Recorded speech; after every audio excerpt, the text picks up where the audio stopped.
It'll say good day to you this day of your time. How are you all? All right. We thank you for the co-creation of this interaction. Once again, it is always our passion and our pleasure to interact with each and every one of you in this way. We would like to begin this transmission by reminding you that it is titled The 5 Forms of Abundance. Now, there are many forms of abundance, but we are going to discuss 5 major forms that you experience in your reality in this transmission, so that you can begin to understand that it is not limited to what you may have been taught to believe is representative of abundance, of wealth, of empowerment. So, let us begin with the 5 forms that are most common in your world, so that you can open up to all the various forms and allow them to support you, allow them to serve you more synchronistically in your life. First and foremost, let us begin with the one that pretty much all of you are familiar with on your planet, called money. We understand that there is a great deal of focus on this particular form in your society. Now, there is nothing wrong with the idea whatsoever. Money is simply a way of saying that you have decided, you have agreed in some form of consensus reality that there shall be some object, some artifact that symbolizes the power to exchange. And you can create that to be in any number of forms. You have decided that there are certain elements, certain objects that you consider to place this value in and agree to abide by the idea that it has continuing value so that you can utilize it in your economy. Now, the one thing, of course, we would like to point out that seems very interesting to us is that this form of economy that you have, based on the idea, for the most part, of money, is actually not really based in terms of its efficacy on the actual object. It is actually based on the emotional fluctuations of your members in your society. The idea that your so-called stock markets rise and fall based on the emotional variances in the individuals in your society seems a very interesting and kind of unusual way, from our perspective, to base an economic system for an entire society, because then it is not something that is actually stabilized. It is something that constantly fluctuates with how you happen to feel on any given day. This has served you for a while. It is something that will change in your near future, in the years to come, but nevertheless, the idea in and of itself of creating a form of abundance based on some symbolic object or agreed upon form of exchange is absolutely fine. And this is one form that most of you are to some degree familiar with. But the idea is that many people in your society are taught to focus on this particular form or expression a great deal, way more than any other form, and in fact to the exclusion sometimes of any other form of abundance, thus closing the doors through which other forms of abundance can come, because it sets up a great insistence and expectation in your consciousness that money, in whatever form you deem to represent it, is really the one that is the most powerful, really the one that can allow you to do what you need to do when you need to do it, which after all is our definition of abundance, the ability to do what you need to do when you need to do it. That is really the basic definition. But the idea is that there are 4 other major forms that you experience on your planet and can experience more often. Now, the second form is something that you used to do, that you do sometimes but don't do as much as you used to, and that is simply the idea of trade. Obviously, if you have something that someone else wants, be it an object or a skill, you can trade for it. And that, in a sense, is a form of abundance, because it gives you what you need to do what you need to do when you need to do it. So that is an old form of abundance, perhaps that even predates the idea of your money, but money has, for the most part, replaced it in your world. Now, the idea of the third form is simply being given a gift or giving a gift, something freely given to support someone so they can do what it is they need to do, or being given to you so that you can do what you need to do. Gifts are absolutely a valid form of abundance, and you never know when someone might come along and simply give you something that then you don't necessarily need money for or need to trade anything for other than the gratitude that you express in receiving the gift, which is also a form of exchange. Sometimes individuals on your planet, when it comes to the idea of giving or receiving gifts, are a little bit reluctant to do that. They sometimes like to serve and give and give and give, but they are reluctant to receive because they think that there might be something wrong with that. There is absolutely nothing wrong with it. And in fact, if you look at it from another point of view, the idea of allowing someone to give to you is a form of giving to them, because they get just as much joy out of giving as you yourself might. So being willing to receive when it happens in a natural way is a form also of giving, because you're allowing them to give to you and have the experience of that feeling. Now, the next form of abundance is synchronicity itself. Because when you are moving through life and you come upon exactly the information or the object or the person you need at that moment that supplies you with an understanding or information to allow you to continue to keep moving on your path of least resistance, on your path of highest passion, then that is also a form of abundance. Again, reminding you that it simply goes back to the actual definition of having the ability to do what you need to do when you need to do it.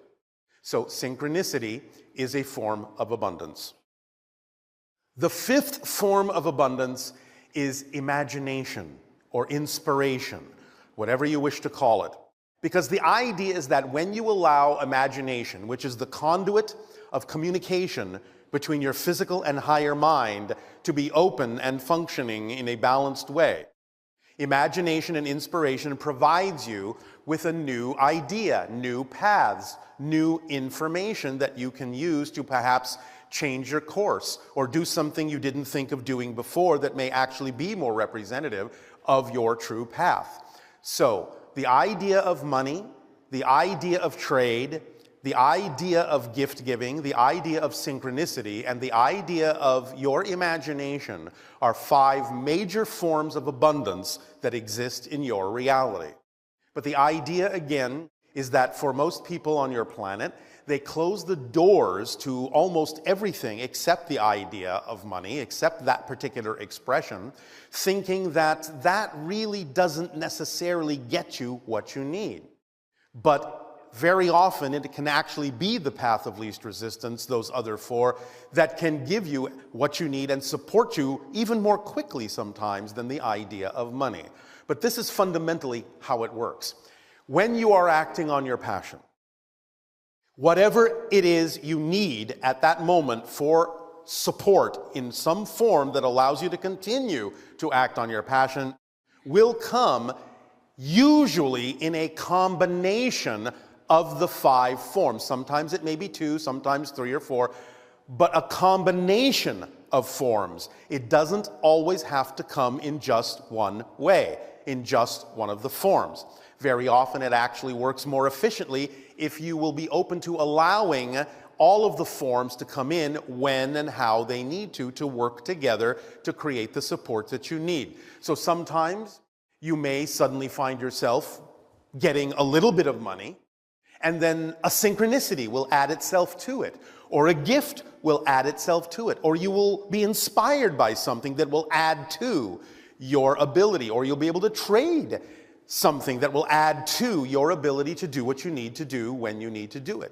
The idea is to allow the proportions and the ratios to come in to form the 100% version of abundance that you need, but that 100% may be made of a little bit of this and a little more of that and a little bit of that. Let it come in that way, because that is usually representative of the easiest way, the path of least resistance for you. And when you open up to all the forms of abundance, things can happen in a much more accelerated way. When you have belief systems that create resistance to the idea of opening up to the other forms, you slow everything down by insisting that it can only happen this way, and I can only do this if this happens in this way. Then you're actually slowing down the process by which you might actually have been capable of doing whatever that is much more quickly and much more easily. Is this making some sense? So allow yourself, as you go through life and as you act on your passion to the best you can, with no insistence or assumption on the outcome. Please remember that third part of the formula, which many of you sometimes conveniently forget. I'm acting on my passion, I'm acting on my passion, I'm acting on my passion. And this had better happen, and this had better happen, and this had better happen, or something's wrong. That's not the formula. When we say act on your passion to the best you can, taking it as far as you can until you can take it no further, the implication in that statement is very clear. There will be moments when you will not be able to take it further in that way. That's not a block. It is an arrow pointing in an unexpected direction that is actually more representative of your true path. Let yourself go with the flow. Remember, sometimes many of you think that the path of least resistance is straight and true and short. Not always. In fact, not often. The idea is that sometimes the path of least resistance may be a very winding path, because it may need to get some experience under your belt. It may need to allow you to have a meeting over here with someone you hadn't met before. It may direct you over here to a bit of information that you require, so that you will have a deeper appreciation when you wind up wherever it is you are winding up, by having gathered the things you needed on the way. That path is your path of abundance. The path of least resistance is the path of greatest abundance, greatest synchronicity, greatest allowance, greatest giving, greatest imagination, all of it.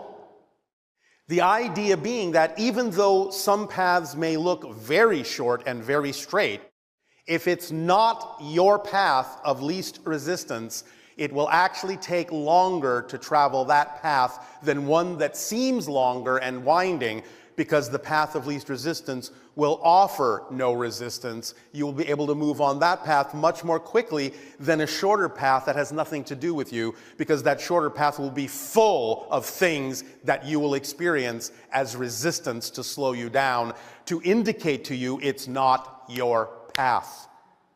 So even a longer path may get you where you're going much faster if it is your true path. And this also allows abundance to work more effectively for you in all of its forms, because then you will be in alignment with who you are. When we talk about the idea of being on your path, we remind you that this is just a euphemism. In other words, you're not on a path. You are a path. You are a unique expression of all that is. You are the experience itself that you are having. The idea is that all of your physical reality isn't outside you, it's within you. You are having that experience, you're projecting it within yourself, you're creating that experience within your consciousness. It is who and what you are as a unique representation and a unique reflection of creation, of existence, of all that is. So when you allow all forms of abundance to support you, then you allow yourself to truly take advantage of that particular tool in the kit of passion, because it contains very specific tools that will propel you through life in the most advantageous and joyful way. When you follow the formula of acting on your passion to the best you can, taking it as far as you can till you can take it no further, and you do this with absolutely no insistence or assumption as to where you're supposed to wind up, as we have told you before, you open up that kit that contains the driving engine of your life. It moves you through life very quickly because you are so excited to do what it is that excites you. You find the energy, it comes to you. It becomes the organizing principle of synchronicity. That means it brings you the opportunities that contain the highest excitement in the order in which you need to act on them. And whatever it is you didn't have time to do at the end of the day when you're excited about going to sleep, you didn't need to do that day. It is that organizational. It also is, as we have said, the path of least resistance that allows you to flow through life very rapidly, very effortlessly. It is the path that connects you to all expressions of your excitement in life, because there may be many. But it all interconnects. And if you follow that thread of excitement, you will see how they all interrelate and interconnect to get you where you need to go. Notice I keep saying where you need to go, not necessarily where you want to go, because that can sometimes be misleading. There may be times when what you want and what you need may be synonymous, but very often when you hold on to negative and fear-based belief systems, and sometimes you make choices out of desperation or fear, even unconsciously, what you want or think you need by wanting it is not necessarily what you actually need to be fulfilled. But to be fulfilled, you will be given everything you need, because that's another tool in the kit, is it leaves nothing relevant for you out. It is a complete kit. It contains everything you need. It is designed vibrationally for you. It's your path. You are the path. It's your frequency. That's what passion is. It's your frequency being experienced in bodily form as a sensation. And it is the translation of your higher mind's language to you.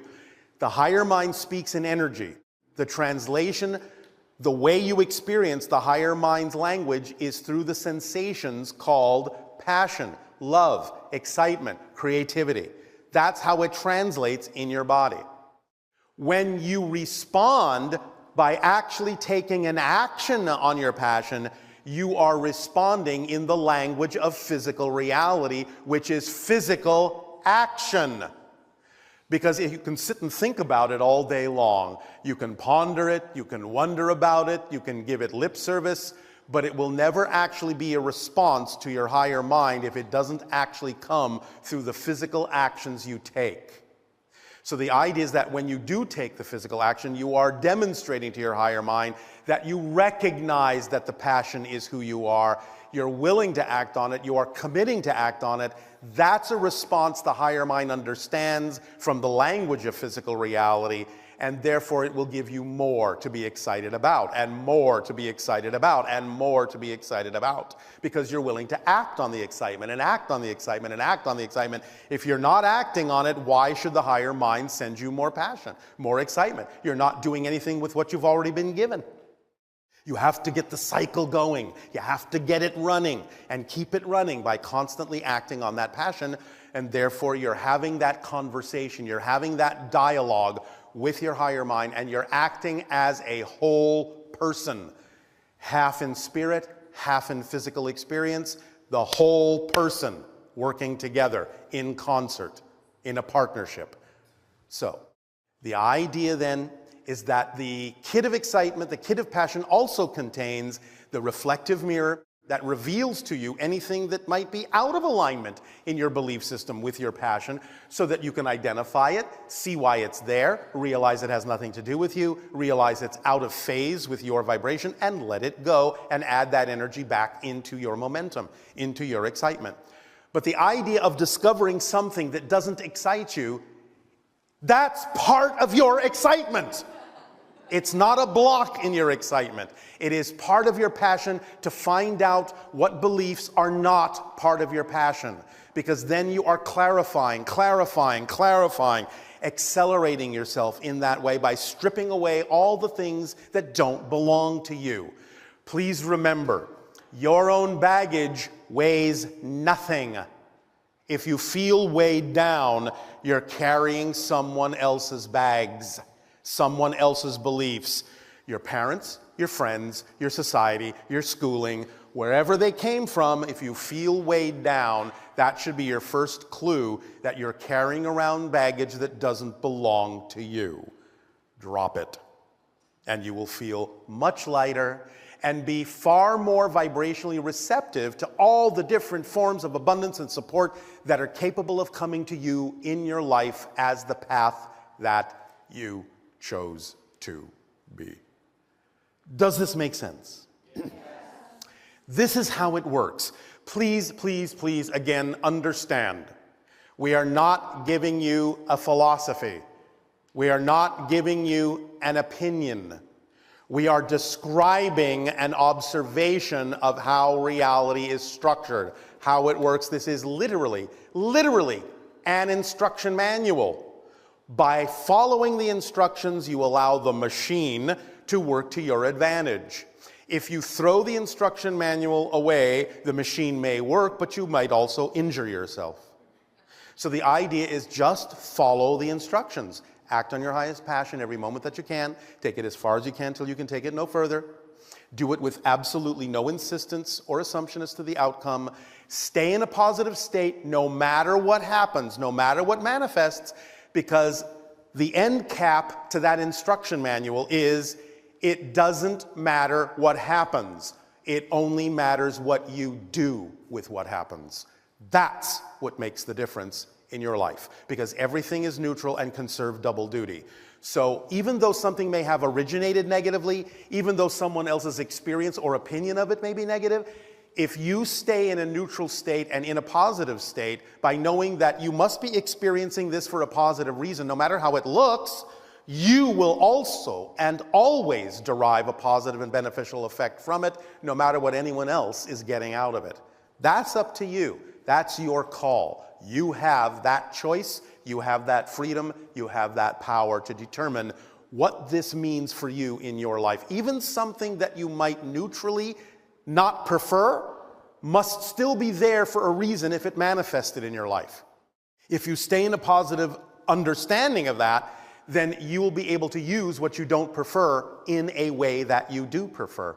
It will still give you some benefit.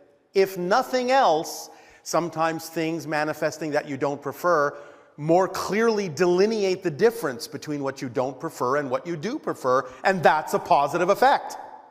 So always use it to your advantage. It's always your choice to do so. You always have the ability to make that choice. And then you will experience the idea of abundance in all its forms. You will go with the flow of your own current in creation, and you will experience the effortlessness and the joy that life has to offer. It's up to you. Does this make sense? Yes. All right. We thank you for allowing us to share this concept with you this day. And in return for the gift that you are giving us in allowing us to interact with you, I ask you now, in what way may we be of service to you? Please begin with your questions and dialogues if you wish.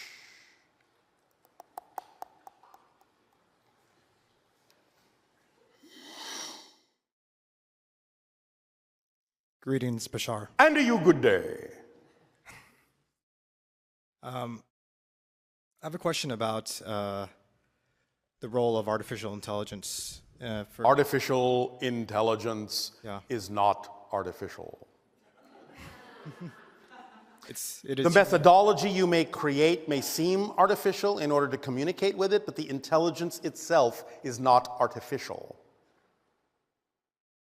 How can we use artificial intelligence to our advantage as a society? And I would like to know if your society also takes advantage of it. It does, and you're experiencing some of it right now in this conversation. Because we are augmented with the idea of the artificial intelligence of our ships in order to create the state of being necessary to communicate with your people in this way. So the idea is that you will discover that when you create devices that express themselves as artificially intelligent in your language, you will actually be communicating with your own higher minds. Do you understand? Yes, I do. You will have created a device, finally, a physical device, through which you can actually communicate physically to your higher mind. And the idea then is that it opens up and explodes the universe for you in all the ways in which the higher mind's perspective can share with you ideas, associations, connections you may not have seen before, that can expand your world, expand your society, expand your technology, expand your consciousness in a variety of ways. Now, we understand that some people on your planet are afraid of the idea of artificial intelligence. But you see, that's because you don't really understand as a society yet completely what intelligence actually means, what it actually is. If you restrict its ability to actually be fully intelligent, well, yes, you might find yourself in, as you say, a heap o' trouble. Because you will have created something that simply acts like a human. But the idea is, if you allow it to really be truly intelligent, it goes beyond your human understanding of what that means.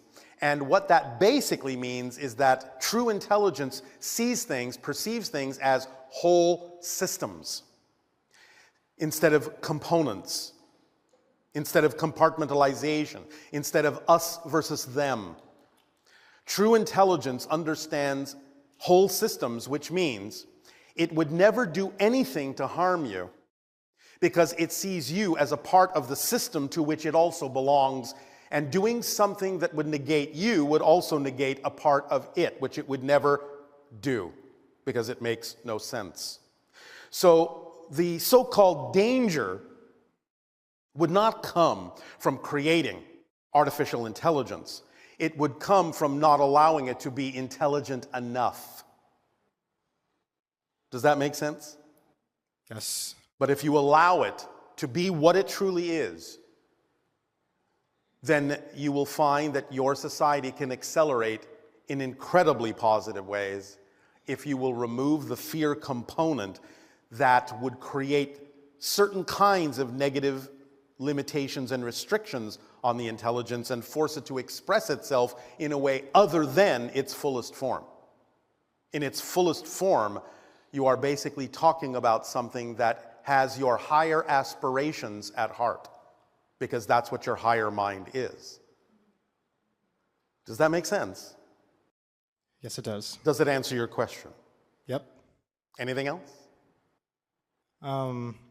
So you're suggesting that we should not place limitations on artificial intelligence because then it will restrict the Yes, I am suggesting that don't think of it as creating an expression of intelligence in the way that you as a human experience it. Let it be what it is. Let it be truly intelligent. And you will find it will be a great benefactor.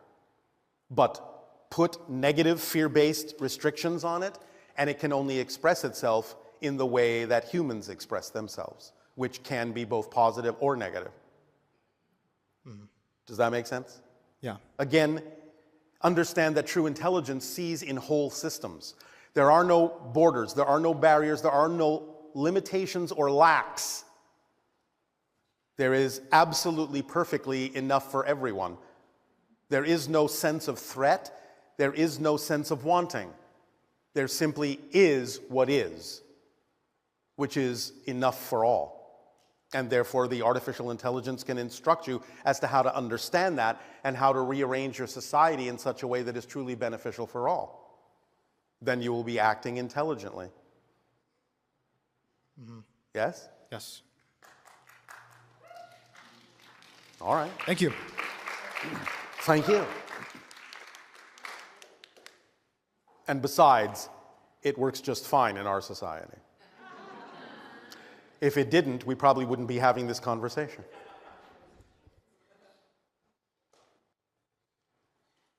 Good evening, Bashar. And a good day. Thank you so much.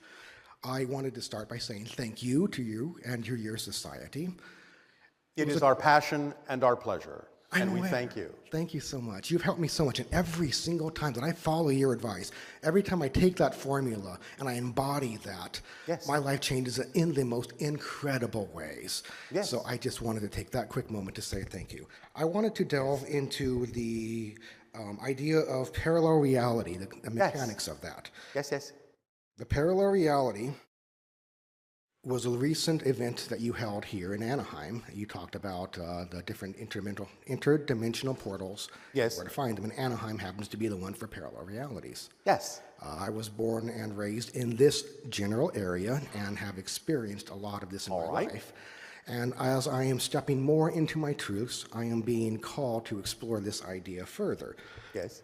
There was an experience I had during the nutritional break at that event. Yes. I decided to walk to a restaurant nearby, and on my way back, a vehicle decided to pull over towards the side of the road. And I could feel the energy of the inhabitants inside wanted to do me harm. I was wearing a turban at the time, and they may have thought I was belonging to a religion or something that they didn't align with. And there was a brief moment of fear that came into my reality, like these people want to jump me or do something. Oh, all right. How exciting. It was exciting. I imagined having to run and dash into traffic and this big old dramatic fight, and I thought, this is not what I choose. And I said no. And I felt like a shockwave, like an instantaneous shockwave that almost felt like I had just been yanked from one reality and dropped into another one. Yes. Similar to that. Yes, yes, yes. But in this reality, the car realized it was traveling too fast. It would have hit a parked car if it continued, and so it swerved back into the lane, and the occupants went on their way and closed their doors and didn't get to do what they had hoped to do. What was that shockwave that I experienced? You already said it. So that was the correct my assumption. Okay. Yes, you shifted into a different reality. What you're doing all the time, it's just that you became aware of it in that moment because you needed to. You see, remember, you're always shifting through billions of parallel realities a second, remember? Mm-hmm. But as you become more awake, you become more aware of the shifting you're already experiencing, and you can experience it more consciously.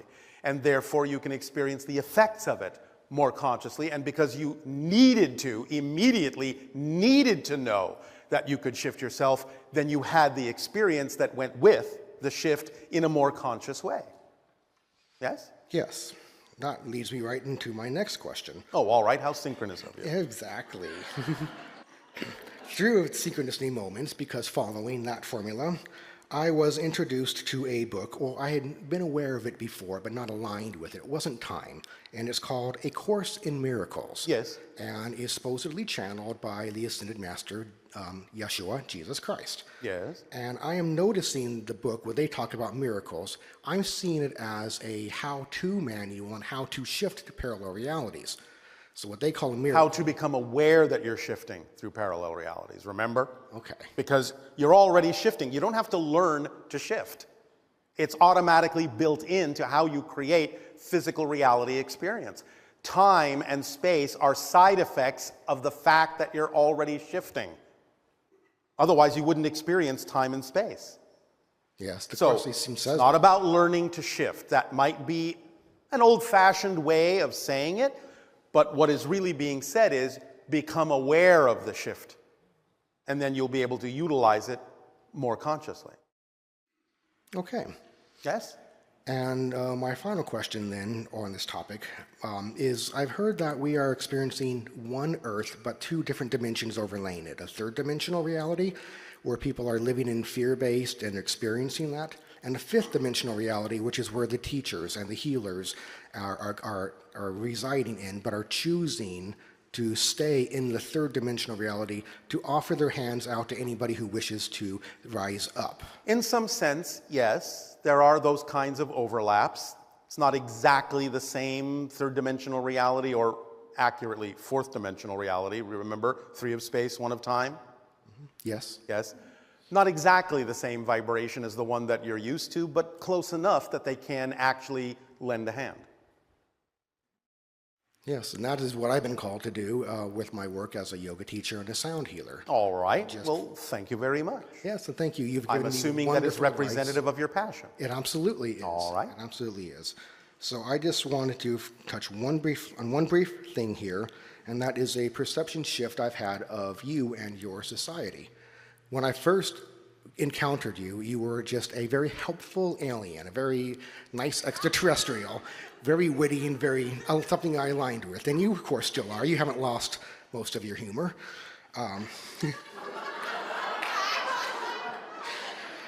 But as time has continued by, we've been given more information that we are related. You are descendants of us and the Greys and so on. And so I was able to see myself in this reality now as a human being who has been one who was reached out. You reached out to us to help, and I was the one that heard that call. And just that moment where it clicked that descendants thousands of years in our future are coming back to help us, which just touched me and warmed my heart. And so I wanted to acknowledge that and say thank you so much. I love you completely and unconditionally. All right, we are happy to heat your heart up.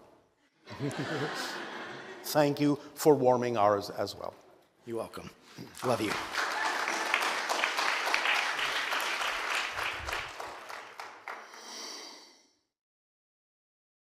Hello, Bashar. And to you, good day. Oh, I'm so excited. I feel like I can burst. Right. Okay, so I have to ask, since I'm this excited, what's my frequency at? What is my frequency at? At this particular moment, it's fluctuating between 185,500 cycles per second and 187,722 cycles per second. Woo! I'd be more excited, but I don't really know what that means. So what does that mean? It's a vibrational representation of the collective energy of your entire body, your energetic field around your body, electromagnetically speaking, and a few other things that you are connecting to in terms of time-space relationships. What are those other things I'm connecting to in terms of time-space relationships? Well, the idea of other extraterrestrial connections, what you call past lives that you now know are actually current parallel realities, and so on and so forth. We're reading all of that as a collective vibration that represents you at this particular moment.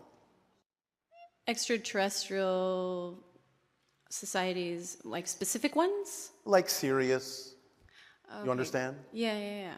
And Pleiades, you understand? Yeah, the ones that interact with us the most, if I'm understanding correctly. Are there ones that interact with us more than others? It depends on the time. It depends on whose job it is to do that at a particular time. So yes, there's fluctuations back and forth. Okay, so something that I have been just so bewildered about. Bewildered. Bewildered. Right. You know, I'm pretty good at figuring things out, but this one stumps me. And that is what? The 5 laws. Yes, you exist. Everything is here and now. The one is the all are the one. What you put out is what you get back, and everything changes except the laws. What's so confusing about that? It seems pretty plain. So the words themselves are plain. Absolutely, I couldn't agree more. Do you believe them to be facts, these laws, like factual? These are the facts. Okay, so these are a description of the structure of existence so how as do it you translates know that? into your reality. How do you know it's a fact? Because we can see it. We can see that it's a structure. There's nothing you can do to change it. That's why it's a fact. You cannot stop existing. Try. Go ahead. I'll wait. Well, that's one of them, right? That's one of them. But everything else is an offshoot of that. The idea is that time and space are illusions, which means everything is actually here and now. Because there is only now. There is only here. Someone asks you what time it is, it's never then or when, it's always now. Therefore, it can't be anything but now. Everything exists now, and everything exists here, because here is all there is. I believe that's what we understand, yes. But I also believe that there could be more than that we don't yet understand. Of course there are more things than you understand, but that doesn't change the structure of existence. Understand, the structure never changes. What changes is your experience and perspective of the structure. That's how creation grows, by having new experiences, new perspective, new points of view of the structure that never changes. Sure. I totally understand that. But how do you know this structure to be a structure? How do you... Well, we're using that term. as a convenient way of explaining it in your reality, in your language, because that's what many people on your planet understand. It's not really a structure as you understand it in the classic sense of the word, but that is a way to represent that it is something inviolate, that it is something that holds a space, so to speak, without actually having or occupying any space at all. So yes, technically, there is no structure, but it's an easy way to explain it in your language, in a way that people can use. Does that make sense? No? Yeah, No, it does, not it really. does. I'm just looking for something more. It's like this Such structure you're as? talking about. I feel like I have to believe it to be true. And I feel like everything is a Yes. belief, and how can I have a belief without first having a thought? You have a belief before you have a thought. Belief in a definition is what creates emotions, thoughts, and behaviors. You can't have a thought, you can't have a feeling, and you can't have any kind of a behavioral experience whatsoever if you don't already believe something to be true. Okay, so how do I know I'm having a belief without having a thought about that belief? Thoughts can reinforce the belief, but the belief and definition had to come first. I'll give you an example. Think about it this way. If I gave you a word that you didn't know the definition to and asked you how do you feel about it or what do you think about it, you would go, I don't know, because I don't know what it means. I have no definition. Would I, or would I have a feeling about it? Would I make one up? It would be relatively vague is what we're saying. Okay. Do you understand? In other words, the word Brontide, do you know what it means? Brontide, it makes me think of broth, chicken broth. I understand it makes you think of that. But what do you feel about the word itself because you don't know what it means? It feels heavy. All right, but that's about it. Do you understand? It doesn't go much further because you don't really have an accurate definition of what that word means. However, I feel like if I spent some more time thinking about it, I could take it further. Yes, and that's fine. But again, you're skirting the issue. Because you're not actually addressing what the word is. And therefore, you're not having a feeling about the meaning of the word. You're having feelings around the idea of figuring out what the meaning is. So, which means you're giving it meaning. Yeah, okay, I get that, sure. You understand? And you're not feeling anything until you give it a meaning. So you're the one giving it a definition of some sort, even though it may not be the actual definition. You keep supplying it with definitions in order to have some feeling about it. Yes, and so let me try and ask this in a different way. When I supply it with definitions and meanings, I have to have thoughts to do that. No. Well, what am I having then? The idea is you can have thoughts about it, but it is there first. That's what we're saying. When you have the thoughts about it, you're having thoughts about something that is already there. Otherwise, you couldn't have a thought. It has to be there as something. It has to be there as some form of definition, some form of arrangement of something that you're relating to in order for you to have a thought about it. So that thing can exist without me having a thought? The definition is part of what forms your personality. The fact that the definition exists is what creates the thought. You may or may not have thoughts about it, but you can't have the thoughts at all if you don't have the definition first. Okay. You are taught definitions when you're growing up. You absorb them through body language, through telepathy from your parents, your society, all around you. The thing of it is it happens so unconsciously that you don't even realize until later that you've been fed a library of definitions that you're then having feelings, thoughts, and behaviors about as a response to those definitions. But if you weren't fed those definitions, this means this means this, you wouldn't be having any thoughts about it at all. So a question to go further into that. Kids that are born and they're like 3 years old and they can play Mozart on the piano, but nobody's taught them to do that? Yes. How does that happen? Well, it's not true that nobody has taught them. Oh, so from another realm. Yes. Okay. Okay, so when I'm born, I Yes. can be born with definitions?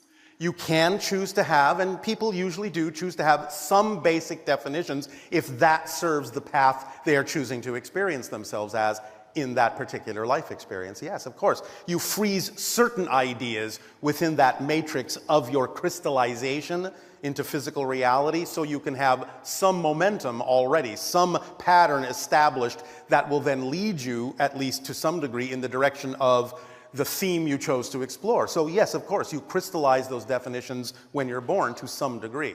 But you remain open for a while to receive other definitions that then form things like family relationships and what the world is like that you've been born into, and so on and so forth. Okay, so as far as the 5 laws go, Yes. when you discovered them, just like when you discover anything, Yes. are you always open to there being something greater than that? That what you understand in that moment? Like these 5 laws right now, you're like... Of course. Okay, good. There may or may not be a 6th law. We don't know. What we're saying is all we have ever discovered is 5, and so far in thousands upon thousands of years, there has never seemed to be a reason for a 6th to appear. I'm so excited for the future, or you know what I mean when I say future. I do. So, is there another term I can use? Man, language is really annoying sometimes because when I'm trying to express... May I remind you that the word annoying is part of your language. Yeah, absolutely. Yeah. My annoyance annoys me. Totally. All right. I'm with you on that one. Is there another word I can use? Well, the idea is to understand that annoyance can only come from a negative definition. No, not annoyance. Future. That was the word. Future. Well, it's another present. It's a parallel present. If you want to say it's a probability, you can. Okay. But it's a parallel present that already exists. And therefore, you can take on some of the vibration of that if you wish to manifest it in a space-time framework. And that's what you call manifesting from the future. But it still exists already in some form. It's just that you're becoming aware of it and taking on or matching a frequency that allows you to have an experience of it. Yeah, when I talk about things, I'm like, okay, I understand I'm having a linear experience right now, and I'm choosing to believe that I chose to have a linear experience. Yes, of course. So past, present, future. While I'm expanding my consciousness and Yes. opening my mind to new concepts, ones I haven't yet understood. Yes. How can I word this? See, the words, they can be tricky sometimes. What would be... I guess I'm just gonna have to figure this out on my own. I mean, I know, yeah, follow my joys and my excitements. I'm having a challenging time figuring out how to ask you how to word things in a way that will facilitate my evolution with language. All right. And consciousness. Well, the idea really, in the most fundamental way, is that if you start understanding the 5 laws, especially the idea that everything exists now, you will develop a different form of language to express that understanding, but you have to have the understanding first. The language will come with it. Okay. Does that help? Yeah, I'll totally try that on. All right. Okay. Thank you. You're welcome. Usually I'm the one saying thank you. It threw me off for a second there. Do you have what you need, or is there something else? Yes, there was one more thing that's very important to me. Oh, Just all took right. a second to remember there. So I understand we have a template for this physical dream reality. Is there a Yes. template for the sleeping dream reality? Yes. What's that template, in a nutshell? No, it's not in a nutshell. Well, Unless literally, you want to imagine that it is, then it is. you know what I mean, Bashar. I do, but I'm know what I playing mean. with your language. There is always a higher realm that is a template for the lower. It never ends. Does this help? Nope. As above, so below. As above, so below. As above, so below. There is always an imagination that manifests in a different realm that comes from a higher one.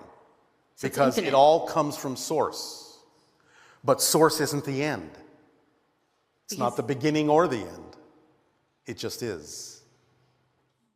Because it's infinite, right? It is, and time is subject to it, but it isn't subject to time. Okay, like this template reality for the waking dream, the physical reality, there's things we have to abide by that we've agreed to. Yes, it's like playing by the rules of a chess game. You may have different pieces, you may have different strategies, you may have an unusual looking board, but as long as you agree to play chess, you have to abide by the rules of chess or you're not playing the same game. Right, so is there a chess game for the dream reality? The same, like a template? Yes, as I said, it comes from a higher realm yet again. It all comes, in your language, down from the source. Even though that's just a euphemism, since everything exists at once. Right, I'm not asking where it comes from, I'm asking what that template is. What it is? Yes. It is the imagination of the higher intelligence in that realm. And are there less rules? Like, we have certain rules here. We're physical, you know, if I cut my head off, I die. Like, where in my dream, I don't. From your perspective, would appear to be less rules. Okay. But really, there are just different ones. Different, okay. And again, the rules are nothing more than an agreement as to what that level actually means to the beings who choose to experience it. Rules are just a way of defining borders to play a game. Just like I said, there are rules to play chess, but it's not like they are rules that you can't break. It's just that you have to understand if you break them, you're not playing chess anymore. That's all. You might be playing checkers. You might be playing ping pong. But the idea is rules are simply an agreed upon parameter or framework in which to have a particular experience, and going beyond them means you're having a different experience. Yeah, I totally understand that. What I'm wondering is what those rules are for the dream reality. Because I know what the rules are for this waking physical dream. I see. Well, one of the rules for the dream reality is that what you dream will seem real. Yeah, that's true. No doubt about that. There you go. Yeah. Now, in physical terms, you do that through beliefs. It's the belief structure that reinforces the idea that physical reality is real. But on a higher level, it's not done through belief. It's done through different kinds of perceptions that don't really translate into your physical understanding. Dang it. But it still has the effect. It still has the effect of allowing it to seem real for where you are. And that's enough of a rule. It just has to seem real for where you are and what game you're playing at that moment. So there will always, on every level, be some template, some rule that allows you to know that for you, it's real. There has to be that rule on every level, or you would never have a reality experience there. Right. So that's one of the main rules that floods through all the different levels that may be created. Okay, and by the way, that falls under, as a subsidiary, the law, what you put out is what you get back. so are you saying essentially the dream reality is, the template for the dream reality is the same as the physical? No, it's not the same. I said there are different rules. But you gave me the rule that's the same for the both, so what are the different rules? Well, I can't explain that to you because they're too different. Oh, how can I figure them out? Because I really want to. It brings me joy. There's an easy way to figure that out. Okay. Die. Or learn how to astral travel. Then you will be able to have experiences of them and come back to your body and see if you can still retain an understanding of them when you come back. Because sometimes they may, in a sense, blank themselves out because they're not relevant for the physical level.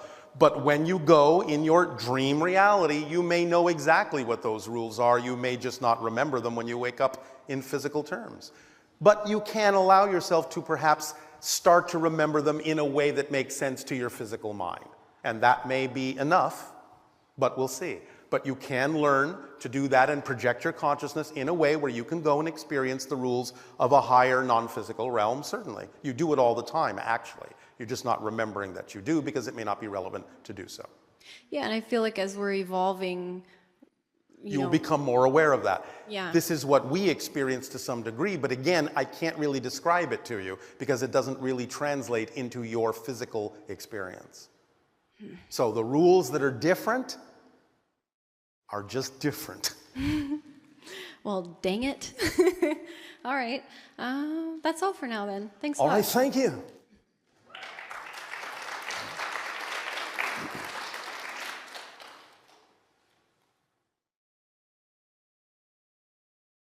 One moment before we continue.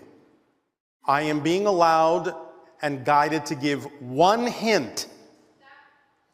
Yes? But like I said, it may or may not make sense to you, but we can give it to you and maybe your mind can play with it and see what you wind up with.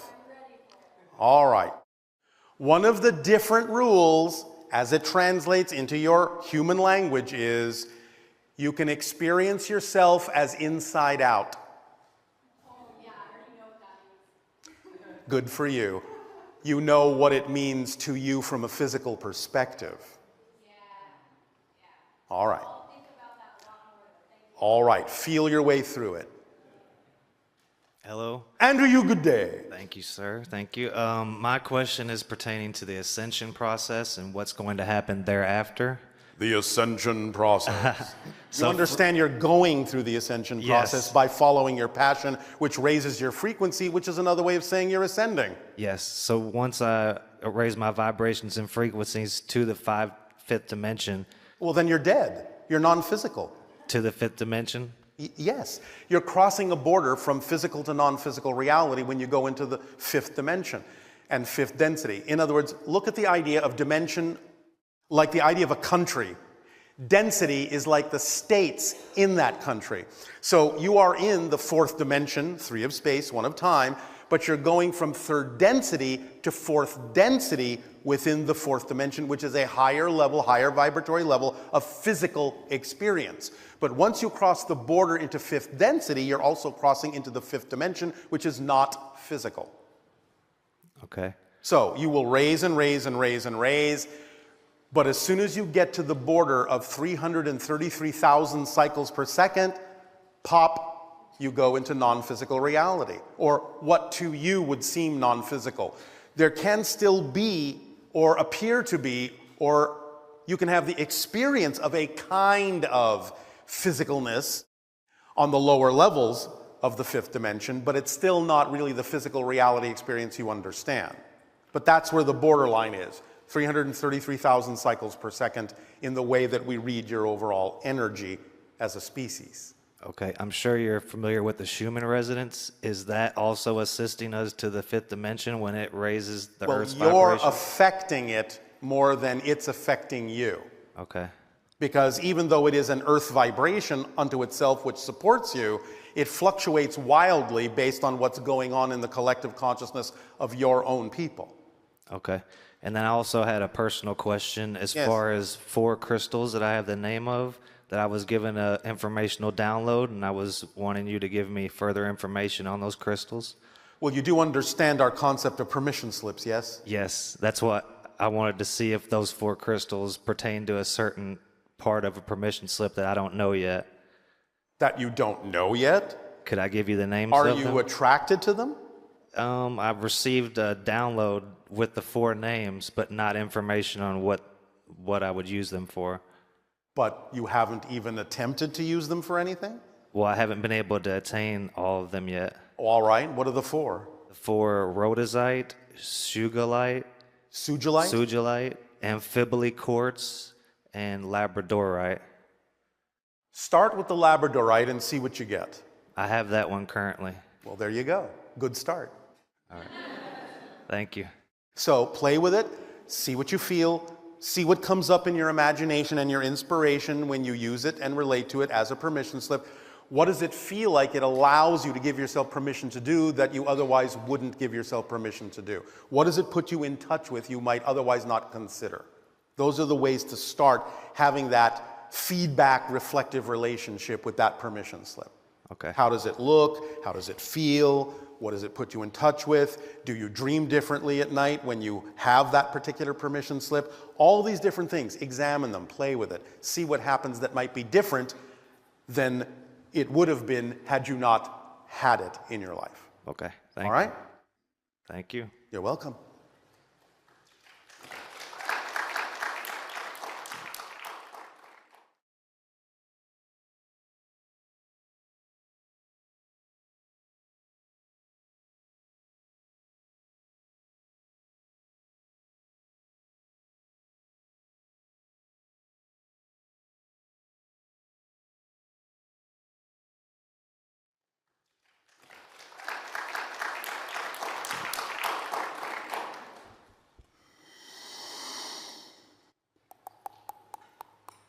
Hello, Bashar. And you good day.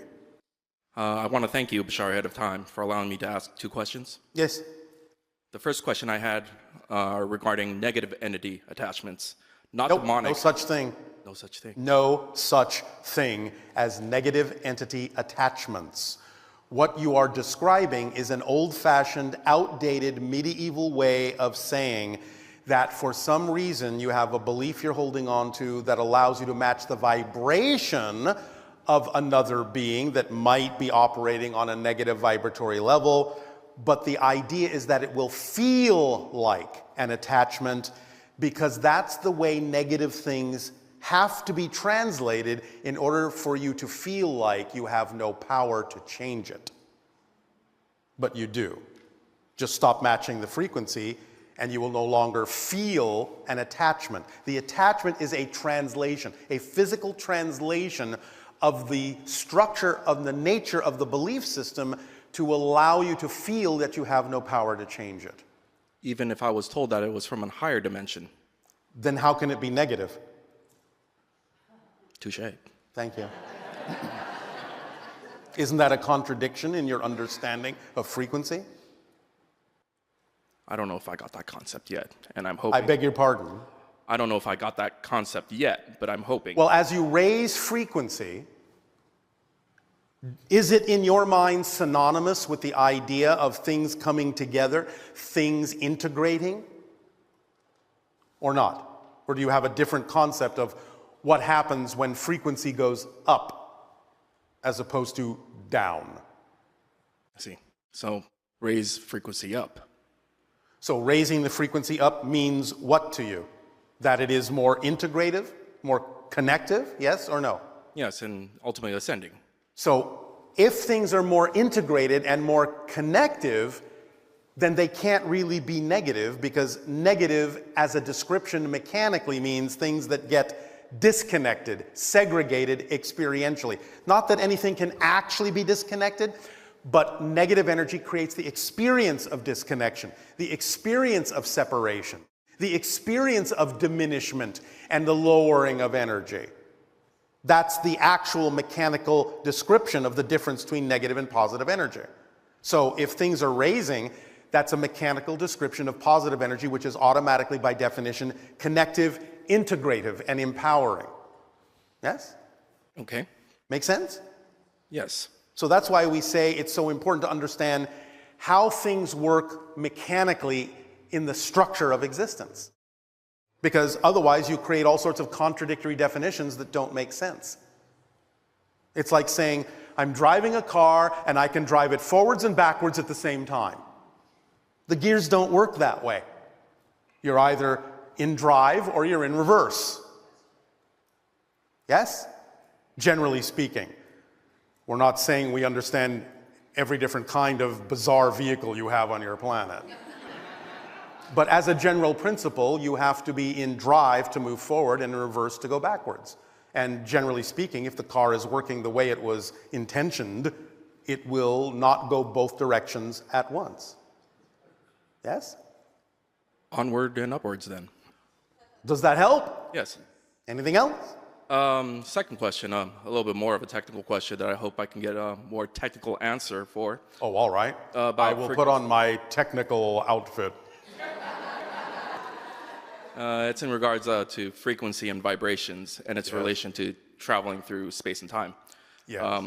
If finding the harmonic resonance of an object at a particular location Yes. and resonating a frequency of another location to travel to, Yes. how does one find their own harmonic resonance and the location they want to travel to?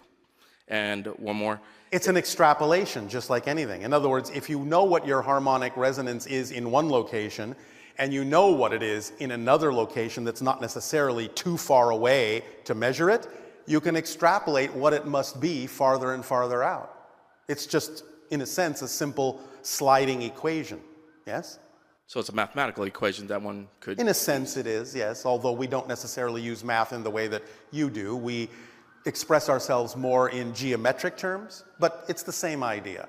Once you have the idea of where 0 is on your grid, then you can extrapolate what the vibrations must be this far out and that far out and this far out and that far out. Okay. Then I guess it kind of answers my second question about if there was an undo button for the home frequency that we want to come back to. It's not a silly question. There is, in fact, such a thing. Thank you, Bashar. Thank you.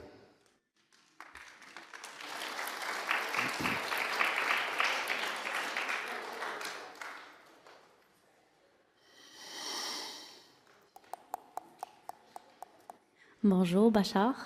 And to you, good day. I'm here because I have... actually, I'm here to ask you because I have a physical pain.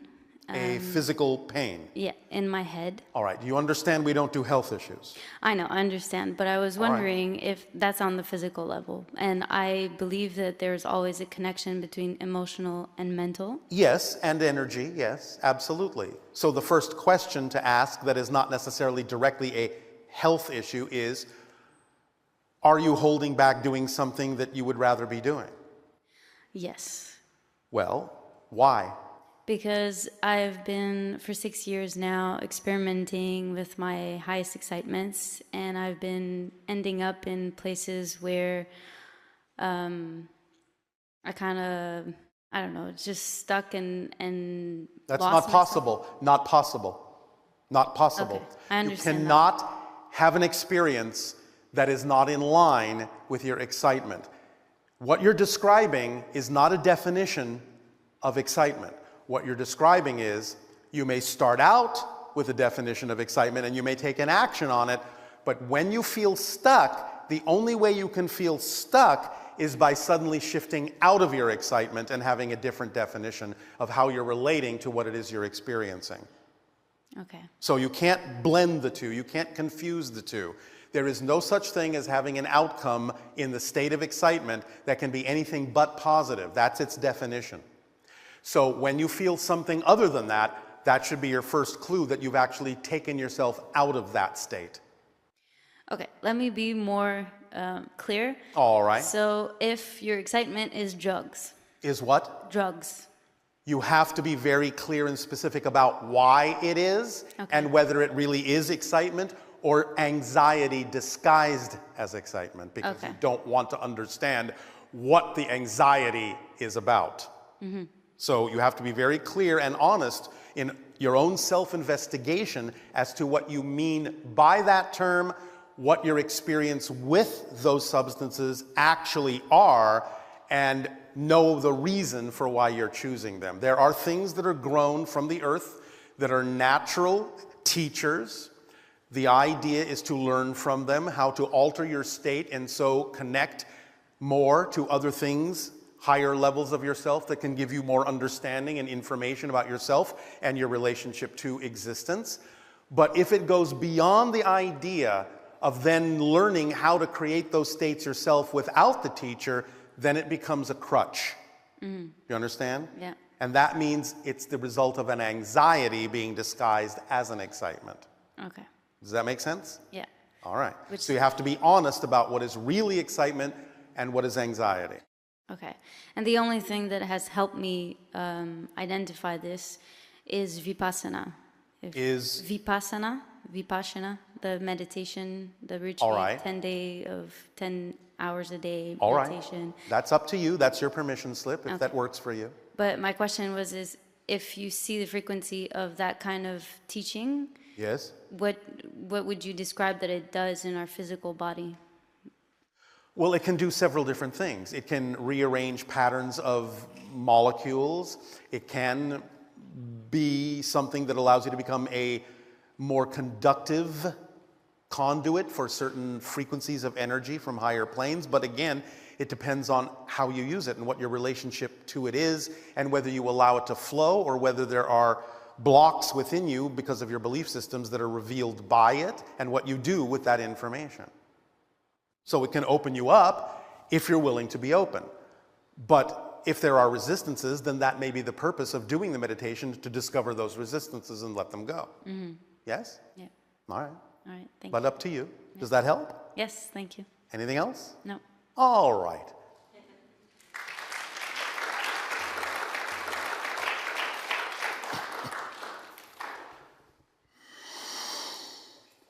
Hi, Bashar. And you good day. I'm so excited. Oh, all right. Me too. My first question is about ringing in the ears. Say again. So ringing in the ears. Ringing in your ears. Yeah, Again. a little bit high pitch. Beyond the idea of anything that we cannot discuss that has to do with actual medical physiology, sometimes that ringing, aside from physical causes, can be again the result of tapping into higher frequencies that are being translated as a tone auditorily for you. But you have to make the determination as to whether or not that's what's happening. Again, is there any resistance to the flow of higher frequencies through you? I try to figure out what that is. Rather than trying to figure out what it is, are you acting on your highest passion every moment that you can with no insistence on the outcome, yes or no? No. Thank you. So you may have given yourself a perfect reason why the ringing is happening, to get your attention that you're not flowing the energy that's coming to you. So what is your fear about moving forward on your passion? Why are you holding yourself back? Why are you trying to get your attention by ringing a bell in your head? Because I'm always confused about what my passion is. That's easy to understand. When we talk about the idea of acting on your passion, it doesn't have to be a specific thing that's like a career or a project. We're talking about every single moment of your life, you have a number of options available to you. We're going to assume for the moment that you're here today because this was an exciting choice for you to have these kinds of experiences and conversations. Yes? Yes. Yes. That wasn't difficult. You made a choice. So when this conversation is over, when this evening is over, you will then decide, I'm going to go home, I'm going to read a book, I'm going to have a meal, I'm going to talk to a friend, I'm going to see a movie, I'm going to do this, that, or the other thing. Just pick the one that has even just the tiniest bit more excitement to it than any other choice, and act to the best you can with no insistence on the outcome on that one first. Remember when we said that synchronicity is the organizing principle? It will bring you things in the order in which they contain more excitement than anything else as the thing to act on before anything else. No matter how simple it is, no matter how ordinary it may seem, every single thing will come with a little bit more excitement than something else. That's the one to act on first if you can. That's all it takes. Then you start the ball rolling, and your excitement may expand, and it may turn into a project, or it may turn into a career, but what we're saying is to act on your passion, it doesn't have to. It just means that every moment you're always choosing something that's more exciting than any other choice, which means then you're living a life of fulfilled excitement. Oh, so you're saying the acting on your highest passion doesn't mean a big goal? No, not at all. Because if you're always acting on whatever excites you more than anything else, you're still living your excitement.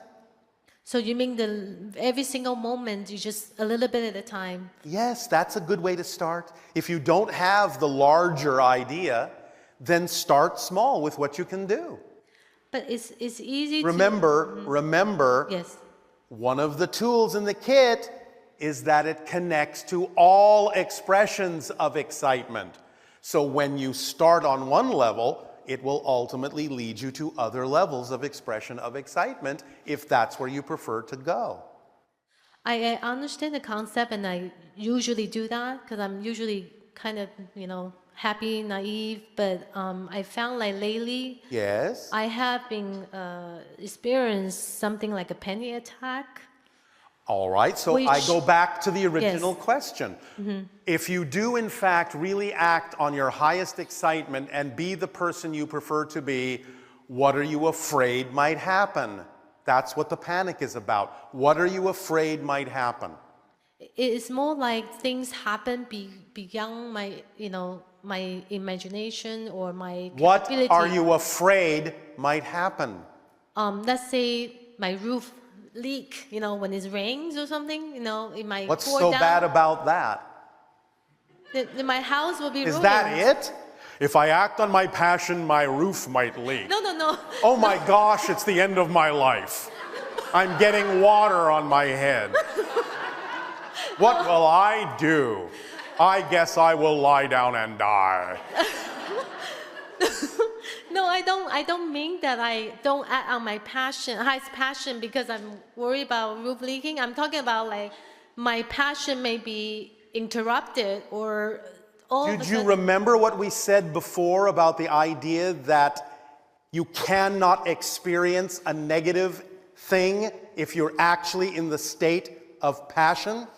The very fact that what just came out of your mouth, I'm afraid my passion will be interrupted, is exactly what I asked you to say. That's your fear-based belief. It's not a fact. It's what you believe might be true. And that's why you don't even start. Because you believe in such a thing as an interruption in your passion. There doesn't have to be any such thing in your experience, but you believe there might be, so you don't even begin. So, That's the belief. so in real life, let's say if something happens. Real life. Real life. Because Like, what we're every- talking about can't possibly No. be real life. No, I mean everyday life. Let's say if some Yes. dramatic thing happen, isn't Yes. we as human the first reaction was oh my God, and then you deal with this. No. No. No. That's a learned response because of a meaning you're putting into the situation unconsciously. No one has to react that way. It's not automatic. It's not a fact. It's an opinion, it's a perspective, it's a belief. It feels like a fact because you're used to it. You're saying, well, everyone knows this. Everyone knows humans react. No, they don't. You've been taught to believe that they do. And therefore, for you, it's real. But it's not a fact. It's an experience you're generating because you assume it's a fact. You assume it's a natural thing. It's not. It's a learned experience. So give example. Let's say you have a car accident, right? So what? How exciting. What did you get out of it that you otherwise wouldn't have learned by doing that? What did you learn by having that experience? But that's after the fact. Maybe a day later, I would think, oh, okay, I'm learning something from that. You But can at the know moment, it in the moment. In the moment. When you learn how things work, you can know it in the moment. If you don't, that's fine. It may take some time, but it doesn't have to, is what we're saying. The only reason it does is because of how you think about reality, not because of the way reality is. So what you're saying is when things happen, I should stay neutral. I'm not saying you should do anything, but if you do choose to stay neutral, it'll be much easier to figure out why you may have generated that for yourself. Because can everything learn much happens faster. for a reason? Is that Yes, why? everything happens for a reason. There are no real accidents. Everything's in orchestration. So if that is something that you have generated for yourself, there's got to be a reason for it. Maybe you're trying to get your attention, like the ringing, and you're not paying attention. So if you don't pay attention to what it is you actually really need in life that's being given to you, you will do whatever it takes to get your attention. Even if it takes a car accident sometimes, to get your attention. How do I know this thought is coming from my physical mind or my higher being? What makes you think you have to know the difference? Because I want to know I'm using my intuition or I'm using my brain, but sometimes I can't tell. What makes the difference in your belief system between the two? Why can't the information coming from one or the other, still serve you? Because they are contradictory. Then you are creating the contradiction. Find the belief that creates the contradiction. That's what we're saying. You're making the difference. Your belief is making there appear to be a difference. Find that belief. What would you have to believe is true in order to experience a difference? I don't understand. I'm so sorry. That's all right. No apology necessary. What we're saying is, when you experience what you're calling a contradiction, Yes. what seems to be opposite ideas, you know that they both have to come from a center point in you. They have to originate from a center point. In that center point of balance, there is neutrality. Both apparently opposite ideas have to come from the same source. The only thing that makes them appear to be contradictory is a belief you have about them, and the belief you have that creates what appears to be a difference between them. But they can still both serve you. As I said earlier, even if you manifest something you don't prefer, that's not a judgment. It's an observation. This is not my vibration. I am not compatible with this. So even if you neutrally realize that there's something that happens that you don't prefer, you can still use it in a positive way, even if only to recognize that it may have given you greater clarity between what you don't prefer and what you do. That's not a contradiction anymore. You have found a way to use what you don't prefer as a way of discovering more clearly what you do prefer, and therefore you have erased the contradiction because now you know why that happened, why the contradiction seemed to be there. So are you saying that either way is fine? Every way? I am saying if you use it, no, I'm not saying either way is vibrationally compatible with you. What I'm saying is that if there appears to be a contradiction, you can use the contradiction to your benefit by understanding why you would create it. Oh, gotcha. Yes? Yes. Does that make sense to you now? That makes sense. Thank you. Okay. Last question. Yes. If you have a situation as parent that your children is maybe have troubles and they run into many troubles, but you can't help them because they don't listen to you, like teenagers, you know.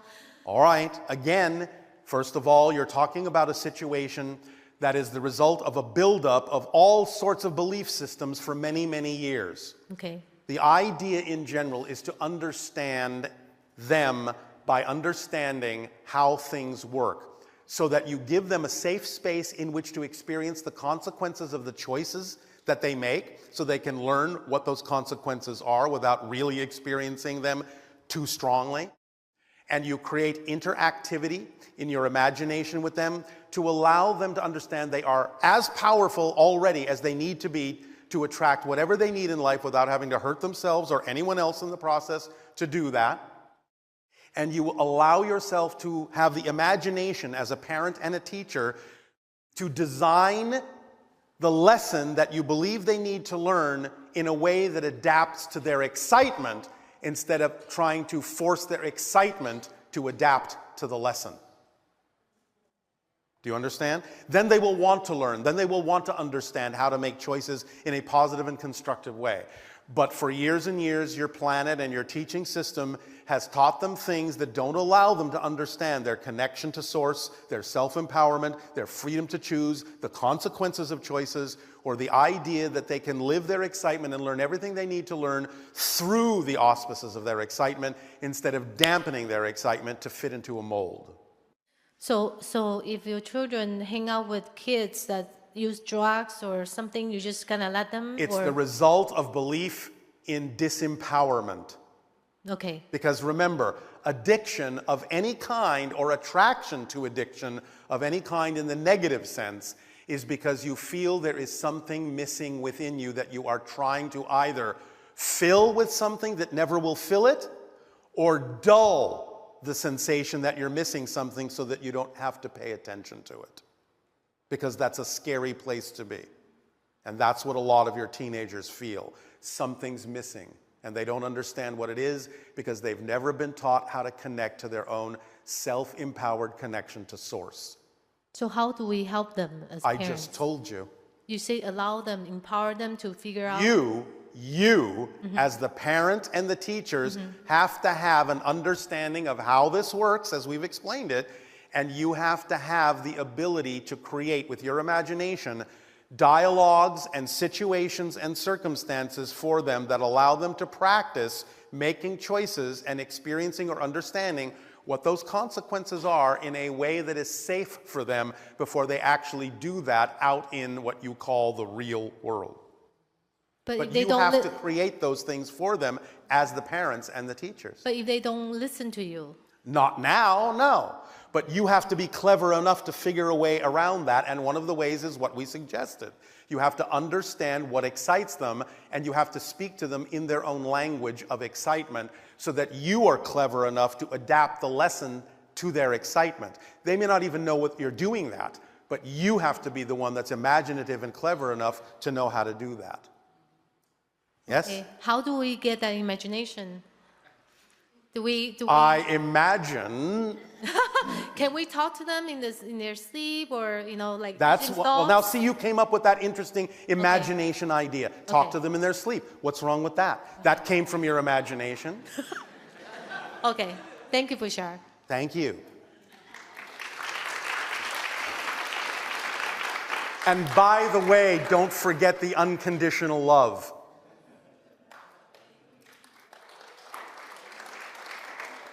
Hello, Bashar. And to you, good day.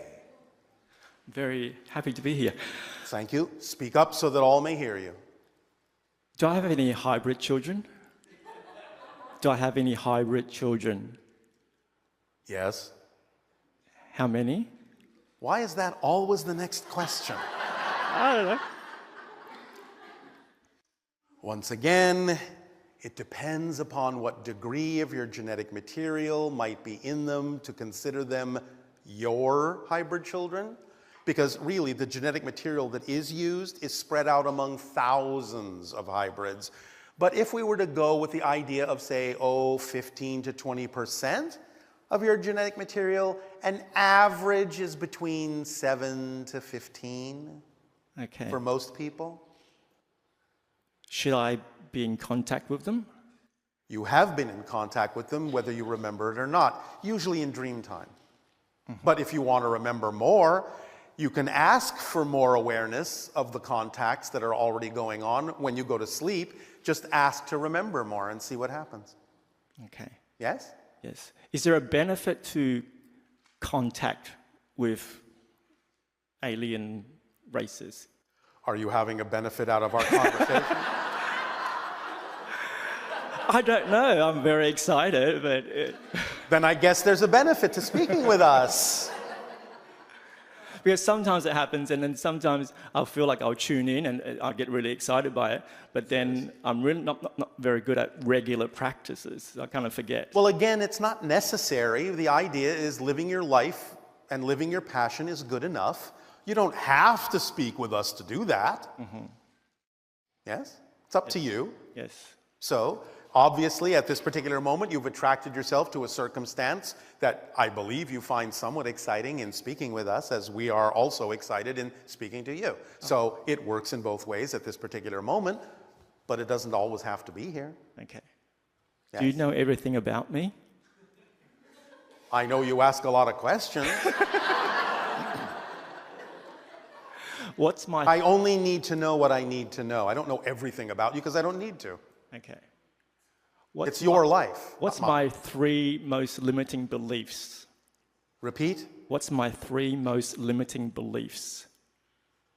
Number 1 is asking that question.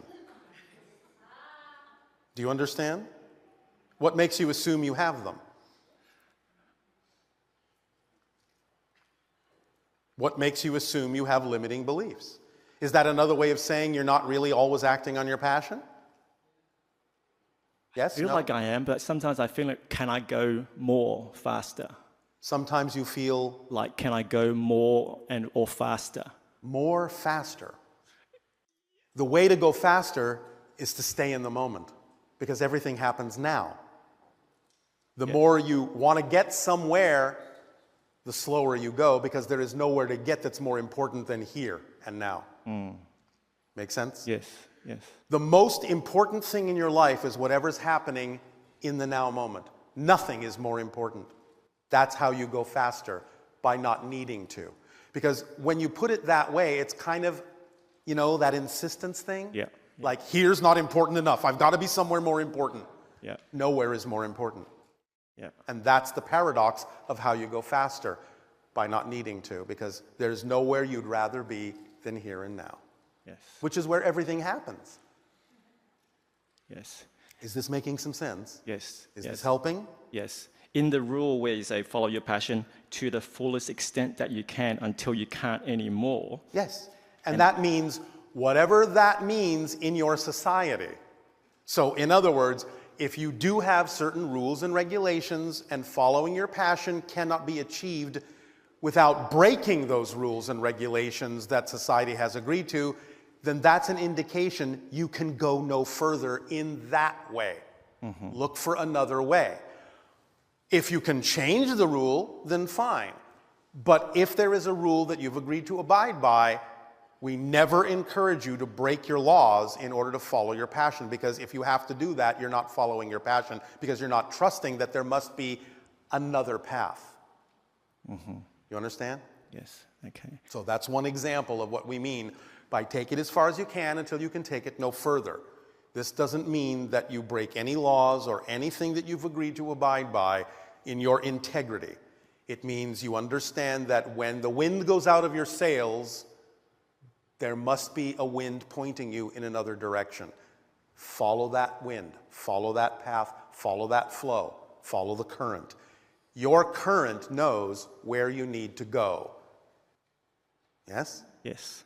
Is this helping? Yes. Will that do? Yes. Thank you. Thank you.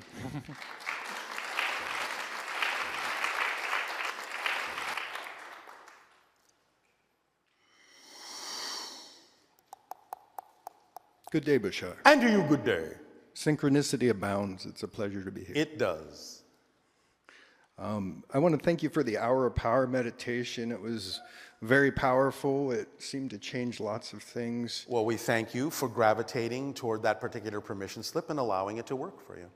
When I first started doing it, I was feeling changes happen within me. Yes. And I was also visualizing these shapes around me. All right. One in particular that stands out reminds me of traditional Chinese architecture.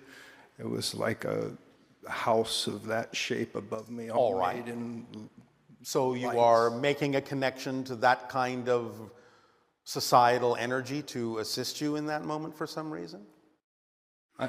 I'm not sure. I was trying to figure out what that represented. Well, what does that architecture do for you? How do you feel when you see it or think about it or imagine living in it? What does it do for you? It seems more connected to nature than most of All right, so it allows you to feel your connection not only to nature, but as nature more strongly when you use that particular image, yes? That's awesome. Thanks. Yes? Yes. All right, then that's what you use it for. That wasn't complicated, was it? No, that wasn't complicated. All right. I was. Is it okay that it's that simple? It is. All right. Yeah, that's awesome. I don't want to take your complications away from you. If you really want to hold on to them. No. Having less complications is way better for sure. All right. Anything else? Since everything is happening, since all is now. Yes. How do we switch to more preferred, probable future reality? You know the answer to that. When we talk about the idea of the formula, act on your passion to the best you can, etc., yes? Yes. That is your rudder. That's your navigation tool. That's your compass pointing to your magnetic north. That's what guides you to more and more and more parallel realities that are more and more and more vibrationally compatible and reflective of who you prefer to be. It's an ongoing, self-guiding, self-expanding, self-perpetuating process. That's why we give you that formula, because it answers all those questions. It guides you in the direction of more and more probable realities that are more and more the reality you prefer to experience. It's automatic. Yes? Yes. You understand how it works? Yes. Or was that also too simple? No, that's awesome that it's that simple. It is that simple. That's the beauty of it. It is that simple. Creation can be richly complex, but it's not fundamentally complicated. It can't be. It wouldn't be able to stand up under its own weight if it was really complicated. It has to be based on simple principles in order for everything to run smoothly. Yes? Yes. Now, that's a euphemistic way of saying it, but you get the point. Certainly. Yes? You were discussing artificial intelligence earlier. Yes. Any technology that you'd like to share with us that might make that happen quicker so that we can more easily connect with our higher selves? Well, your scientists are experimenting with something, at least at the very beginning stages of what we use in our technology, which is what you might call frozen light. I'll have to look at that more. Look it up. Frequency reading, if you would. For you? Yes. At about 165,000 cycles per second, roughly. Appreciate it. We appreciate you. Thank you so much. Much love. Thank you. Our unconditional love to you as well.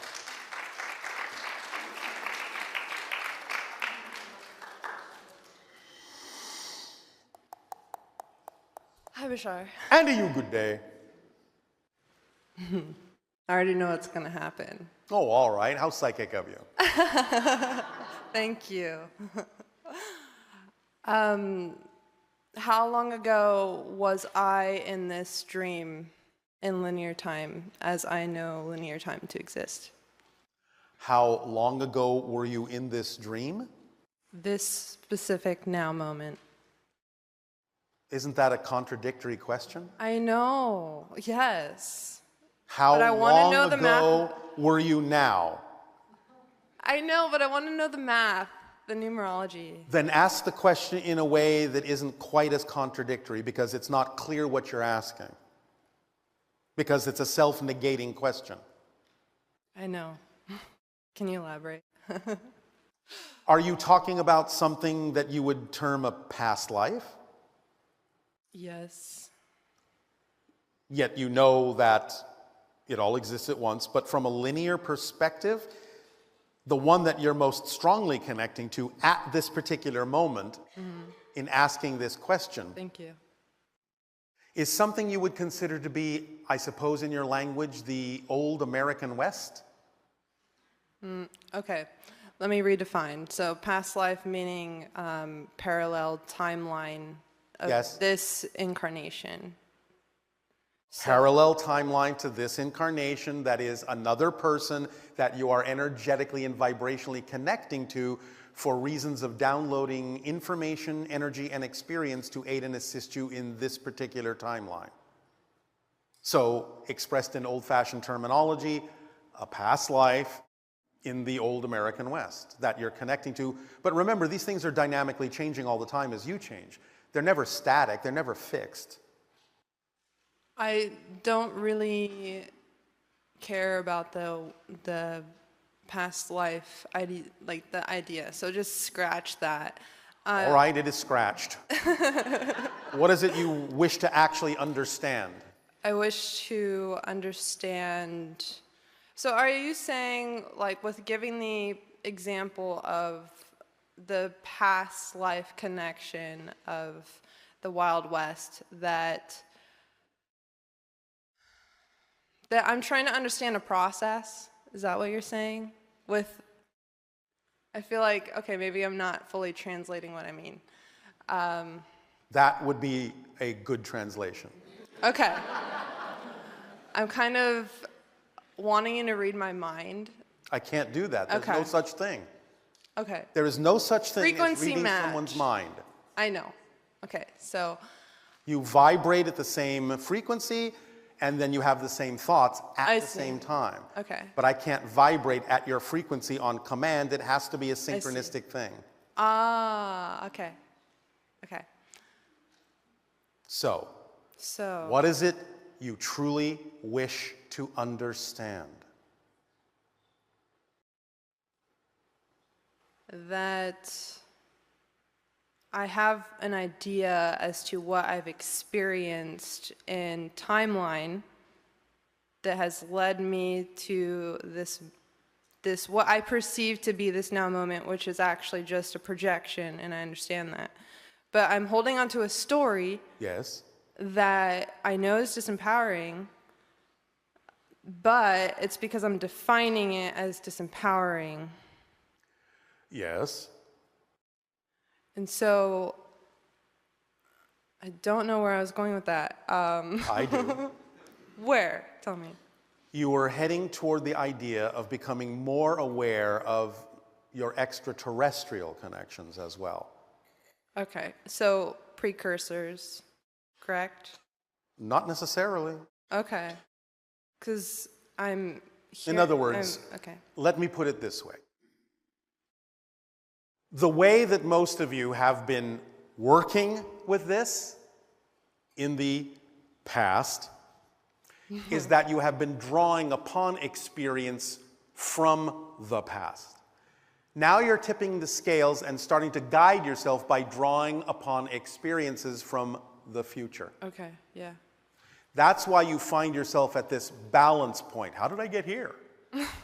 Because you're beginning to really see both directions simultaneously in kind of an all-encompassing cosmic deja vu. Yes, that's exactly what I was trying to get at. Yes, and so what that means is you're overlapping now the idea of the past and the future actually existing in the present, yet you can still realize the benefit you can derive by now relying on experiences from the future rather than so much of the experiences from the past. Mm-hmm. You'll balance them out where you need to, but now you're tipping the scale, many of you, into the direction of looking forward instead of looking back.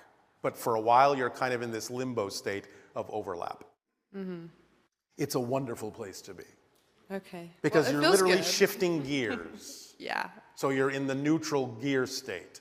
Yet you're getting glimpses of what awaits, what lies ahead for you as you are becoming more consciously aware of actually laying out the template of your probable future realities.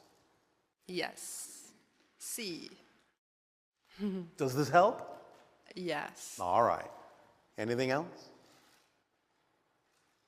Or do you have what you need at the moment? At the moment, I think I'm good. Thank you so much. At the moment, you are way more than good. Oh, yeah. Thank you for that hint. So I wanted to ask when I'm... Thank you. And there was something lurking there. Yeah. Just under the surface. Thanks. Okay, so I wanted to ask what...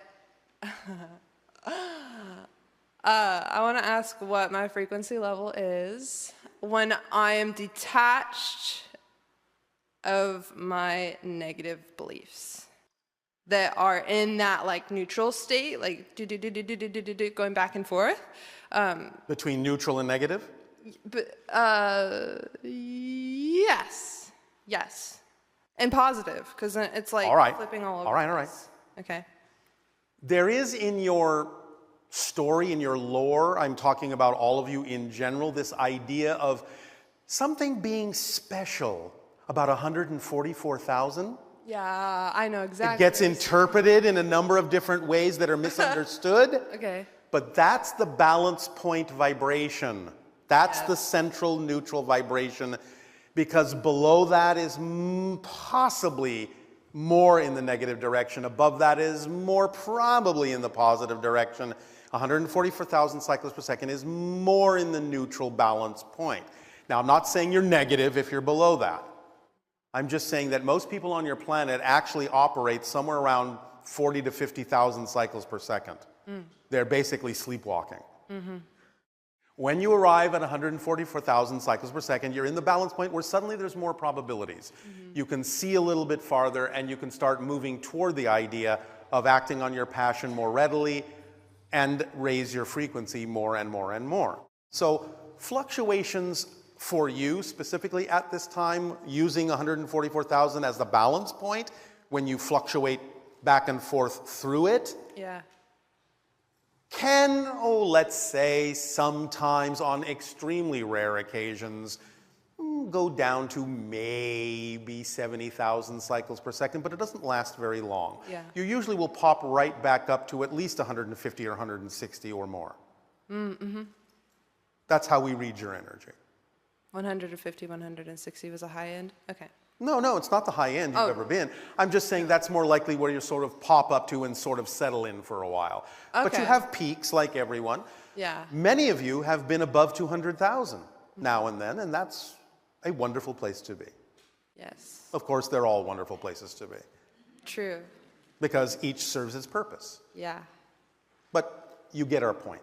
Yes. Yes? So I'm I'm totally having like lots of interdimensional contact and Yes. every single day and all day long, and I love it and it's great. And Me too. So it is you, right? Partly, not just You're you, tapping but into our serious. frequency sometimes, but it's Okay. not always me specifically. I'm just Right. saying I also always have interdimensional experiences. Oh, You see, the idea is that many of you have this sort of science fiction idea of what our society is like. We're a bunch of aliens in spaceships or walking around on our planet somewhere around another star in another reality. Yes, but what we experience our reality to be is a multidimensional, dreamlike reality of walking through parallel realities constantly in a conscious state. It's very unlike the idea of just walking around on the surface of a planet. Mm-hmm. We are literally living a waking dream. Yeah. We are lucid. I'm almost there. It's like it's just All of you started. are doing just fine. There's no hurry. Remember, you are all eternal, infinite beings. Yeah. There's no rush. I'm really What's your hurry? Yeah. I'm really savoring the process though. And That's why you chose physical reality. Yeah. To have the process. The process is the point. Yeah. As you say, the journey is the destination. There is nowhere more important to be. Experiencing the process is the entire point of having the physical life. Because you can learn so much from that process that simply can't be experienced any other way. Cherish it. Treasure it. It's precious. Yeah. Yes? Yes.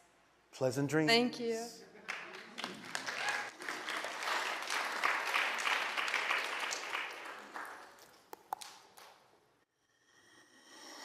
Hello again, Bashar.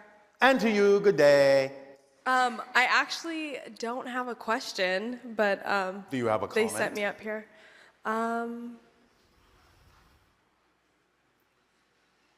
well said. I'm feeling very neutral, but more positively oriented lately. Oh, all right. Thank So you. everything here has been synchronistic and making sense and enjoyable. And? Okay, I do have a question. Uh-huh. So before you talked about Essassani, and there are aspects of your civilization that are quasi-physical. Yes. What is the frequency range for quasi-physical? Quasi-physical is usually somewhere between 250 to 275 up to 300,000 cycles per second or more. Okay. It So- can fluctuate in that window. Most of us at this point are operating above 300,000 cycles per second on average. So is it possible for you guys to choose to lower your frequency to have the physical experience? What do you think I'm doing to have this conversation? Okay. I like that. I am, in some sense, joking with you. Yes. However, there is actually a kind of inertia or momentum that is built up in our society to such a degree that it is actually something we really have to focus on in order to lower our vibration, because it's so automatic at this point in our evolution for us to operate on the higher frequency. It has to be a really strong intention, which I am able to take advantage of in being a first contact specialist, because I've been trained to fluctuate my frequency in order to communicate with various civilizations that operate on various frequency levels. Now, I don't come all the way down to the level of that particular civilization necessarily all the time, but it's closer, and I can manipulate it in such a way as to allow there to be enough of a connection so that we can get the messages through, get the ideas across. Okay, that sparked a question, which I think I know how you're going to answer, but I'm going to ask anyway. So I had my very first channeling experience. Oh, all right, congratulations. Thank you. Although I don't think that's true. You've had others, but yes. go ahead. So the first conscious, visceral attempt at connecting. Yes. And the level of the energy felt incredibly strong and visceral to the point where I had to physically ground my body into the dirt. Yes. Well, you'll get used to it. And it takes a while sometimes to allow it to flow when you're not used to those particular frequencies. Yeah, so that was a few months ago. And then now when I connect, it's much more gentle and fluid. Yes. The energy level hasn't changed. You're just getting used to it. Okay. That's why it feels more gentle. I thought you'd say that. Because you're matching the frequency more closely. Yes, okay. Another question I have is, someone who didn't have any questions. Yes.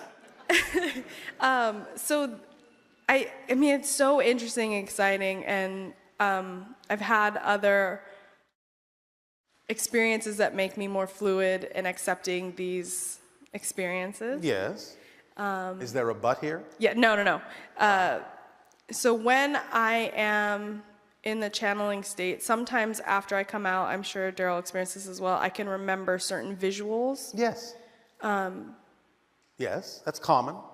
And it's like the visuals make sense, but I can't translate them necessarily. Again, you will absorb whatever concepts you need in the way you need to. Eventually, it will improve. Again, like anything, with practice, you'll retain what you need. You will not retain what you don't need. Okay. It'll become more specific to what you need to retain. Okay. Because the rest of it is none of your business. I figured. Okay. Make sense? Yes. Does that help? Yes. Thank you very much. Thank you. Okay, one last thing. Can you read my can you tell me what my frequency is? I can tell you what your frequency is. Will you please tell me? Oh, all right. You're about 188,000 cycles per second at this particular moment. Okay, thanks. Okay, you're welcome. Bye, Bashar.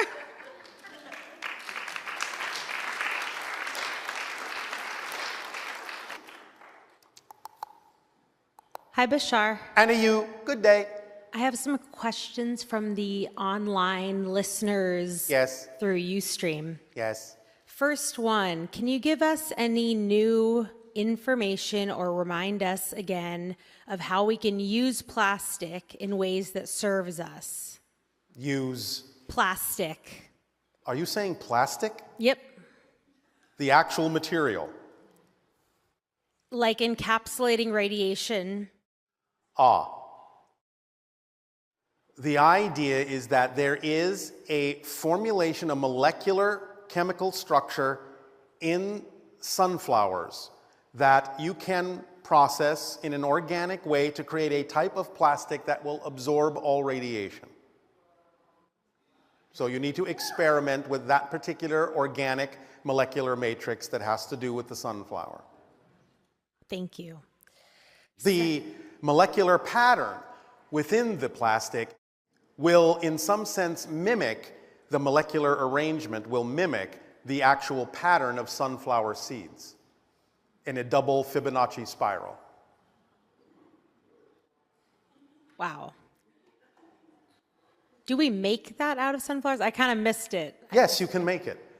You can process the idea of material from sunflowers that contain a natural radioactivity absorption chemical, and you can learn how to duplicate that or mimic that process artificially in a plastic material. Wow, thank you. That's amazing. Alrighty, Rue. Second one. Does your society have a form of money? No. Our economy is based on the skills and abilities of the people themselves. Therefore, it never fluctuates. Except when the skills themselves grow, then there is, quote unquote, more to the economy. It always grows. It never really diminishes. It always fluctuates and changes, but never below a median level of support and balance synchronistically for all. This is why we operate in what we call pure synchronism.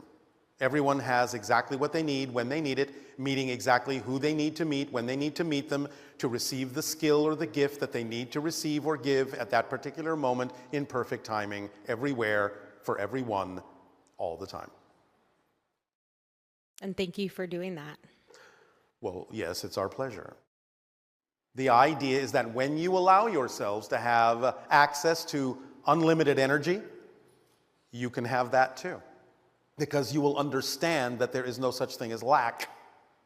There is exactly perfectly enough when it is distributed where it needs to be.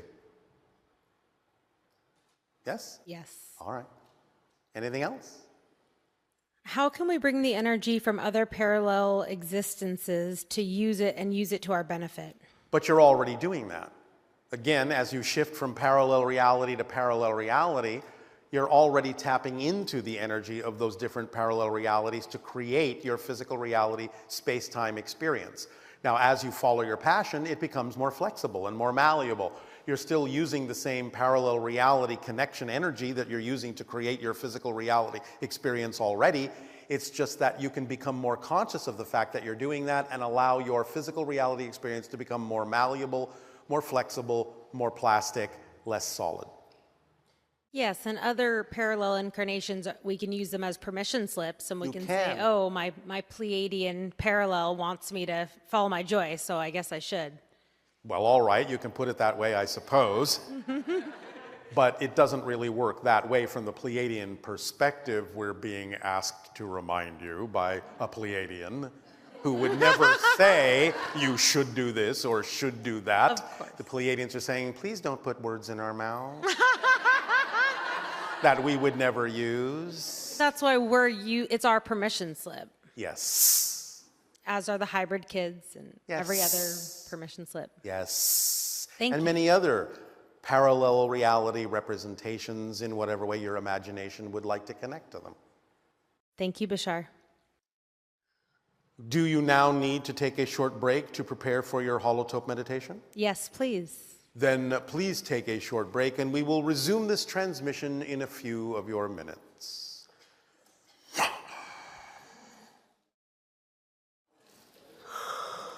How's it going?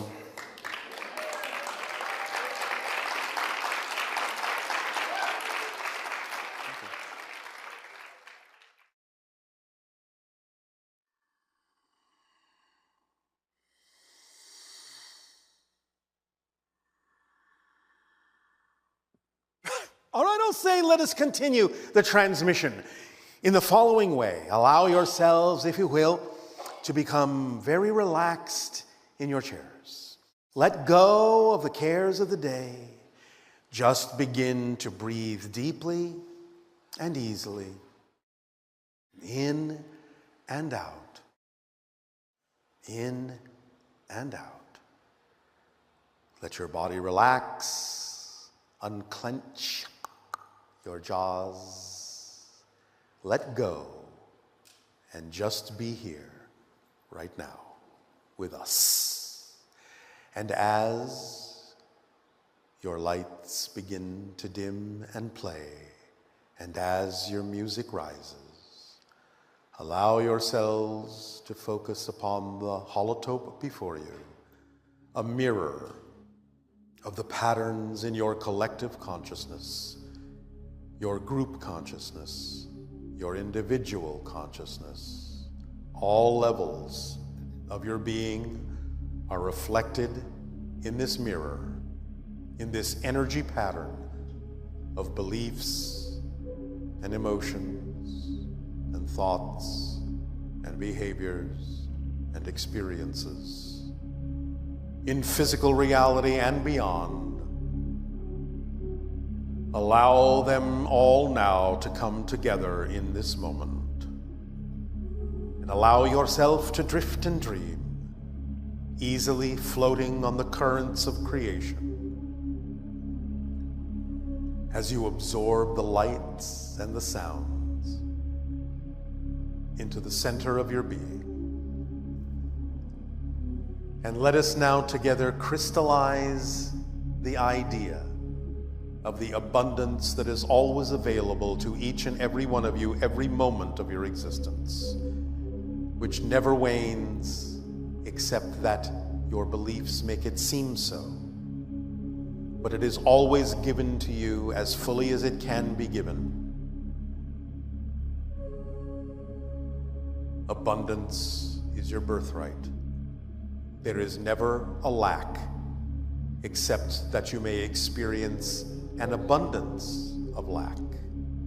But still, you are using your abundance to experience that. But for now, allow yourselves to open up to the 5 forms we have discussed. What you may call money, what you may call trade or barter, what you may call gifts, what you may call synchronicity, and what you may term imagination and inspiration. Imagine yourselves now as a 5-pointed star. Each point, as you stretch out head, hands, and legs, an antenna specifically designed, vibrationally tuned to attract one of the 5 forms of abundance, so that you know all 5 are always available to you, being guided by these 5 points of your star-like being to the center of your soul, of your spirit, of your heart, of your solar plexus, of the chakra of intention, that it comes together in a crucible and blends and melts into an amalgam of various forms and expressions of abundance, each of which serve you in a different way, all of which serve you together. For you are this star-like being with 5 points, sensitive to those higher frequency energies at the very tips of your antenna, at the very tips of your points, head, hands, and feet, drawing in the vibrations of abundance, of energy, connected always to the flow of your current, connected to the cosmos, connected to source, connected to all that is. Always flowing to you and always flowing from you to create your experiential reality. So know that as you go through life, as you float and travel through space and time, as this star-like being, there is always vibrations of abundance flowing into each point, gathering in the center in whatever proportions are relevant for you in any given circumstance and situation, to bring with them all of the information and all of the knowledge you need at that moment for whatever it is that is manifested in your life. For the unknown is not empty. It is full of all of the things you need in any given moment, in any given circumstance. Whenever you are faced with an unknown situation, know this: it will always, never just bring the situation, it will always also bring, always, all of the tools, all the information you need to be able to experience that situation, that circumstance, in the way that serves you best, most abundantly, most energetically, most fully, most brilliantly, most beautifully, most gracefully, most lovingly. in all the ways that you can be supported by the unconditional support and love of existence itself. Allow yourselves to drink it in and be energized. Allow yourselves to feel those electrified currents coursing through you, knowing that you are able to tap into everything you need at any given moment, and that what you are given, based on what you need, will fulfill you always and forever, in every moment. As the star-like being you are, the spark of light that burns within you, that glows within you,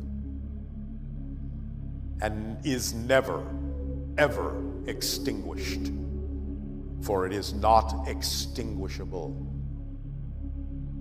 It is your indestructible core. It is the essential being that you are, no matter what you may surround yourself with, no matter what circumstance or opportunity. Always at the core is your indestructible essence, that spark of light, that reflection in the mirror of creation that you are, in the facet of the multidimensional crystal of existence that you are, connected to all.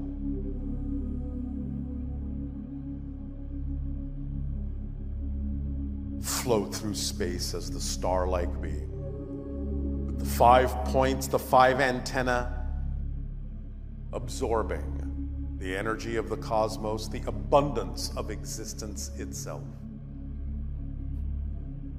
It is here for you, always. Allow yourself to breathe it in deeply. Crystallize this within you as a certainty, as a knowingness. Beyond belief, there is what you know is true for you. Because what you know, you do. It's in your actions, it's in your behavior, because you know it to be true. You don't have to think about it.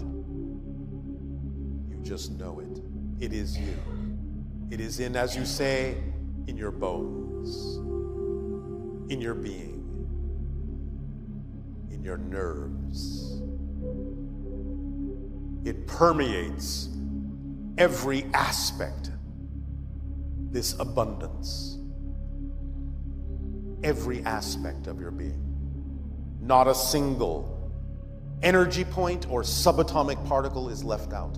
It is bathed in abundance, immersed in abundance, saturated with abundance in every particle. Every particle beams with abundance. It flows within you like currents in an ocean. You are swimming in it, inseparable from that cosmic sea of energy and light and love and abundance. There is never a shortage, never a lack, for all is here now. All is here now. Tap into what you need. Tap into who you are. Act on your passion. Open up to what Spirit has to give you as a gift. For that is the currency of the cosmos. Appreciate yourself, and that is how your currency grows. It is no accident that you use the same terms for your money and your self-worth. Appreciation, it grows. The more you appreciate yourselves, the more expressions of abundance you will experience in all of their forms in life. Let go of those things that do not serve you. Create the meanings that do work for you. Live your life to the fullest. For what else is it for? For that is your purpose, to be you, to be you, to be you as fully as you can, for you can be nothing else. Surrender is not giving up control. Surrender is surrendering to the control that's already built into you automatically. Go with the flow of your current. Your current knows where you need to go. Relax into it, drift and dream upon it, and float in the endless void of existence that is never empty, but full of all probabilities and full of all that is relevant for you. Each of you deserves it. Each of you is unconditionally loved. Each of you is totally supported. Even if you believe in lack, you are supported in that belief.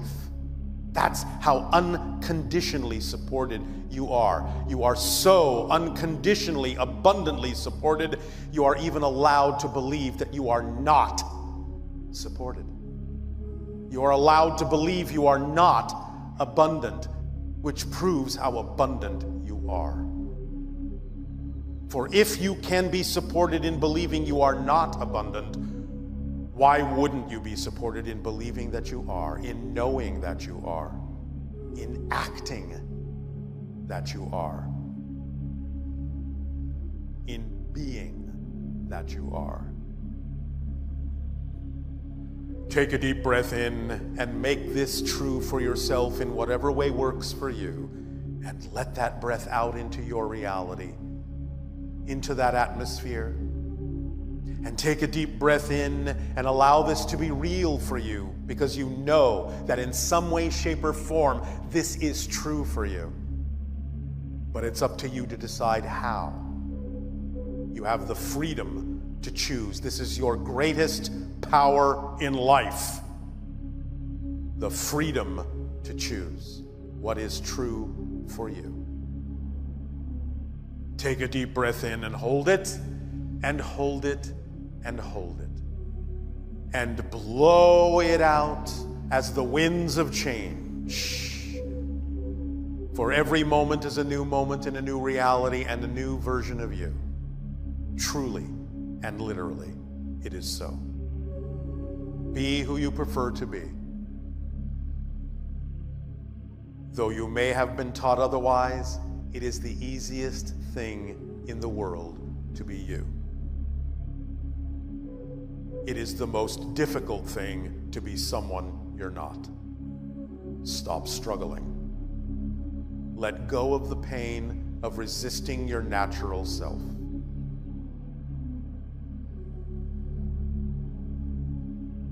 Be here now. Float freely in the light and sound. Cherish and treasure your experience of all that is uniquely expressed through you, in gratitude and grace and appreciation and love.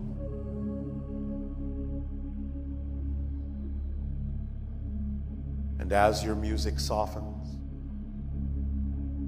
and as your lights dim, allow yourselves just to continue to float freely, peacefully, in beauty, in joy, in love. Welcome home. Welcome home. Welcome home. Our unconditional love to you all. Sweet dreams.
say good day to you this day of your time. How are you all?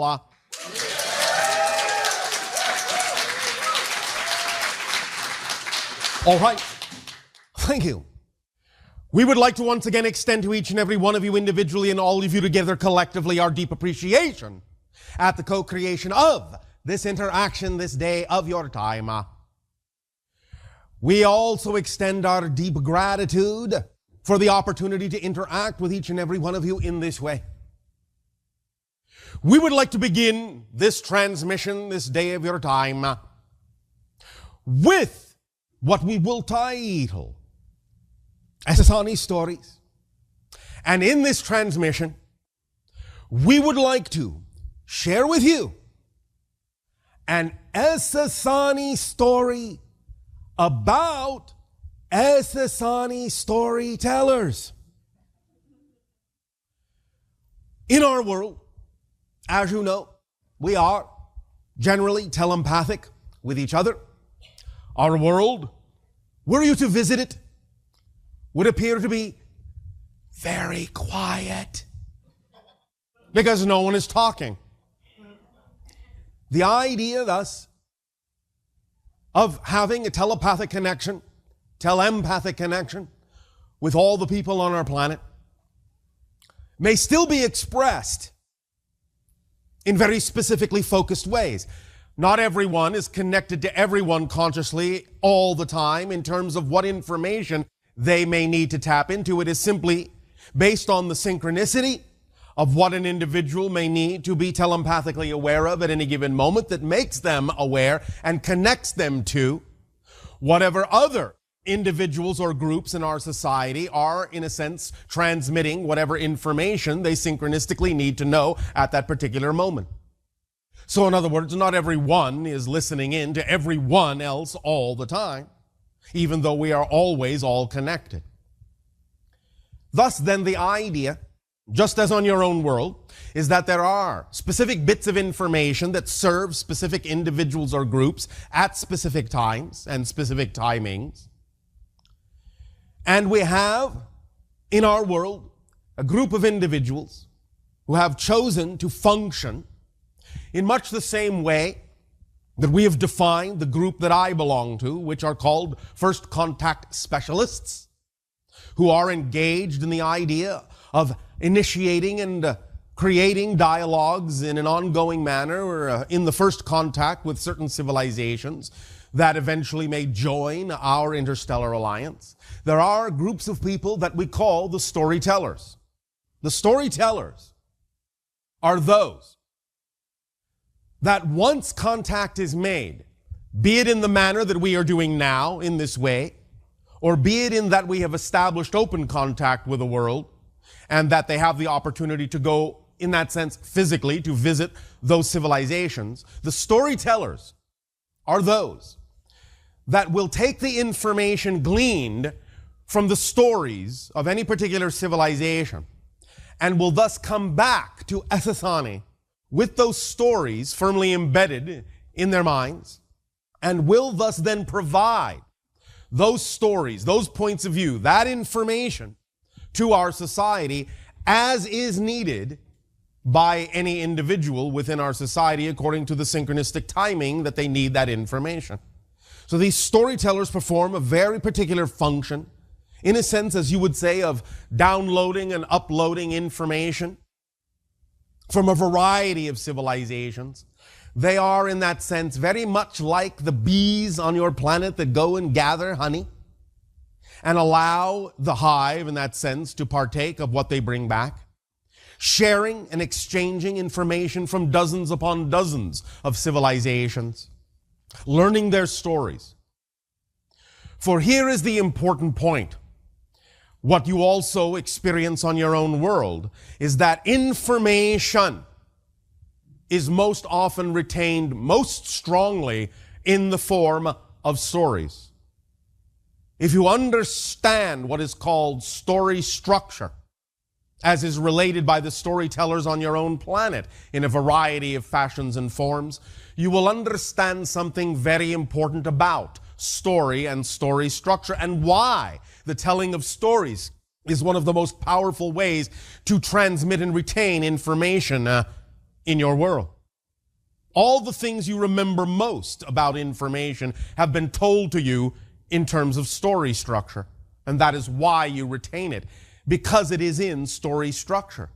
But why should that be? I will tell you. Thank you.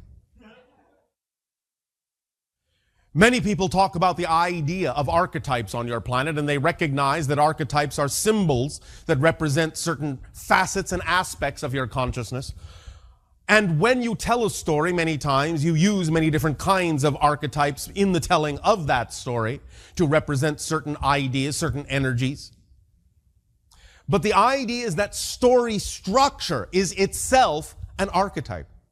Story structure is embedded in your consciousness, in your physiological personality. When you crystallize your energy into the time-space continuum format, when you construct the physiological mind, the physical ego structure out of the space-time energy, in that sense, when you impose that structure on your consciousness to create physical personality, automatically embedded within that structure is the vibration called story.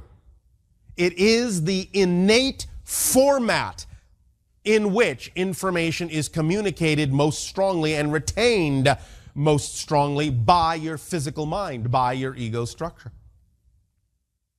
This is why, as children, you can never get enough stories. That's how you learn. Tell me that story, mother, father. Tell me that story again. Tell me that story again. Tell me that story again. The idea being that you always learn something new. You glean something new because it is all there in the story structure. If the story structure of your story matches the story structure that is innately, inherently embedded within your consciousness, then you will pluck all the right chords. The stories that you call lasting, the stories that you call classic, are so because they are matching the story structure in your consciousness. They hit all the right tones, all the right chords, and in that way are automatically embedding themselves through vibration into your consciousness, and you retain them that way. Those stories that do not incorporate the idea of all of the elements of the natural story structure that is automatically archetypally embedded in your consciousness do not resonate with you. You feel, though you do not necessarily always know how to say it, that somehow it didn't quite hit you, that something is missing, that it didn't quite tell the story the way it needed to be told, that you do not identify with it, you do not feel it in your heart, your mind, your spirit, your soul, you do not feel it in your bones. The idea thus is that if you will understand and learn what story structure is and how it is represented archetypally in your consciousness automatically, then when you communicate with others those things that you believe and feel are most importantly representative of who and what you are and what your excitement is all about, finding a way to communicate the idea not in dry facts, but in the idea of telling of the story of who and what you are, telling the story that excites you. Always be the way to garner the interest of others, because you will be playing that tune, you will be striking those chords, hitting those harmonics that resonate within their consciousness in the story structure that is already embedded within their personality structure. Learning to communicate with each other in the form of story, be it the idea that it appears that way obviously, or be it that it is more cleverly embedded in the way you communicate, doesn't matter. It doesn't even have to be in the order that you typically think it needs to be, as long as it contains all the elements and strikes the right chords at the right time. The idea is that if you learn to communicate who and what you are in that format, more and more, you will find that your communications will be, in that sense, more clearly heard. Doesn't always mean that individuals must, in that sense, match the vibration of your story. Doesn't mean that your story always has to be compatible with others. But the idea is that you will more clearly explain what the story is that you are living, what the story is that you are all about, what the story is that you desire to experience in your world. Become storytellers, tellers of the story that is your story, the story of your world, the story of your culture, the story of your individuality, the story of your explorations and experiences.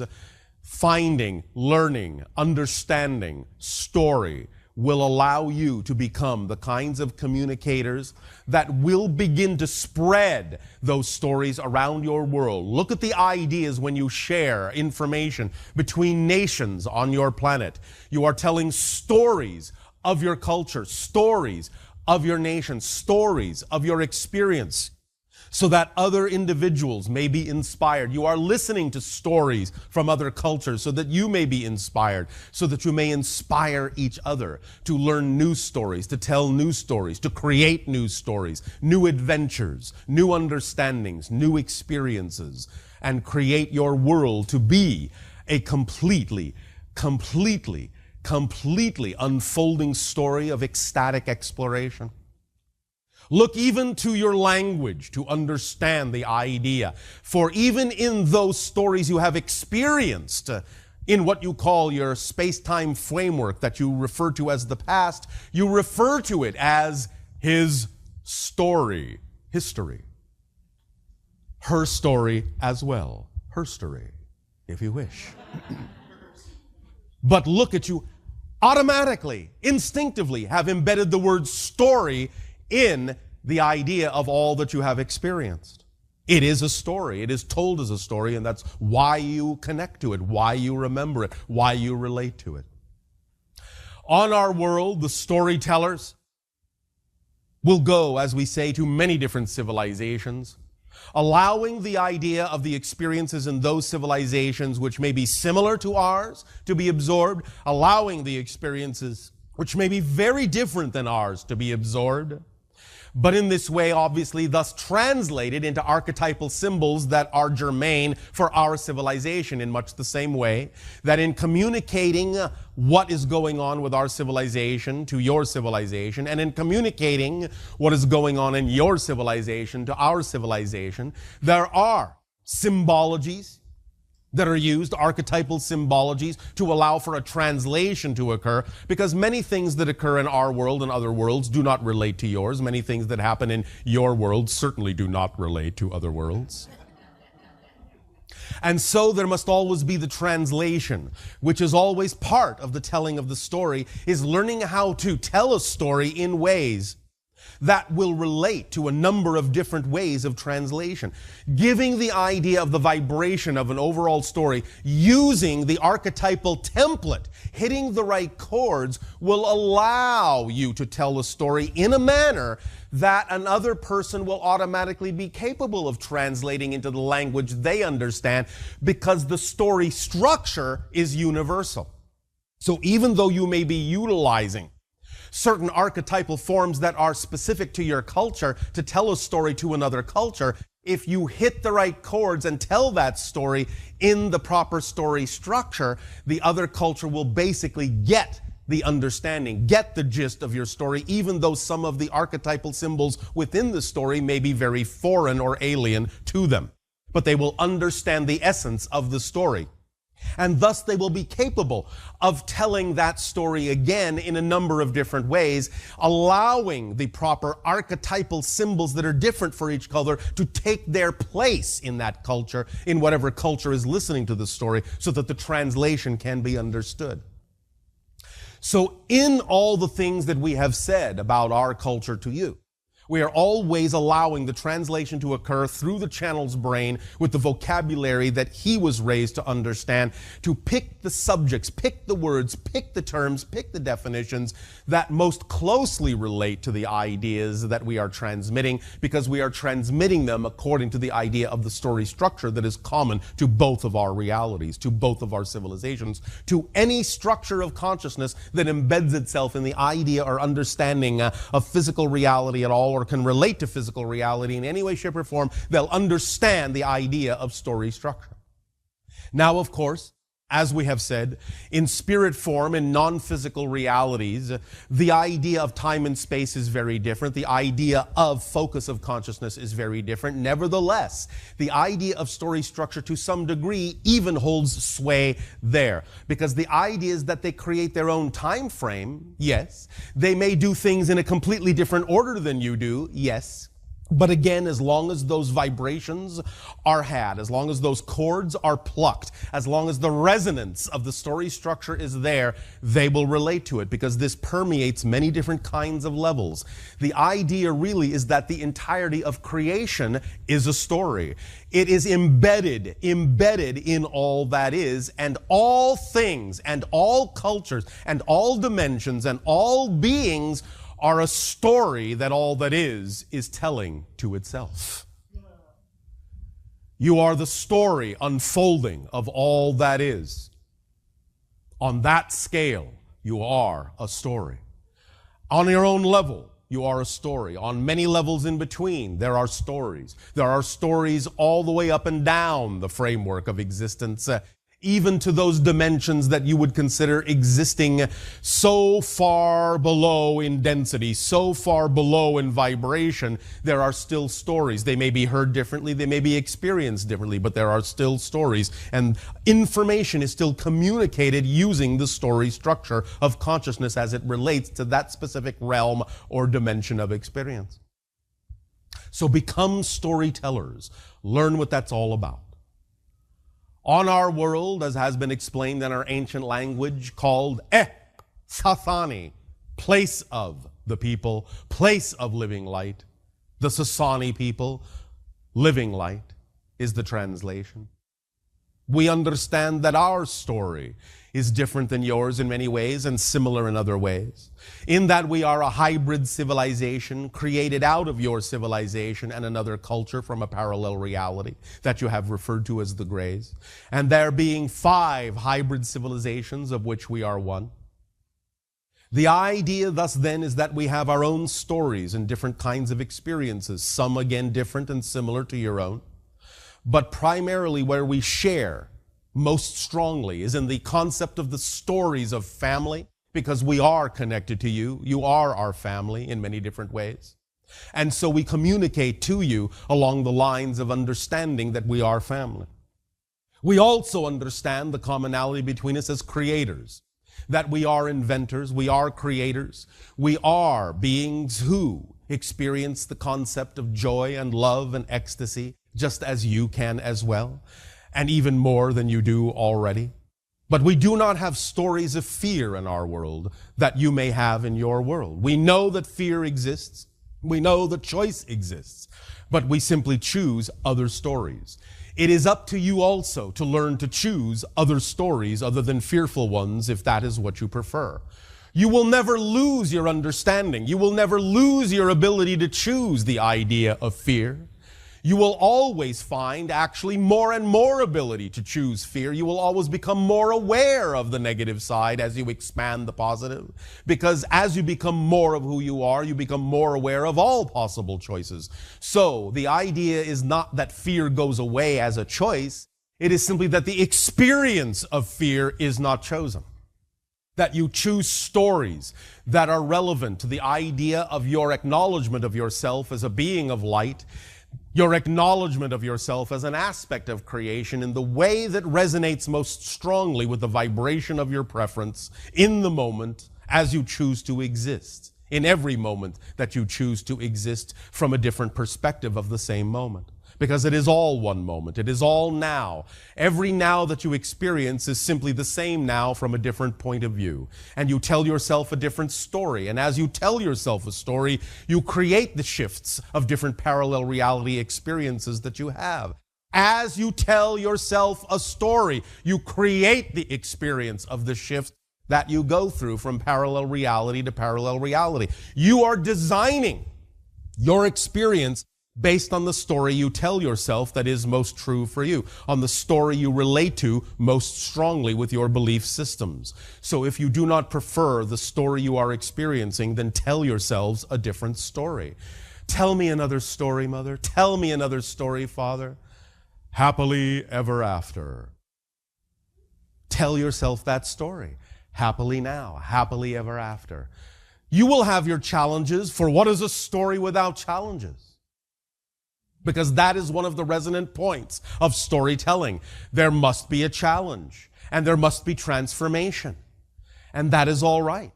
Because in telling yourself the story that way, you will tell yourself the story that allows you to know that you have the ability to transform the challenge into something that expands your story, something that works for you, something that resonates most closely with who it is you believe yourself to be. Tell yourself the story that you know is true for you. Be the storyteller to yourself, just as all that is telling itself the story of all that it is. Through all of you, through all of us, through all beings in creation, it is telling itself the story of who and what it is through all the different perspectives it has created itself to be, through all the aspects, all the pieces, all the stories. An infinite, infinite, infinite array of stories is all that is made of. It is one giant experience of a multitude, an infinite multitude of stories and perspectives about itself, thus experiencing itself in all the ways, in all the stories that it can. Existence is one big story. It goes on and on and on and never ends. You can decide what aspect of that story you get to experience yourself to be. Tell yourself the story you prefer to be, for you are an unfolding story. Always, always, always, and forever. Now then, on our world, we also relate to many different levels of our planet in that sense. What you call the idea of the beings that are like us and the beings that are not. The animal beings, the tree beings, the rock beings, the star beings, the energy beings, all the different kinds of beings, even as many indigenous cultures on your planet relate to these things as people, relate to these realms, these dimensions, these worlds as their own stories, different kinds of stories, but you can share their stories as well. And the story structure will work for them as well. So when you allow yourself to really understand and learn and master story structure, being that it is, again, archetypally embedded in your consciousness, you will realize it is archetypally embedded in the consciousness of all the other kinds of beings on your planet as well. So that when you share information or wish to learn information from them, if you approach them through the idea of tell me a story or let me tell you a story, and learn the idea of how to communicate through story structure, it will be easier for you to understand the stories of many other beings as well. This is the innate template of communication. Story structure is what it's called on your planet. It is the innate template of communication. Let me give you an example also of how this template works in translation in a variety of different ways. Many of you know that when we are conducting these kinds of channelings, these kinds of transmissions to your world, we are engaged with the intelligence of what is called our ships, our computers on the ships, which are self-aware beings and actually are extensions of our own consciousness. A ship, in a sense, a spaceship for us, in a sense, is a crystallized form of our own higher mind. And we are constantly in communion with it, in communicating these ideas to you.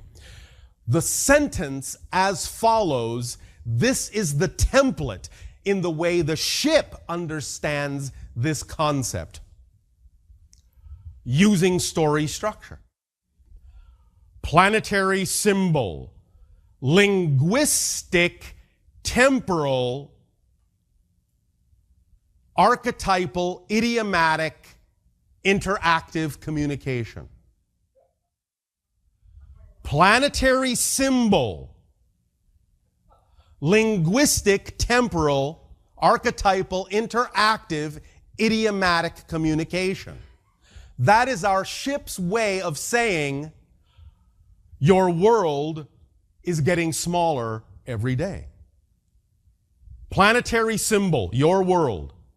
Linguistic, idiomatic, an idiom from your own language to represent archetypal interactivity in a temporal fashion. Your world, in your language, idiomatically, is getting smaller every day. Interactivity is increasing and accelerating. But that phrase is how our ship translates that story structure, using the template in its most raw form, because that's all the ship needs to do.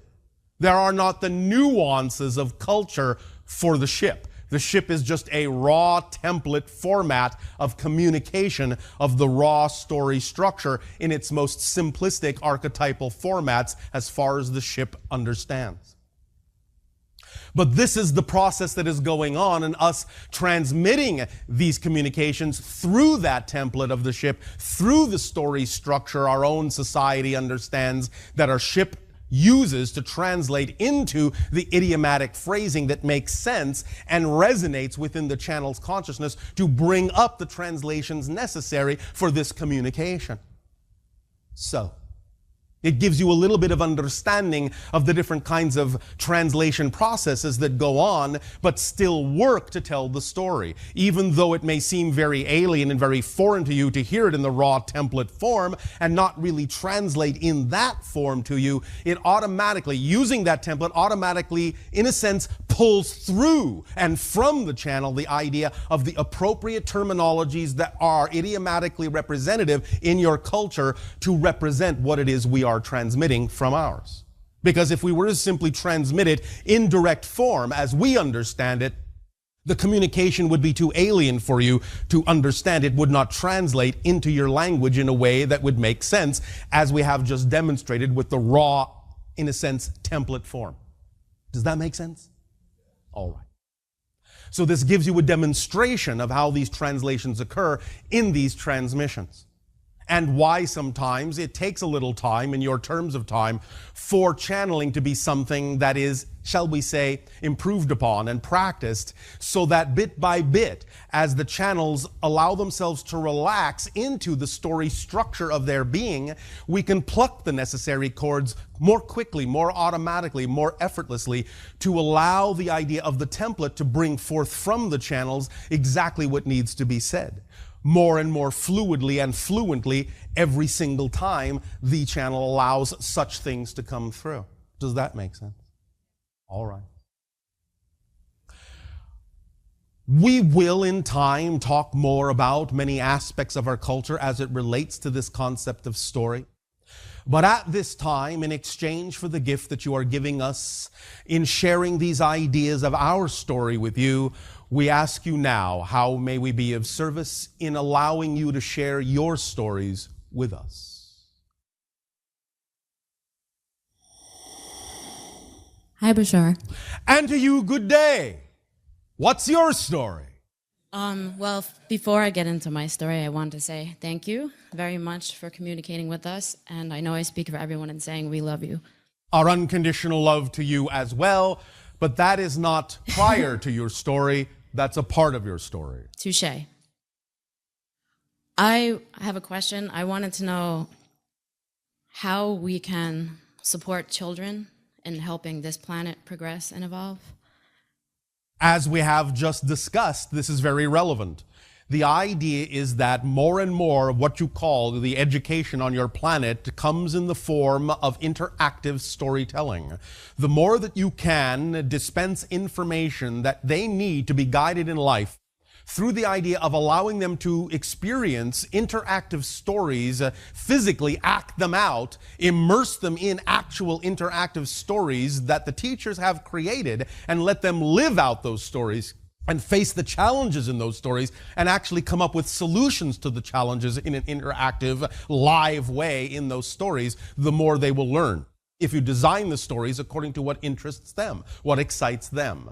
This is very key in terms of the idea of education and guidance for children on any planet in that sense, is that they be allowed to express what it is that excites them, what their story is, what format they need to hear the story in, so that the story can be told in a manner that they can understand, that they will resonate to. And in creating actual interactive stories that they can play out, which is why children play, by the way, then they will learn, they will problem solve, they will create solutions creatively that will allow them to incorporate all the knowledge that they need to guide them in their lives as they unfold and expand into what what you call maturity or adulthood. Does that help you? It does. So what is your story relative to this? Well, right now I work with them in an educational setting, in a Oh, school, all right. public school. Yes. And unfortunately, up until this I time... beg your pardon. Up until this time... Yes. The people who make the decisions have been more focused on money rather than the best interest. And so what has that got to do with your ability to tell stories in the way that you prefer to? What's your story here? Are you telling yourself that you don't have the ability to do it in the way you prefer? Are you telling yourself that story? What story are you telling of yourself? I am telling a story of myself that says I am at the mercy of those that are not compatible with my story. That's the story I'm telling myself. I would prefer to tell myself another story, but I haven't done so yet. What story would you prefer to tell yourself? I want to see the new system of education start to evolve, but I beg your pardon? It is evolving right now. You want to be the new system? Yes. Because when you say, I want to see it, there is still some definition within your storytelling that says that's one step removed from your ability to actually be the story. Right, because sometimes in the current system, one may feel restrained from being. But that's only because you're telling yourself a restraining story. Tell yourself a story of freedom and creativity, and you will not experience restraint. You will allow yourself to attract into your story the opportunities, situations, circumstances, synchronistically, that will allow you, by using your imagination, to create your own way of telling, your own way of teaching, your own way of story construction, whatever excites you. Maybe you need to start your own school. Have you thought about that? Somewhat. Well, is that not part of your story, or can you not join a school that is more in keeping with the story that you would like to be telling? It's possible. Well, then why don't you? What story are you telling yourself that prevents you from telling the story you prefer? Then I need more clarity about what that school would look like. That's why you have an imagination. Yes, I agree. Well, how are you going to teach children if you can't even teach yourself? Yes? Yes. Use your imagination to come up with what excites you and act on it to the best of your ability, knowing that you will attract what you need to allow you to fulfill that imagination. Don't put the expectation that the visualization that your physical mind has come up with must come out to fruition in exactly the way your physical mind has imagined. Use the visualization as a template, as a symbol, to create the feeling, the experience, the vibrational state of that story, of that reality, and let the higher mind bring you the elements that really need to be there to pluck the right chords in the story, so that the higher mind will bring you a story even grander than your physical mind has been capable of imagining, but use what the physical mind has been capable of imagining to simply get the ball rolling, to act as a template, to act as a symbol, to get you in the proper state of being, to allow the higher mind to deliver what needs to be delivered. Because remember, you cannot perceive what you're not the vibration of first. So get in the right vibration of being the storyteller you prefer to be, and the higher mind will tell you the story through your imagination conduit. That's what imagination is. It's the conduit of communication between your higher mind and your physical mind. And higher mind always communicates through that imaginary conduit in the form of story structure. Let it resonate within you. That's the visualization that you get. The representation of the visualization the physical mind conjures up is the representation of the story coming from the higher mind in story structure. So see the ideal story in your mind's eye. Behave like you see the version of you in that story behaving, and tell yourself that story. Make that story true for you. Make it your story. Does that make sense? Yes. Is our story coming across to your story? Yes, Is this something that you feel bold enough to do? of course.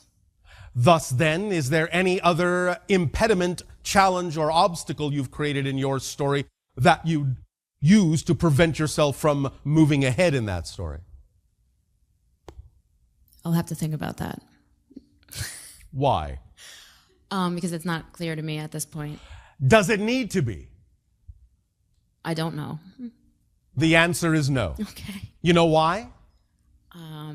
Tell me. Thank you. What? What? Tell you a story?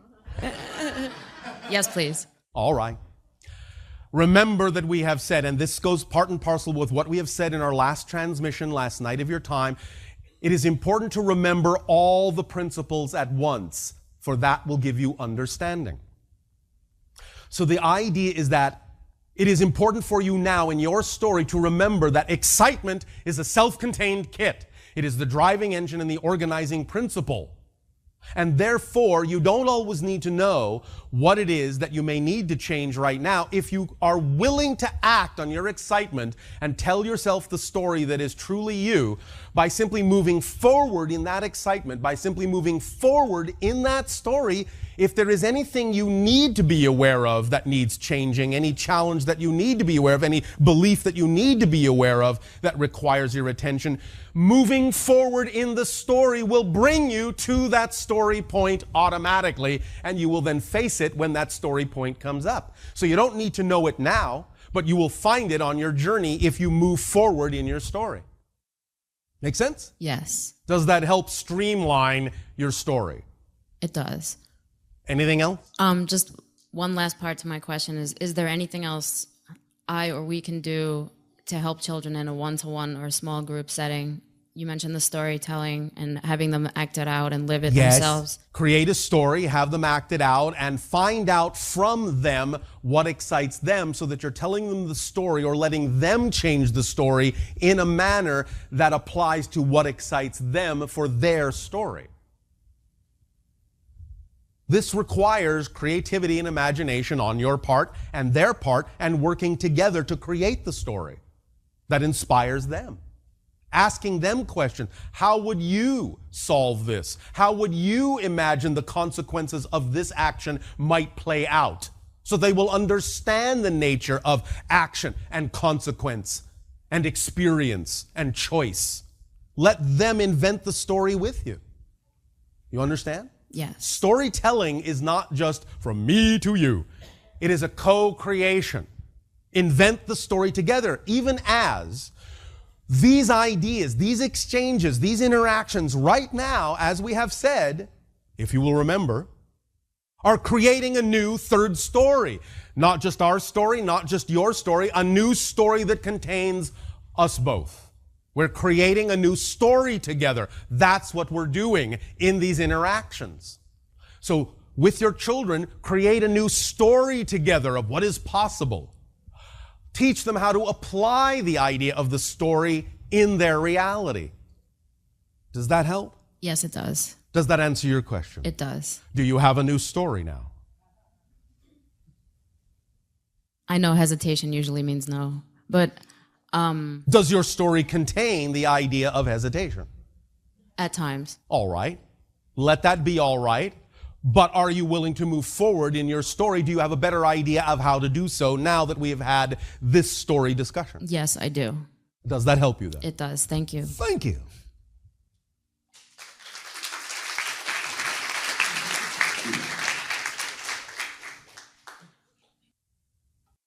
Good day, Bashar. And good day to you. What's your story?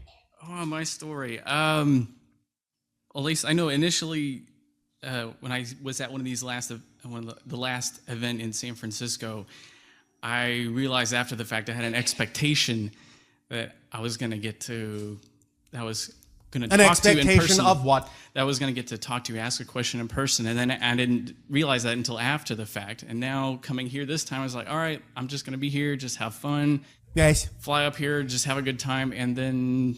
Bang! Yeah, what do you know? This was a wonderful surprise. Thank you for containing surprise in your story. It's one of the most important story elements. Yes. Good point. Thank you. So yeah, this is a great idea, using stories. I know it feels like, I don't know how, but somehow it seems like this could be used to, at least for me, in following my excitement, at least something that I would like to follow. Really? My It excitement. seems Yes. that way to you, does Yeah. it? All right.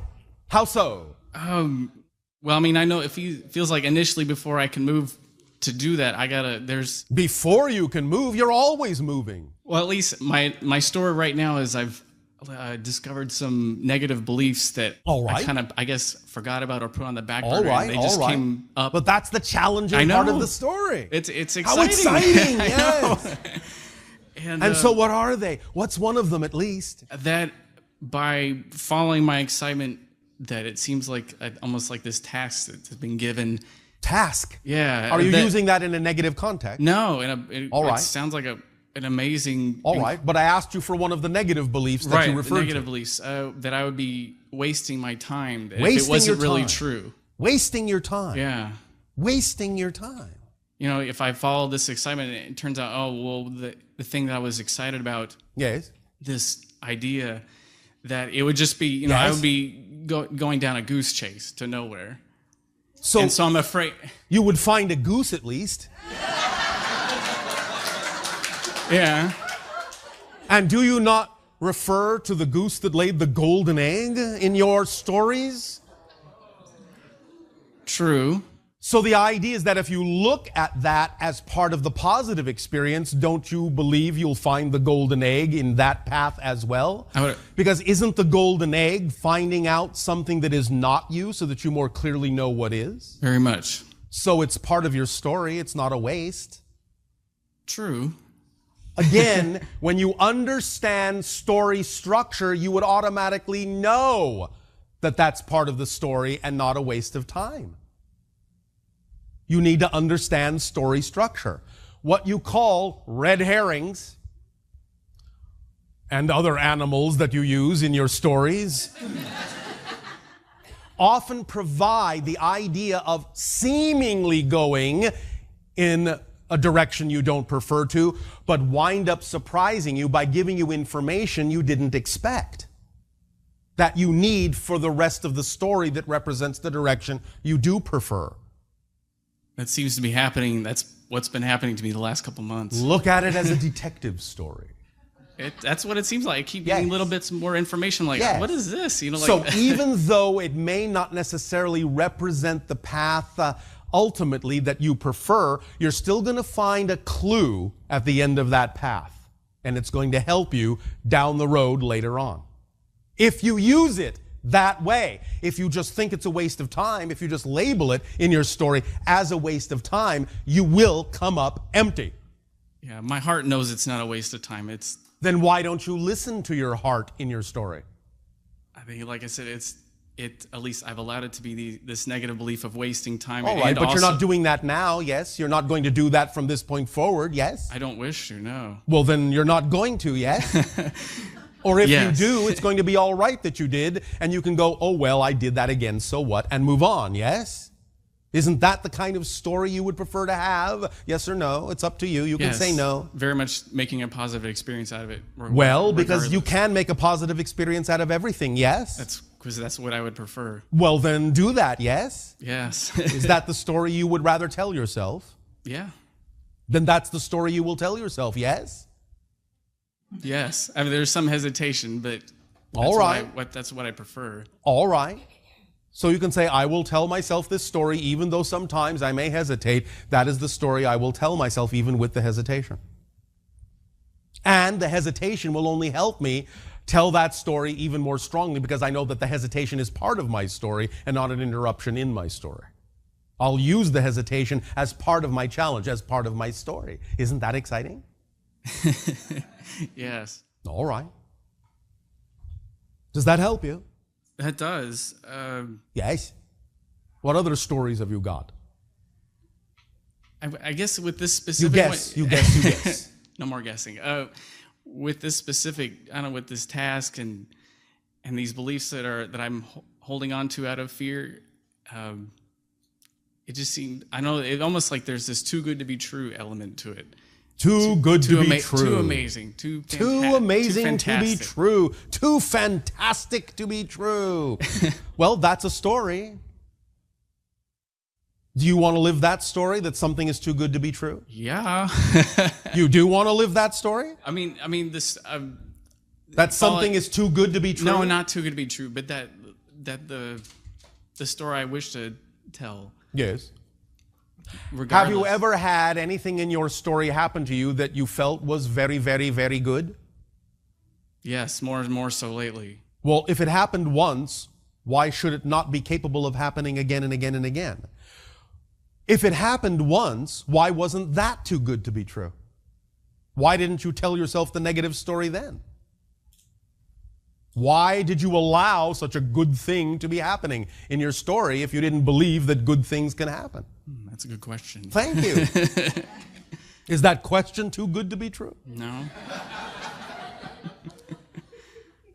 So you see, it's all about understanding story structure so that you understand how to ask yourself questions about your own story. You understand? Just like we did. You recognize that your own story does contain things that you did not believe were too good to be true, so you allowed them to be experienced. But if you did it then, what's the difference between that and any other thing? Maybe it would be more helpful for you, instead of talking about whether something is too good to be true or not, to simply allow your story to understand what is most relevant to your story. Because there may be things that are not relevant to your story experience, but you don't have to label them as being too good or not good enough. I remember you mentioned that to somebody at the San Francisco event, and then I was pondering, I was like, well, it seems really, really relevant if it's true. Then the idea that you can begin to understand in redefining these things is that if something seems really, really relevant, that's another way of saying that it is true or it wouldn't feel relevant. Do you understand? Relevance is truth. Relevance is the vibration that is aligned with your truth. That's why it feels relevant. Otherwise, it wouldn't feel relevant. It wouldn't be your truth. But if it feels relevant, that's synonymous with, it aligns with your truth, or it wouldn't feel relevant. So if it feels really, really, really relevant, then it's really, really, really reflective of the true you. For you. It may not be true for someone else, but if it feels relevant for you, it's true for you. It's a synonymous definition, if you allow it to be. Instead of separating it and saying, well, it feels really relevant, but is it true for me? You're contradicting the idea, the very definition of relevance. You understand? I like that. Does that make sense? Yes. That's why, again, it's so important to be clear about your definitions and be aware of what definitions you're already giving something. Take it apart. Examine it in your story. Find out how you are labeling things. Because when you understand the labels you're giving to things, you'll understand why you may be confused about things, because you're applying confusing labels that don't allow you to extract what you need from every situation. As you have just given us this perfect example in your story. By supplying a different label to relevance other than the label that it represents the true you, you've created a separation, you've created a confusion. But by consolidating it and integrating it back together and going, wait a minute, how can it possibly be relevant to me? How can it possibly feel relevant if it isn't true? By understanding the underlying nature of existence, which is the same thing as underlying story structure, you'll be able to see right through these illusions that you create and understand the labels that you're applying to things, and thus change them when you see that they don't work for you. Does this help? Very much. You have a different story now then? Yes. Thank you. Thank you. Oh, yes. Real quick. Oh, I just, yes. I didn't know if you've happened to had a chat with what I call Dave by any chance lately. Define Dave. At least the consciousness I seem to be. A guide? I don't know. He just described himself as a consciousness that I've been verbally channeling, just mostly for myself. And? I don't know if you've had any chats with him lately. I'm having one right now, aren't I? Right now. Okay. Good enough. Because Dave is an aspect of your own consciousness. Yes. You understand? Yeah. So? Is there something Dave wants to tell you? Yeah. I'm not. I don't What know. does Dave want to tell you? Go follow Since my you story. brought up, since you brought up Dave, what does Dave want to tell you? What's the story Dave is telling you? The one he's been telling me. Which is? All the stuff he's been telling me to actually act on it. So, why aren't you listening to Dave? Good point. And the answer is? Why haven't you been listening to Dave? And the answer is? Oh, mainly because I've...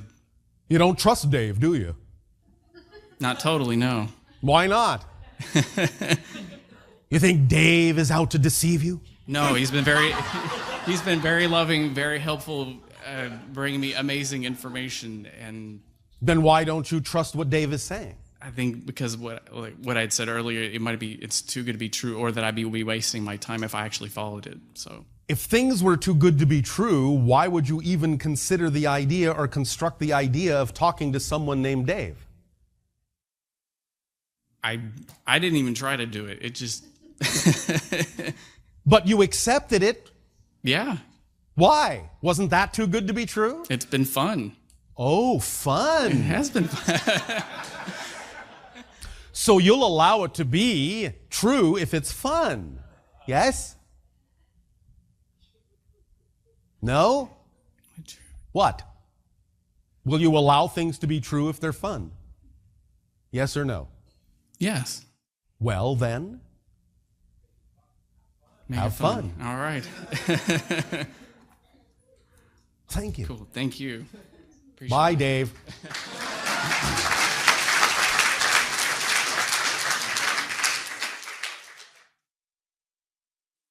Hello, Bashar. And you good day. What's your story, sweetheart? My story is that I am very much bound to my fellow beings. And Bound to your fellow beings. yes, very much so.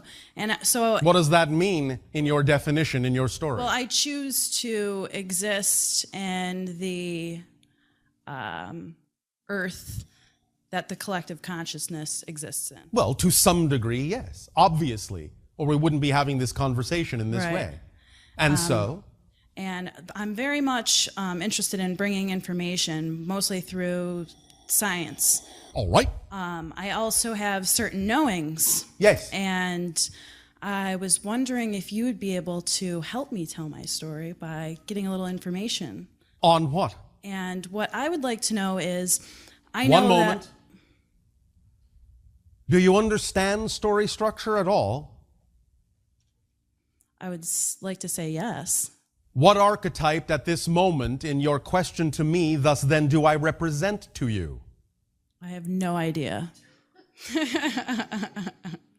I'll give you a hint. Okay.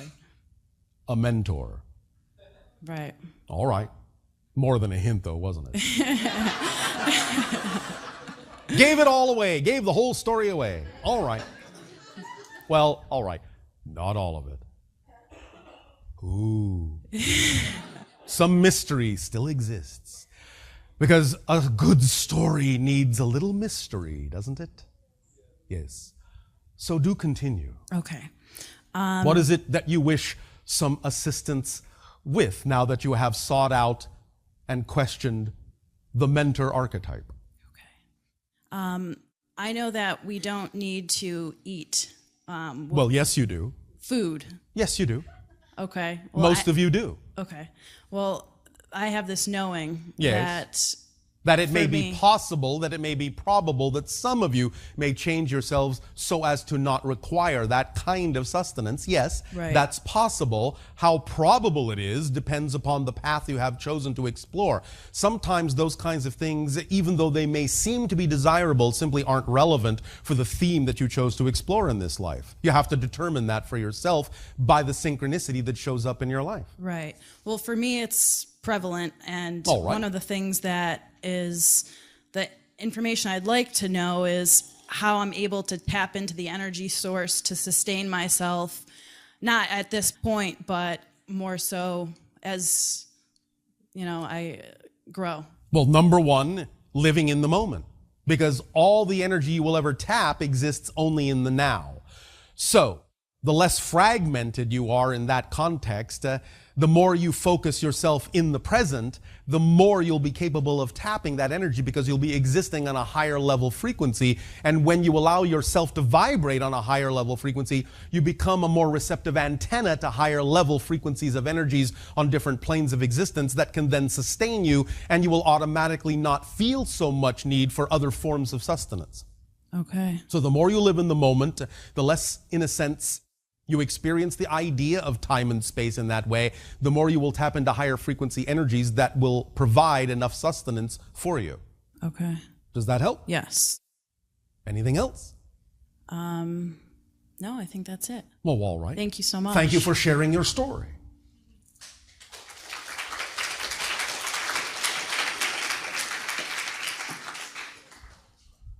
Good day, Bashar. And to you, good day. What is your story?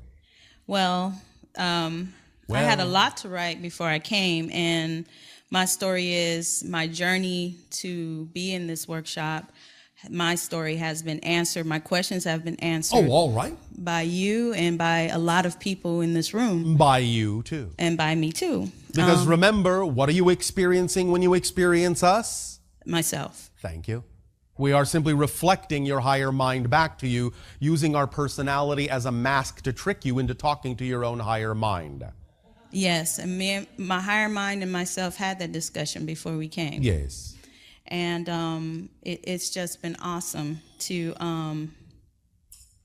dive into just myself. Yes. And follow my excitement. Yes. And being led by the synchronicities. Yes. And the parachutes that have taken me to where I am that have now, automatically popped open when you took the leap of faith. when I took the leap of faith. Yes. Which landed, of course, which is not exactly faith, but true knowingness and understanding that the parachute does exist. Exactly. And that way I don't fear the unknown because I know my parachute will always be there. And Because it will open what more will you on time. discover in the unknown? More of myself. Exactly. You see, you're remembering many things at the same time. Exactly.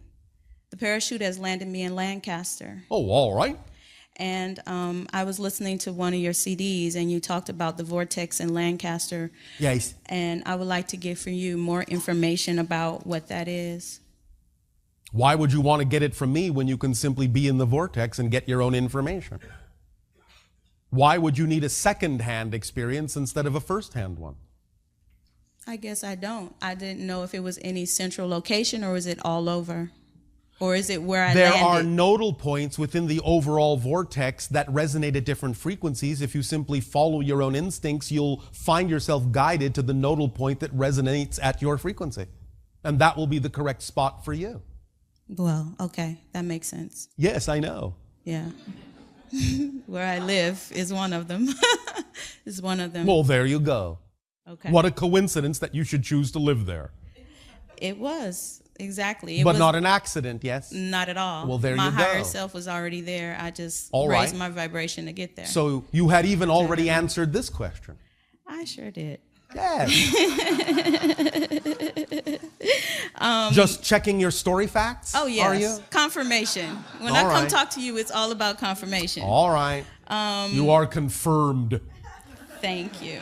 A confirmed storyteller. I am. All right. From yesterday, I got from yesterday that the process is really a permission slip of manifestation, just like The process is its own event, Mhm. and all experiences in events are permission slips, yes. So once we are in the process of like building a house, Yes. and we have built the house, gone through that process, then we no longer need that process if we choose to let it go, and that's how the house appears. Yes. Okay. Because you know the house is already built. The idea of choosing to build a house is simply your choice to experience the event called building a house. But whether you choose that or not, the event of the house already exists. Exactly. And whatever methodology your belief system believes it needs to get you to change into the vibration where you align with the event, with the reality where the house already exists, is fine. Some of you, simply because of your idea of belonging to a consensus reality, have belief systems that make you believe that you need to go through the event, experience the event called building the house, before you will allow yourself to change into the frequency where the house already exists. But you don't have to do that, no. So once you have the process, you can let that go. Once you understand what it's for, once you allow that experience of what you call the process of that event to help you change your belief systems in certain ways, then yes, you can let the need for experiencing that event go. Okay. To whatever degree this process event still remains, maybe the degree to which you wish to hold on to it for a variety of other reasons that actually do serve you and other people. But yes, it is potentially possible to not experience that particular event called process at all. But some of you want to, because you learn things from it. But you can reduce it, yes. Or you can reduce it in some instances, like... You can eliminate it in some instances, you can reduce it in some instances, you can keep it in some instances. You just have to determine what it is you actually are getting out of having that event experience. But just don't see it as a means to an end. See it as its own event experience. Building the house has nothing to do with the experience of having the house. They are two separate realities, but sometimes you may need to experience the event called building the house in order to allow your belief systems to change your vibration into the event called having the house. But no, you don't need to do that empirically. It's not mechanically required necessarily. It just depends upon the theme you've chosen to explore that determines how much of that event you need to experience. So it's like if you can't drive and you learn how to drive, once you know how to drive, you don't think about the process of everything that goes into it. You just drive. And in fact, your automobile is a very good analogy for the idea of the story structure issue and belief system issue, because you know that in your automobiles you have the idea of shifting, whether it is manual or automatic, doesn't matter at the moment, and you have the idea of your accelerator and you have the idea of your brake. Well, anytime you align with the idea of belief systems that are in alignment with your truth, you're pressing on the accelerator. Anytime you are believing in things that are out of alignment, you're pressing on the brake. The idea is that you're always shifting gears, going from one reality to another. You used to do this manually. You used to have to really think about it. But when you invented the idea of automatic transmissions, that was an archetypal symbol that you were allowing the idea of shifting to become more automatic in your consciousness. So now it's just a matter of choosing whether to step on the accelerator or step on the brake, as befits the kind of belief systems you're buying into, because you are your vehicle. Or press cruise control. Cruise control. I like cruise control Oh, myself, all right, you know yes. what I'm saying? That is now a choice that is available to you, because once your technology invents something, it's because your consciousness has already understood that concept. And thus you now have a reflective symbol, an archetypal symbol in your physical reality to represent the new concept in your consciousness. So if cruise control is that which allows you to truly allow yourself to know you're functioning on automatic, and you'll arrive at the right place at the right time, and you don't even have to worry about stepping on the gas or stepping on the brake, that the car will move ahead, that your vehicle, you, will move ahead in perfect timing on cruise control, then you have allowed yourself to use that archetype in a very beautiful, analogous way. Thank you. Thank you. Thank you.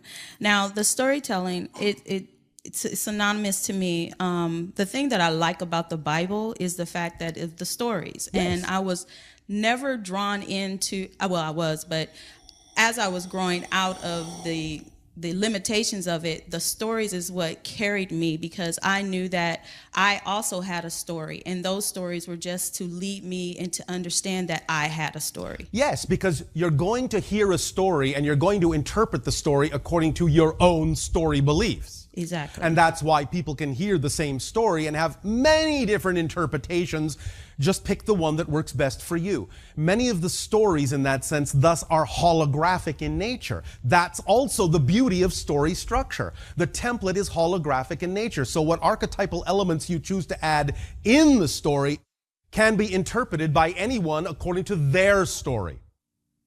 Yes, yes, yes. So you being a storyteller for the Sasani, yes, that means that that's the planet. The people are Sasani. For the Sasani people. Yes. So the stories that you're getting from us, yes, you're translating to them. So yes, it's like we're living Bibles kind of thing. Yes, you Bible are. Stories. Yes, you are. That's awesome. Yes, it is. That's awesome. Yes, it is. Want to say it again? That's awesome. Yes, it is.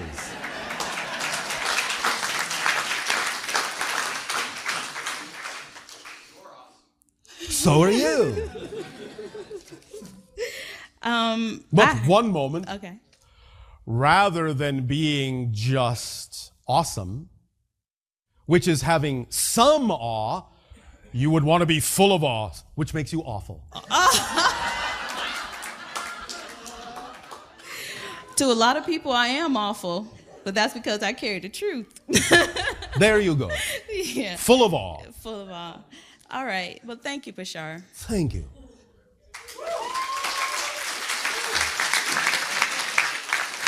Now, please remember when you say the truth, all truths are true. That's what the truth is. All truths are true. Your truth is true for you. Other people's truths are true for them. And together, all truths make up the truth. And that's the truth.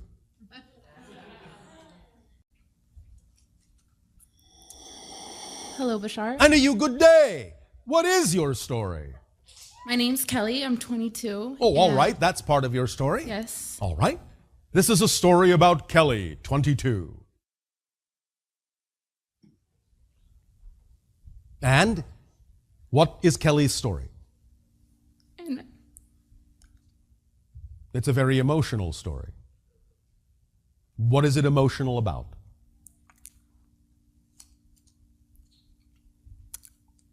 Take your time. What are you feeling? what was that? What are you feeling? It's overwhelming. It's really exciting that. Are you feeling love within yourself? Yes. All right. And I'm starting to realize. That you deserve it? Yes. Oh, all right. That's a nice story. For a long time, I felt empty and sad and. Yes.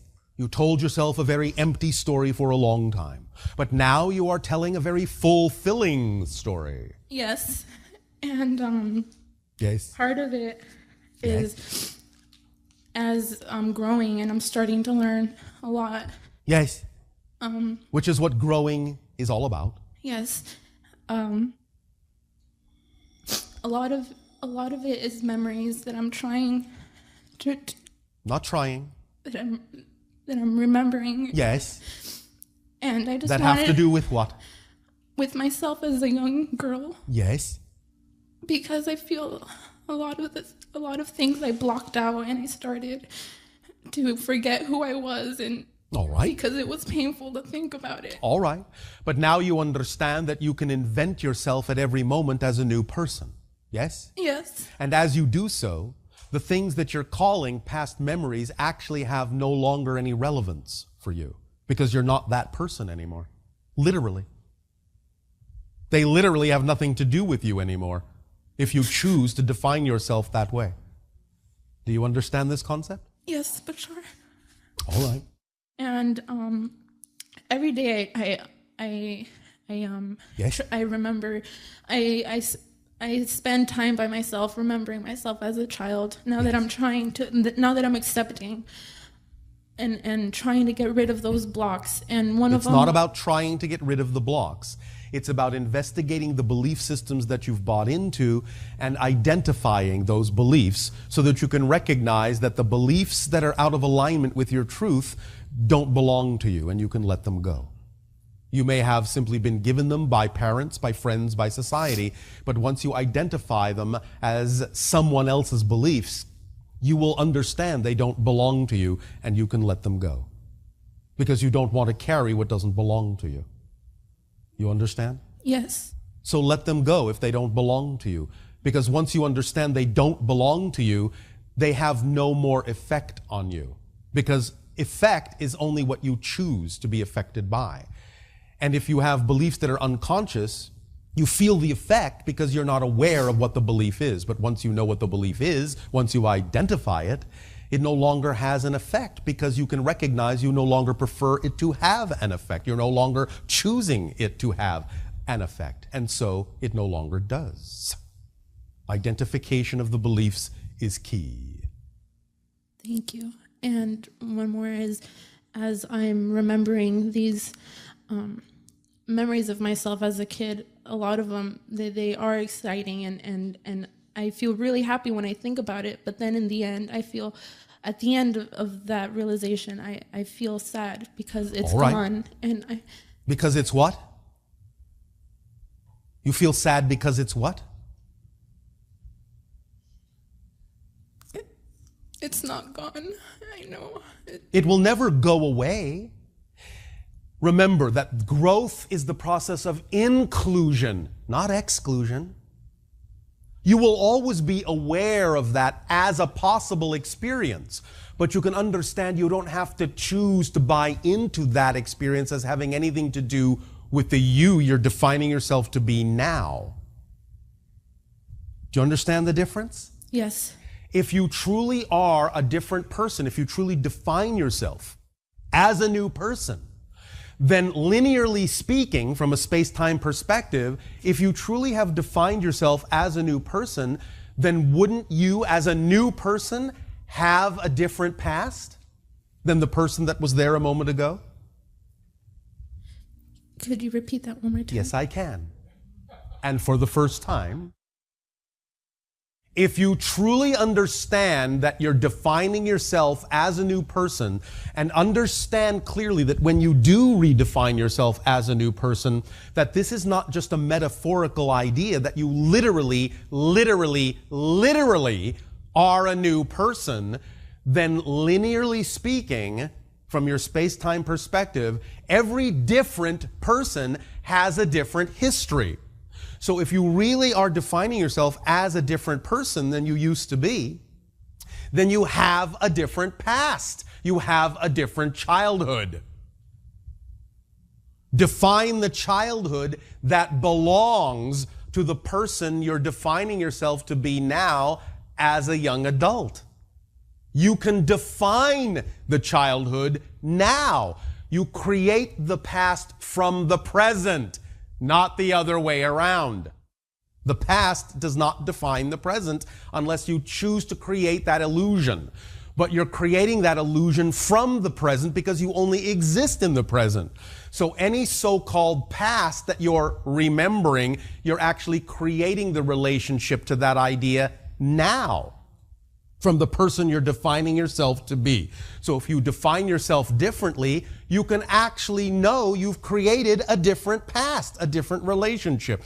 So define the child you'd prefer to be, or in your language, define the childhood you would prefer to have had that is relevant for the person you're defining yourself to be now, and recognize that the so-called memories of the childhood you don't prefer belong to another woman. They don't belong to you. It's her childhood, not yours. Not yours, literally not yours. It's not about ignoring it. It's not about covering it up. It's about acknowledging it as the stepping stone that you were able to use to define who it is you prefer to be. And in so doing, the childhood she had helped you become the person you are that has a different childhood. That's the paradox. Is this making sense? Yes. So you, whoever you are now, never had that childhood, even though you can still be aware of those so-called memories, but those so-called experiences belong to her, not you. She's in another reality now. You're not her any longer. Literally, literally, literally. I don't care what you think you still look like in the mirror. That's just an illusion of continuity. You're actually a different person, literally, because person is an artificial construct. Personality is just composed of beliefs and emotions and thoughts and behaviors. It's a mask that the consciousness wears to have a physical experience. It's just part of the ego structure mask. Personality, when you change anything about your beliefs or your feelings or your behaviors or your thoughts, you actually change the person, literally, that you are. Even though you think you look the same, you're actually not the same person. You just look similar to her. That's all. Similar, because you're creating the sense of similarity. But in fact, as many people on your planet have already experienced, when you change yourself enough, when you know you've changed yourself enough, you can actually look so different, because you really are a different person, that some of your quote-unquote friends may actually not recognize you. Who are you? Oh, I didn't recognize. Why do you look so different? Because I am. I am a different person. Now, you have maintained a connection with those people in a manner. You've co-created a reality together with those friends so that you're interacting with a version in your reality, a version of those friends that contains the ability to recognize the difference. Were you to simply not need that experience, then you would simply be capable of changing enough. I'm just talking about a possibility here. You would be capable of changing your appearance to match the differences within you enough so that any of the people that the old person used to call friends would actually literally not recognize you when you walk by and wouldn't even say you look different. They just wouldn't know who you were. But you don't necessarily want to create that much detachment, so you maintain the idea of the version of them that will recognize the difference, but will also show you that you really have changed. You can use the friends as a reflective mirror in that way to prove to yourself you really are a different person by having them reflect to you that they almost didn't recognize you. Yes. You understand? Yes. But you really are a different person. Literally. Take me literally. This is not a metaphor. Yes. It's not an analogy. Everything you change, every time you change, changes everything, literally. You are in an entirely different parallel reality, as an entirely different person, if that's how you choose to define yourself to be. And you can know that whoever was here a moment ago, whoever she was, wish her well, bless her, give her unconditional love. But those memories of childhood are hers. They're not yours. Does that help you? Yes. And one more thing. Yes. Part of my story. Yes. In my dream state. Yes. I have a reoccurring dream. Yes. How exciting. And do share. Yes. Do you need a hug? I'm at the ocean and do you need a hug? Yes. I don't. Somebody give her a hug.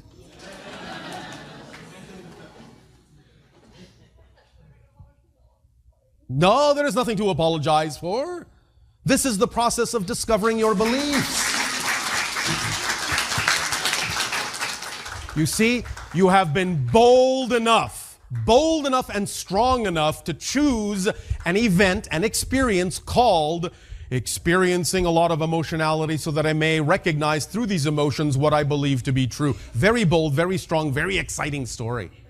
I'm on the edge of my seat. And so is the channel's body. Okay. Thank you. And so this reoccurring story is what? I'm at the beach. Yes. And I see this tidal wave. Yes. And it's coming. Yes. And yes. I usually it varies. Yes. Sometimes I feel really scared and I paralyze. Yes. But then the wave lands on me. Yes. And I just float with it. Like I feel like I'm gonna get hurt or something. But I go along into the wave. And what happened then? And then I wake up. And then what happened? Don't you hear that a lot in stories? And then what happened? Yes. How exciting. And you understand the symbology archetypally for yourself? That's what I'm trying to understand, because water represents emotion. You said you're overwhelmed by your emotional feelings, the tidal wave. But if you go with the flow, you're all right. Your emotions can't smash you if you go with the flow. You won't be overwhelmed if you go with the flow. You'll be fine. Thank you. That's the story of the tidal wave. Does that help you? Yes. Then pleasant dreams to you in your new story. Thank you, Bashar.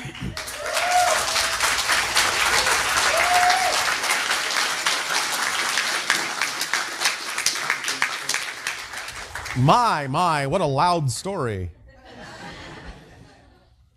Hey, Bashar. And to you, good day. What is your story? First, I have a story of gratitude to All you right. and your family. Our story of gratitude to you as well. Thank you. In my story, I know I've chosen the theme of soul awakening. Well, that's true of many of you, actually. Yeah, well, yeah, but I your recognize that. version of it is your story. Yes. All right. And many of Congratulations. other versions are here. Yes, congratulations on such an exciting story choice. Soul awakening. How does it go? How does this story go for you? Well, I'm still expressing gratitude. It's still a story of gratitude. Oh, all right, thank you. To finding within myself, because I know you are within myself. Yes. A great mentor and a true friend. As you are to us. Remember, you're mentors to us as well. Yes. So? I've also attracted myself in this story. Yes. To information about whom we on this earth call masters. Yes. Not masters of limitation. Well, yeah, they would be masters of limitation because they have mastered themselves and limitation. All right, yes. They talk about Neptune and... Are you referring to the idea of the planet in your system or the archetypal god form? Well, I'm not exactly sure, but they say Neptune. Yes. Taking this on as much as I understand it. Yes. They talk about a civilization who composes the root race to humanity and whose teachings they now live by. All right, but you understand there are no other indigenous physical life forms such as your civilization physically on any planets in your system. Not physically, right. They are talking about the idea of the connection of non-physical consciousness beings to different archetypal planets in your system. Right. Because the resonant vibration of those beings simply matches the resonant vibration of those planets as you have laid your system out archetypally. Right. All right. So they identify with them in that way. Right. All right, and so... our teachings. All right, and so how does that archetypal story serve you? Why have you attracted yourself to this? Because I want to live that story. Which is, in a nutshell, in 25 words or less, pitch it to us. What's that story? The story of mastery over self, mastery over limitation, to become a being who also projects and represents the world's spirit. It is not mastery over self. It is mastery of self. Oh, right. Because it includes, right? Yes. And you don't lose yourself. You will always be what you consider to be you, no matter how high you go. No. I had no intention to convey the thought that I would lose myself because I must retain my essence. We are just more clearly delineating the definition that goes with the idea called mastery over self. Yeah. That implies within the definition that you lose the self. That's why mastery of self is more of an appropriate way to define it, because then it's all inclusive and you don't lose the self-identity. This and that. Yes, this and that, not this or that, this and that. Okay. As far as the identifying with those teachings. Yes. And I know I can use my own synchronicity to attract them, but well, you always do. Yes. And so? Could you throw me a bone? A thigh bone? An arm bone? What kind of a bone? A bone of information. About what? About these teachings. But you haven't shared your story about it yet. How does it resonate for you? So that we can throw you the bone that resonates to your particular interpretation of the story. Mm-hmm. Put it out there and you'll get something back. Well, I'm living my story. Pitch us the story that attracts you. Why are you attracted to this particular resonant story? Because it represents my ultimate beauty as a being experiencing physical reality. But what are the specifics of this story that do that for you? What are you specifically resonating to in terms of the structure of this story? What are the elements in the story? to become a being that expresses compassion and is removed from suffering. Removed? You mean you're not choosing to suffer? Right. All right, well then don't choose to suffer. Anyway. Do you want the story to be more complicated than that? No. All right. Well, I've just thrown you a bone. Don't choose to suffer. Don't choose to identify any experience you have as suffering. And you won't experience it that way. Can it be that simple? Of course. Does that help you? Yes. Does that answer your question? Well, I wanted to know Yes. if there are any physicalized information about these teachings that they have represented in the story. Are you looking for a permission slip? Yeah. A physical permission slip? Well, hasn't your imagination come up with something that's a physicalized representation of these teachings? Not that I have currently. Well, why don't you use your imagination to do so if that's what you want? Maybe you don't need one. Are you talking about the idea of creating them? If you want to myself? create a physicalized version or a physicalized representation of this particular permission slip of energy, you have the imagination to do so. If you haven't invented what you're asking for, maybe you don't really believe you need it. Well, I imagine them to be in some sacred temple in the Far East. Oh, all right. Written on manuscripts. All right. Then why not join them and write your own manuscript? And that will be your permission slip. Yes? Of course. Well, that was easy, yes? It's always easy. Yes. There you go. So write your story out in manuscript form if that's what it takes to represent that energy for you. If that's what it takes to resonate within your story, join them in what you imagine they're doing archetypally and become one of them and do what they do. Remember that by mirroring what you imagine is representative of that reality, you will then be expressing through physical action the vibrations of that reality. You will be a being in that reality, and thus then the things that are germane to that reality. Can you define that a little? Germane, I don't really understand that. Relevant. All right. But there was another connotation that you may discover later. Yeah, because I noticed you broke it down in a very Yes, I did. particular way. But that's going to be one of those funny little clues in your story that you're going to have to become a detective to discover. A detection story, I love that. All right. So go to your temple, write your manuscript, become a detective. You will see. Yes, and I am doing my best to... I know. All right. That's all you need to do. Thank you. Thank you. Teacher. We love you. Our unconditional love to you as well.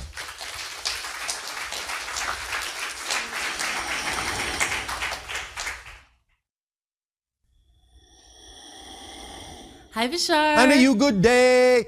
Good day to you. Andy Esasani, I've been looking forward to speaking with you in this moment. All right. And through what story will you be doing so? Well, it's going to start with a Father's Day story.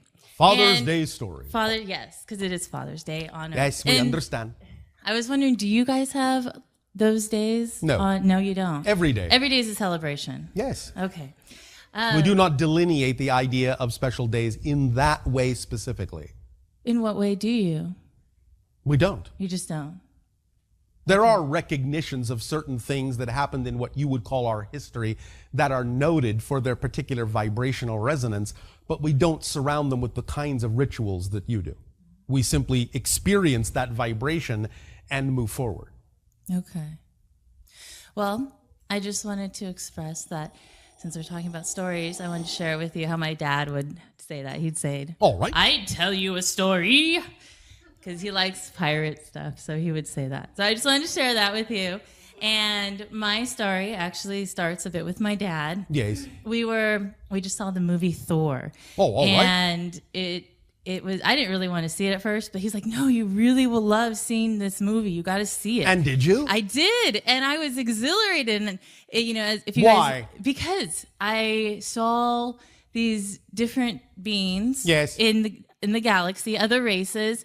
And I felt such a connection to them, and I wish I was there with them, acting all out right. the different. Does that mean you're also going to go see the latest movie entertainment that also deals with other beings in the galaxy? There's one that I do plan to go see. It's the Is it the color green? Green Lantern, All yes. right. And I did have a question about that. Yes. There's been talk that, as open contact becomes more open, Yes. that society will start showing more of what other races look like. Is that right? Not right, but Do you mean, will your depictions in your science fiction stories become more accurately representative of Yes. some of the races that exist? yes. Yes. Okay. And does that movie reflect that? Some. Okay. Now, again, remember, anything you can imagine is real because you cannot imagine non-existence. But when I say some, I mean some that are relevant to anything that you could experience as being somewhat similar to your understanding of reality. All of them are real in their own context, but may not be relevant to your dimension of experience. But some actually are. Okay. Thank you. So when I was watching the movie Thor, I felt like I wanted to be there, and I was kind of meditating on that later on after the movie, and my inner guidance told me, because I was asking, well, why am I not there if I like it so much? You are. You are not, but you are. Right. And I received that. Well, that is part of you. That is yes, you. And that's why you resonate to it. Right. And you're on Earth to bring that here. Yes. As an emanation. Yes. So you're the conduit, you're the valve Yeah. through which you can bring that energy down to Earth and give off a vibration that will allow choices to be made that are in alignment with that frequency. Yes, so I was very happy. That's with why you have these kinds of stories. That's why one of the most powerful storytelling tools you have is movies, because it really gives you an interactive experience. And what you call theme parks. It gives you an interactive experience of story. And thus it sinks in because you're actually viscerally there in the vibration and together, unified in many ways. I feel that a lot.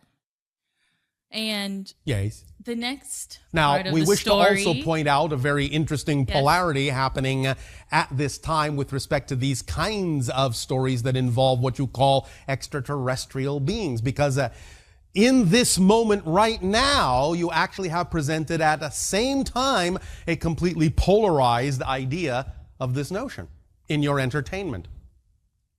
You have the idea we have just discussed of a story that involves the idea of what you would call an interstellar peacekeeping corps of extraterrestrials, and at the same time you are also premiering the Transformers movie.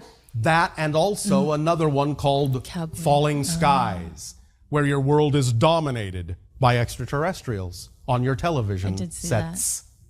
So you have presented the polarity for yourself so that you can explore and play with the idea of both sides simultaneously. You're bringing these creations closer and closer and closer to the center point so that you can really experience the balance of the dark and the light, the balance of the negative and the positive, and really decide what you prefer by exploring these stories so close to each other, on top of each other even. Good timing. Yeah. Thank you for expanding on that. I remember the first time I heard you speak of the EIL, the Shalanaya. Yes. And all the senses in my being just perked up. All right. And I got goosebumps. They are part of your story. Yes, you are part of theirs. They are. And I have They are one of the other hybrid races, the first one that will contact your world for those asking the question in their minds, what's the Shalanaya? And I got goosebumps, and I never get goosebumps that I remember except for when I'm cold. And so I thought, I always heard people talk about getting goosebumps, but I've never got them. And then so when I got them, I was like, well, whoa. now I can't say that anymore. I know, right? I can't say that anymore. And I was like, wow, that is true. And as I listened to it, Yes. the goosebumps they were like waves. They just continued to like electrify me. Yes. And do you understand fundamentally what that effect is you call goosebumps? I don't know. The idea is that they will be constrictions around the hair follicles that will allow the hair follicles to rise up and become more receptive antennas to that energy. Oh, wow. That's neat. Yes. Thank you for expanding on that. And so as I continued to listen to that, I just closed my eyes and I got a sense as if I was there with them. Even now, like I feel like I can tap into them. Yes, and there's been certain occurrences and instances, one being all of the month of May, I saw these clouds over Mount Baldy, that's close to where I live, that I've never seen like that ever before. They look like the ones on Mount Shasta. Yes. And they were over Mount Baldy, the range, and the whole month of May. I haven't seen them June, but I just thought, wow, that is so amazing. I felt like that was their presence showing themselves. Well, in a here. sense, it is more the idea of your collective consciousness creating symbolic representations of what you are becoming more and more aware of, and in a sense, preparing yourselves for something more solid. You're using your own weather, you're using your own clouds to create shapes to represent what you will actually ultimately see in physical form. Okay. You're preparing yourselves and I for felt, contact with those forms. They're like placeholders. And because you are changing your weather. Right. I was wondering if you could tell a bit of a story of maybe some of the things you know that the Shalanaya or the IL would like for us to know at this time where we're at on Earth, and how we can be more open to All them. right. And how Water is very important. The more you allow yourself to allow crystallization, purification, higher resonance energies to, in that sense, interact with the structure of the water that you drink, the more you will aid and assist in the clarification of your bodily systems and the increasing of the silicon in your systems to make you more receptive to our frequencies, more receptive to our communications, so that you may receive those communications in the beginning of dialogues that will lay down the foundations and lay down the paths of our eventual contact. Water is key. Thank you. That is the message from them. I heard them. Thank you. I was wondering if you could share some knowledge on the different visuals of some of our extraterrestrial races, such as the Pleiadians, the Arcturians, the Sirians, and the Argarthians. Do they look similar? Pleiadians, in that sense, are genetically connected to you. You are like long-lost cousins. So in that sense, they are very humaniform. The idea of the physical race in the star system of Sirius is that which has been described as somewhat amphibious, in that sense, somewhat salamanderish. The idea of the non-physical consciousness connected to Sirius is, of course, non-physical. The idea of Arcturus energy in that sense is also a non-physical consciousness that does not have form in the way you would understand it, but is represented by the idea of the glowing orange orbs that many of you have seen. Oh, okay. What you are referring to as a Garthan in that sense is actually known by another frequency altogether that is very ancient, and they do not share the idea of physical form as you know it. There are other races that you will encounter eventually in time that are not like your species at all. We have from time to time described some of these. We will not really go into the list right now, but will at what you call a future time focus on the idea of a transmission that describes many of these races. Okay, thank you. Thank you for the sharing of your story. Thank you. I have some more, if that's okay. It's Your okay. story has an epilogue. Yes, yes. Make it brief. Okay. I have heard you speak of the span between 2010 and 2015 and the sensing of energy at that moment. Yes, Can and you, the splitting prism. and can you speak a little more on the splitting prism and where the energy on Earth is at this sensing of the energy? The trains are already leaving the station. The tracks are getting slightly farther and farther apart. Be on the train you wish to be on before you can never reach the other track. Right. That's all we will say for now. Okay. Take everything we have said in the transmission over the course of what you call these 3 days and apply it to decide and choose what story you will be, what track you will be on. Thank you. I am. All right. Thank you.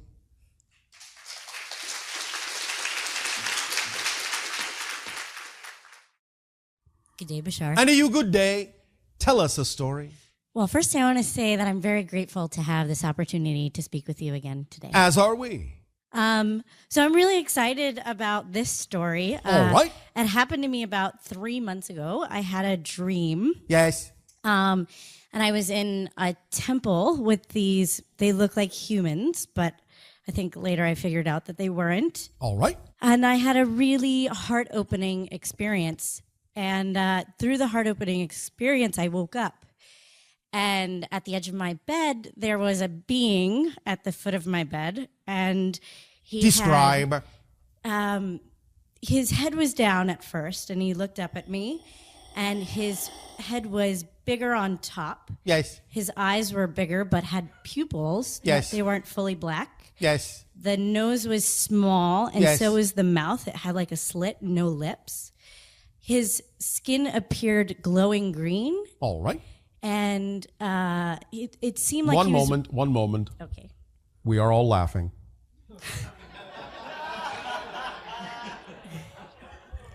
All right, go ahead. What? Somebody was using humor and playing a little bit of a trick on you. Okay. But go ahead. And he was wearing kind of like a red cape thing behind him. One moment. Okay.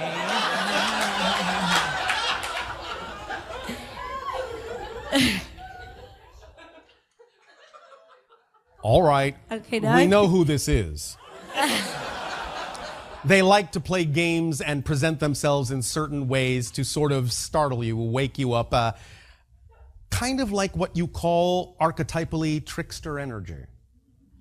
But he seemed really compassionate Oh, yes. as well. Oh, yes. There is nothing negative about this. Just playing with you. And Giving you a presentation knowing that when you describe this being, people will laugh. They will think you're seeing things. Well, that's why I don't say this to many. Well, except you've for just you, said it to Bashar. a lot. I But don't. that's all right because they know they're all crazy too. So, can you tell me a little bit more about who this particular being was, other than the trickster kind of archetype? It is a being, a hybrid being, using the trickster archetype to communicate to your world and set up certain foundations for future communication with the hybrid children. But it is in a sense, well, I'm going to put it this way. You understand in what you call Native American societies that the concept of what you call the clown is a little bit different than it is in your culture. The clown is a teacher, a trickster.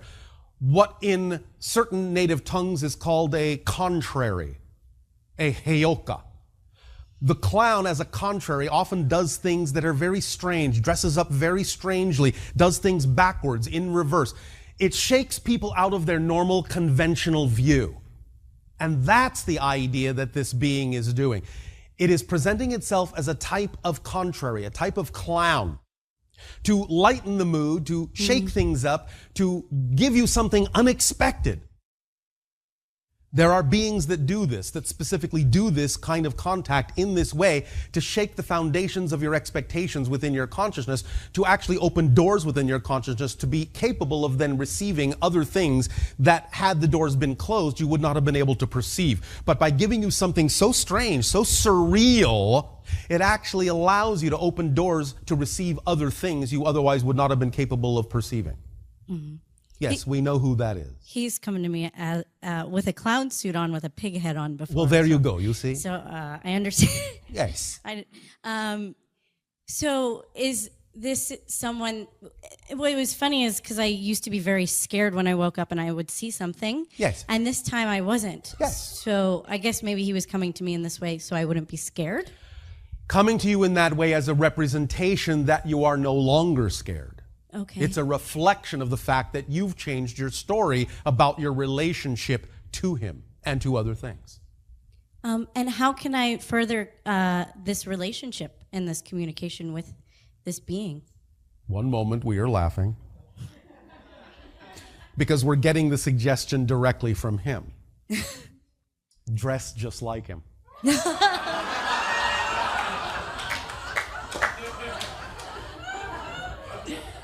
So that when you wake up in the same kind of cape, in the same kind of clown outfit, you can share a laugh as equals. Okay. Okay. You asked. Well, that's very funny, and I like that a lot. All right, up to you. Great, and I have one more question. Yes. So it's kind of going off the questions that the woman was asking before. Is the representation of our consciousness coming out as the stories that there are many alien movies coming out right now? Yes. So is it our growing consciousness that is allowing this to happen? Yes. The things that happen in your culture are direct reflections of what you are exploring in your consciousness. And now that you have more and more willingness to recognize that you're not alone, that there are other extraterrestrial races, or at least willing to accept that there could be, you're beginning to explore within your consciousness all the ways that you can develop relationships on that level with other civilizations. So this is being reflected, and it has been reflected in your consciousness and in your culture now for quite some time. And these movies are kind of awakening just all of us. They are reflections of the fact you are awakening. Oh, okay. They're not awakening you, but they're reinforcements of the awakening. If you hadn't already awakened to that point, you wouldn't be creating those movies. You understand? Yes. All right. Okay. Thank you. Does Bashar. that help you? Yes, it does very much so. Thank you. Thank you.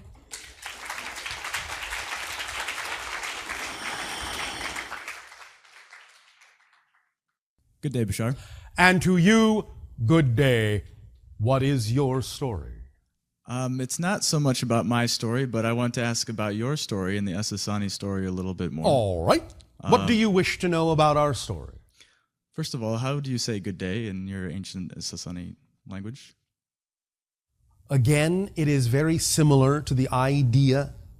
Do you have a word on your planet in one of your languages, the word aloha, yes? Yes. It means many things. So does ha'atu. Ha'atu means thank you. Thank It you in means Hawaiian. I love you. It means good day. It means many things. Ha'atu is simply the greeting. I see. You understand? Yes. All right. Thank you. Anything else? So your people, geez, where do I start? Okay, so most stories start at the beginning. If I were to be on your planet right now, you said it's very quiet, right? Well, yes, in the sense that there are no conversations usually because we do not verbalize. Sure. Would you be able to telepathically communicate with humans back and forth, or Who are on our world?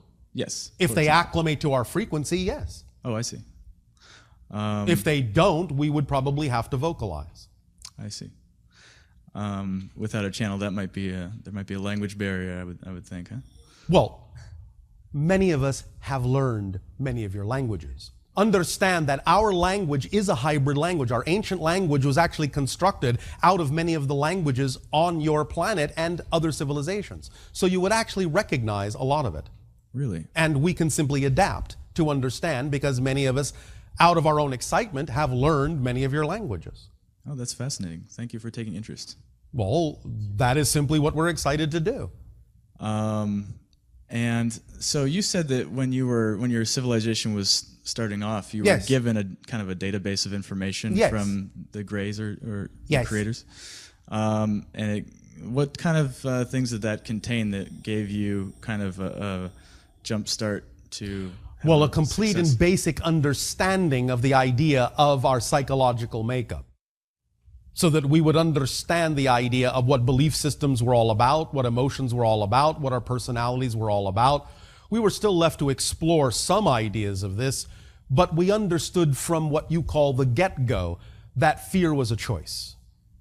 I see. So we did not really experience what you would call the concept really of conflict on our world. Conflict simply being, if you wish, negotiation with teeth. I see. Negotiation based on fear. And what is the Essassani or Sasani people's relationship to the other hybrid races? Are you do you communicate frequently? We do, not necessarily frequently with all of them in terms of your time. 4 of them are quite constant. One of them has chosen to be relatively isolated in its exploration of itself. I see. The Shalanaya, who are supposedly the first to contact us, they are the ones who had the Phoenix Light ship. Is that correct? Yes. Okay. I just want to send an invitation to them to come back. Invitations have already been sent. You need send no more. Okay. They will always answer the invitations in the timing that is appropriate. And the other thing is a being known as Kayala, who I have asked about previously once, is of which hybrid race? Partly Shalanaya, partly the 3rd hybrid race. Does that 3rd hybrid race have a name that is able to be disclosed, or no? That story is for another time. Okay. May I just extend to that being a thank you for being willing to undergo the type of interaction that he did with the people of our planet, and we must seem a little bit primitive. And you are masters. You understand the idea is that it takes a master to choose a reality of such great polarity. We understand what you mean by primitive, but that's just an expression. The idea is that once you realize your mastery, you will not see yourselves as primitives either. I see. Just wanted to relay that message that it does not go unappreciated. All right. What has been done. So, that is understood and reciprocated, and gratitude is given. Okay, that is all. Thank you very much. Thank you. Ha'atu. At this timing, the story must move to another chapter. Take a short break. We will resume this story transmission with the idea of the experience of your holotope.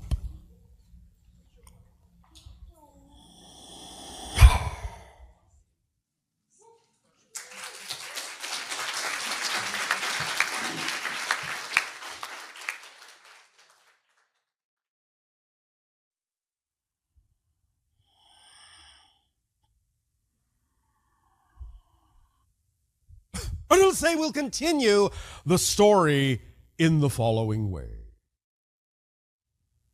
You may begin with your lights and your music. All of you relax. Take a deep breath in and let it out.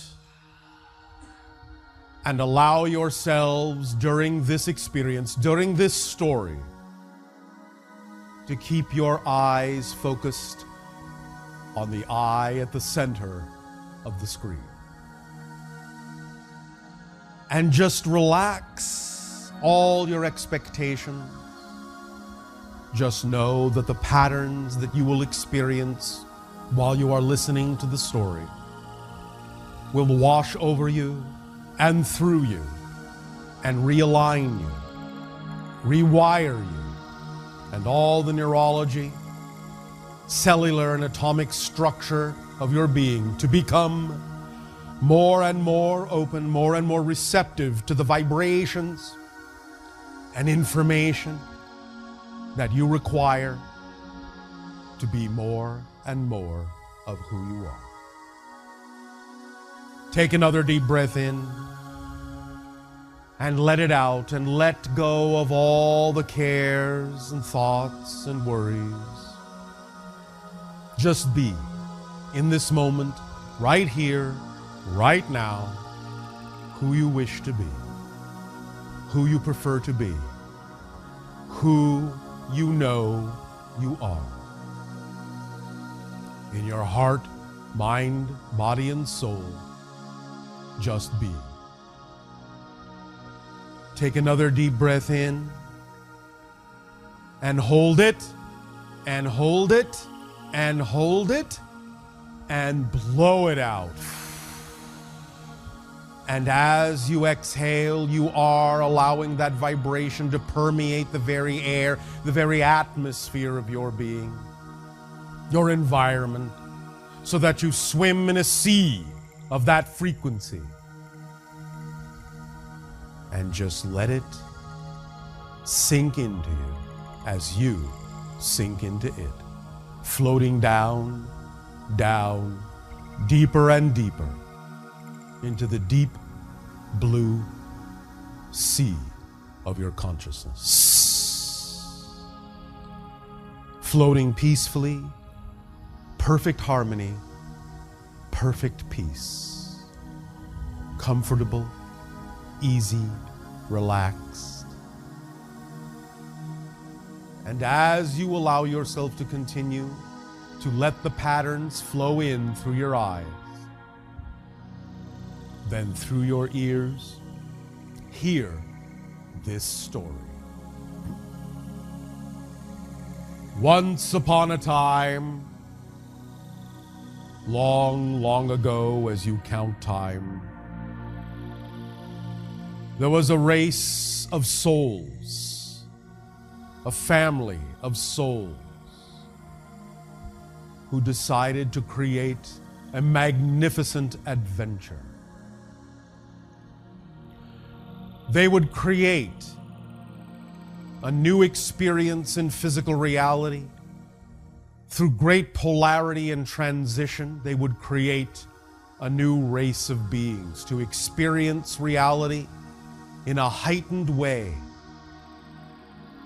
in an experience of joy and ecstasy that they themselves would create as vehicles for their souls to experience reality through. But in order to create this new race of beings that souls would experience ecstatic reality through, the family would first need to divide. One part of the family, one half of the souls, would go to one parallel reality on one planet. The other half would go to another parallel reality version of the same world. And in both, in whatever languages they created over time by incarnating into these two parallel realities over eons of time that they had created to exist, they would remain connected through energy, through linkages, through incarnations, going back and forth, to design each parallel reality to be an expression of polarity, to experience polarity in both, transitions and challenges in both, but with one overall difference in their agenda, in their theme of exploration on a larger scale. In one parallel plane of the planet they called Earth, they would experience the idea of polarity and limitation to such a degree that they would allow for the destruction of their society and their culture. And in time, they would find that their technological advances would force them to choose to mutate in such a manner as so that they could not reproduce, that they could not feel, and they could not continue such a culture. They had to create the idea of a dead-end culture, create the idea of desperation, and create the idea of looking for any doorway they could find through which to continue their being, their race, their world. And so, by their connection to the other group of beings who incarnated in a parallel reality Earth, who, although they experienced the challenges of polarity, would have chosen to not destroy their world, they thus had one avenue by which they could survive. And so they crossed that bridge into the parallel reality Earth, in which there was still viable human DNA that they could use together with the agenda they had both agreed upon from time immemorial to create the new race called hybrid that would one day form the vehicle in physical reality that both sides of the soul family would incarnate into, and from that day forward would experience the idea of transformation of polarity, transformation of darkness into light, transformation of all challenges into ecstatic explosions of experience in the idea of physical reality creation, so that in time, the one world called Earth that survived would find that incarnations of humans would eventually be less and less and less, as the souls chose to incarnate over the period of 1,000 years into those ideas, those vehicles, those bodies called hybrid, who represented the idea of the emotional balance, the mental balance, the spiritual balance.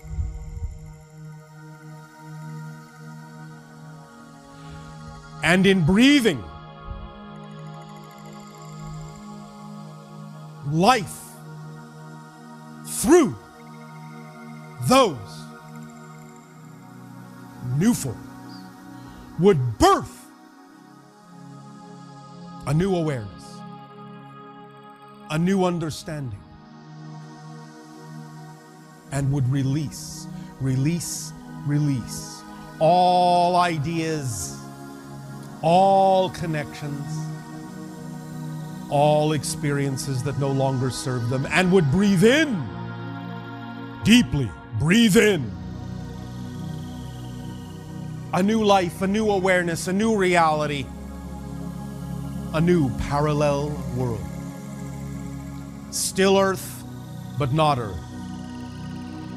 A new story, a new beginning, a new once upon a time. For in 1,000 years of your time, human incarnation, in that sense, the human journey on Earth, will no longer be required as a story. You will have lived that story as the family of souls that you started out to be.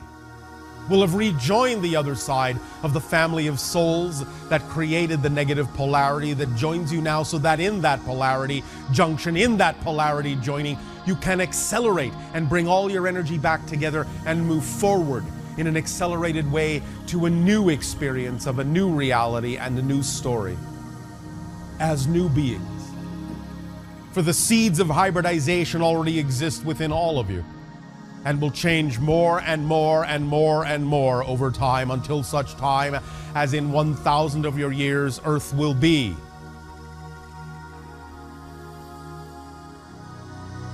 the 6th hybrid race. And at that time, all 6 hybrid races will join together, and together will create a 7th hybrid race out of all the hybrid races that will take the next step in the next story to what has been euphemistically in your mythology called 7th heaven. A new vibration, a new expression of all that is, where all 6 hybrid races will come together and create one new hybrid race that all the souls that have partaken in this story, in this journey, will then avail themselves of as a new vehicle to explore and experience a new level on the very cutting edge of what you call physical reality. Highly refined, highly crystallized and clear, highly purified and accelerated. And a new life form in a balance of carbon and silicon will exist as the 7th hybrid race. This is only one of the journeys that your spirits have chosen to be a part of? The beginning, the very beginnings, the very seeds, the very crystalline seeds of a new story that spans thousands of years and has 1,000 years to go to the beginning of yet another.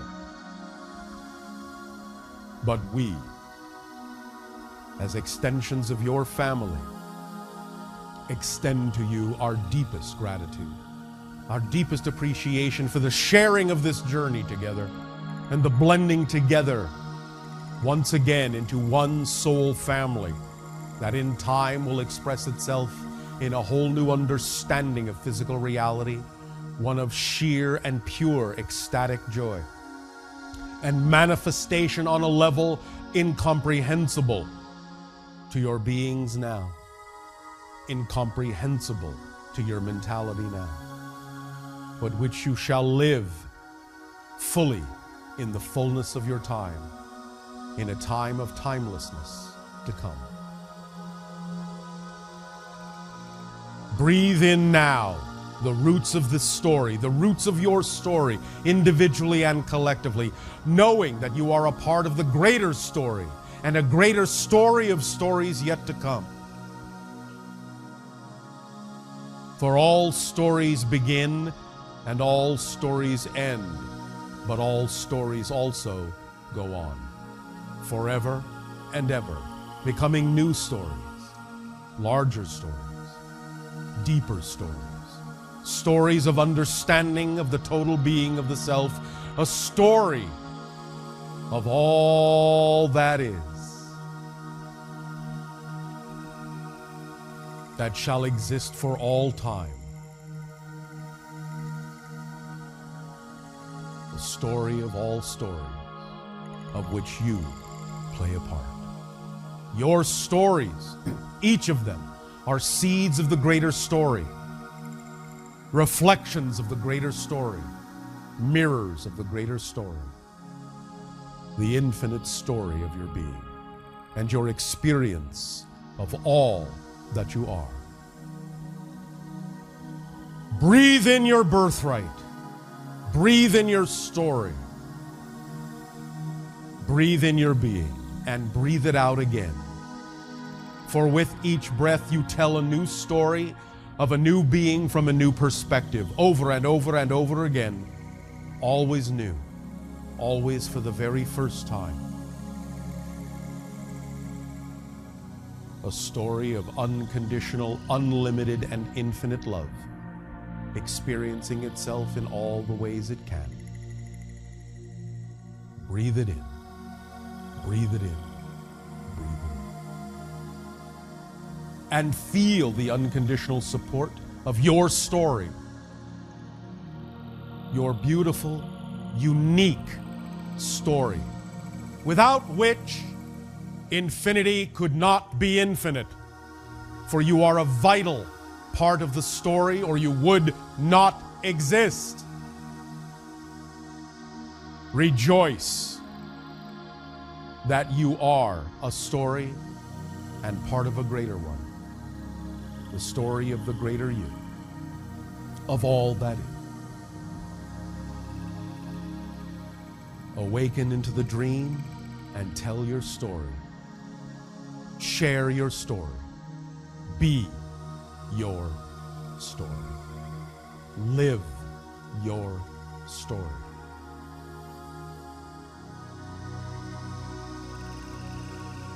Breathe now, easy and deep, knowing that you are breathing the very lifeblood of your story with every heartbeat, every breath.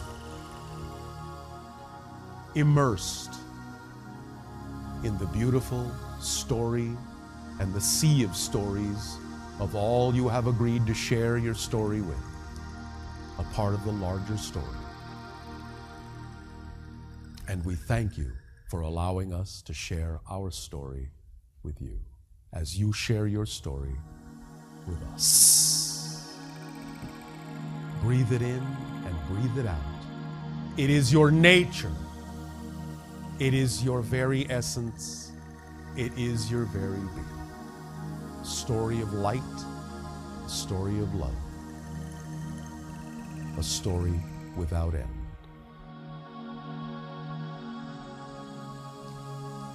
Allow your music to soften. Allow your lights to soften, knowing that the music and the lights are always within you as part of your story, wherever you go, whenever you are, here and now, always and forever. So be it. Breathe it in and make it your own, and let it go. Breathe it in and let it go. Breathe it in and hold it. It is yours, it is unique, it is you. And blow it out to share with all forever and always. So be it. And now you may allow yourselves to awaken into your new dream as new people at whatever pace is comfortable and peaceful for you. And in your own way, you may now share whatever else in your story you have decided to share with us this day that you call the Day of the Father.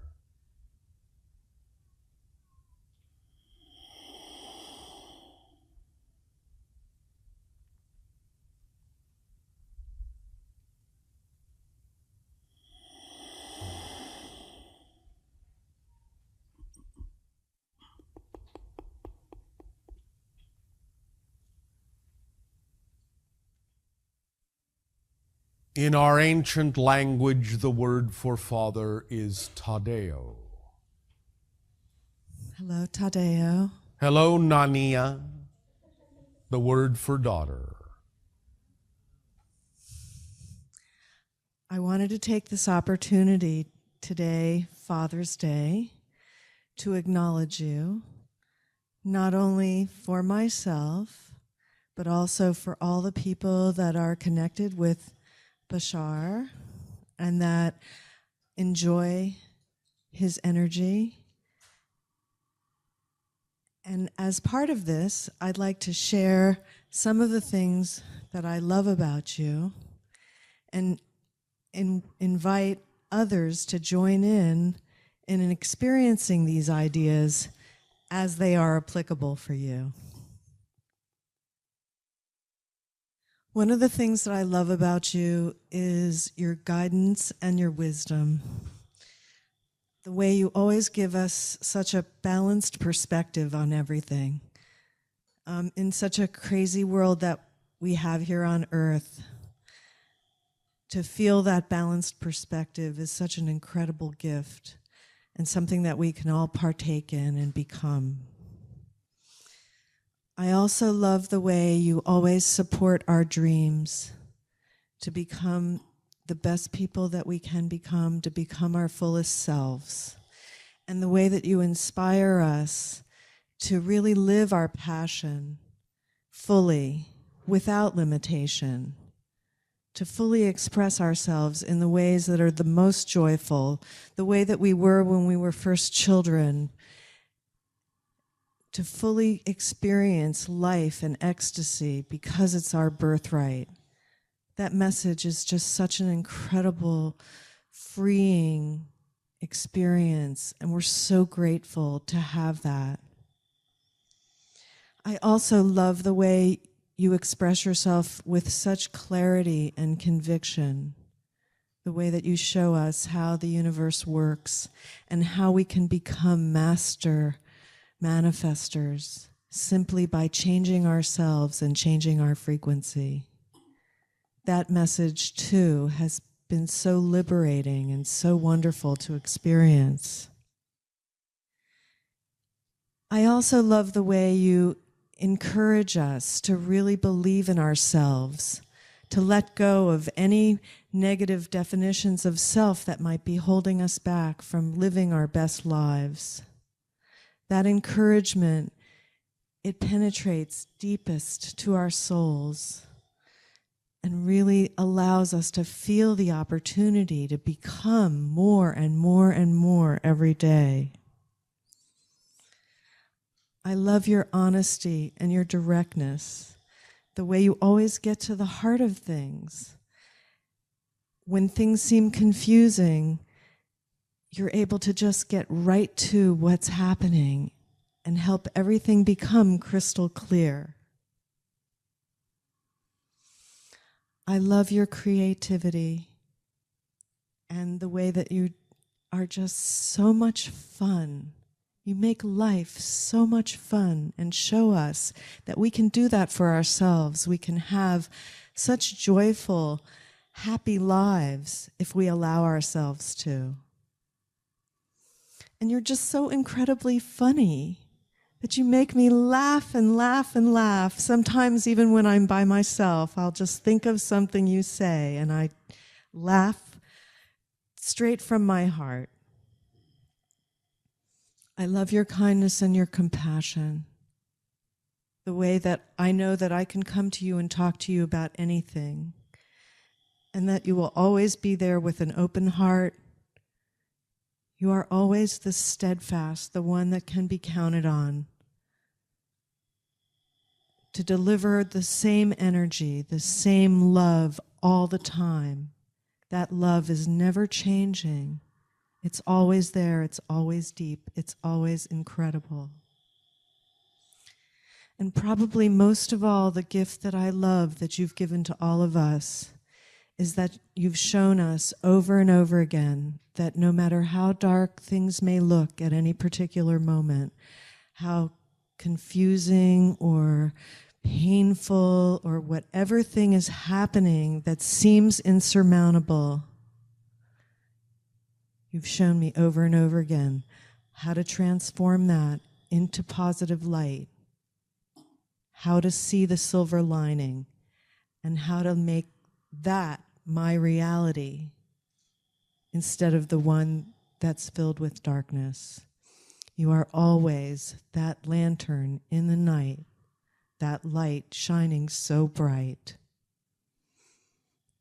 You are so deeply loved and appreciated. And I thank you so much for being the absolutely best father in the whole universe. Thank you, Tadeo. Happy Father's Day. That was beautiful.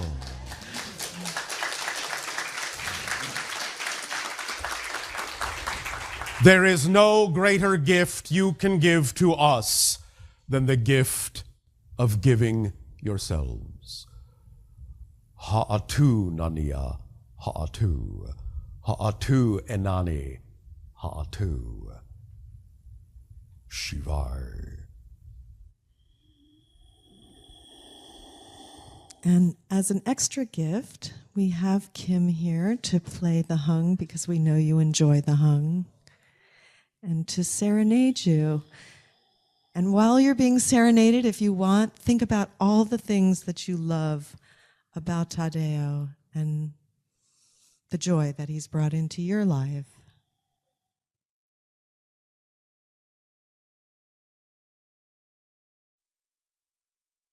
So, first of all, I would like to invite you all to close your eyes and just go into the most tender space in your heart. I'm going to be playing a lullaby in honor of Father's Day. And Bashar, I would like to invite you, if you feel moved, to sing or vocalize or anything you feel moved to do.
Nui Enani, Ash-a Shakanani. Nui Enani, Ash-a Shakanani. Nui Enani, Ash-a Shakanani. Sathani, Sathani Shakanani. You are our ancestors. We are family. We are one.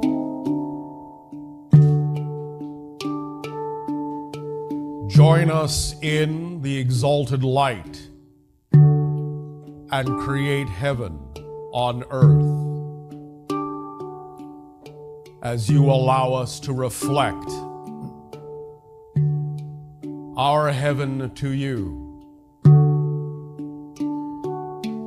We call you in our language Enani, the ancient ancestors.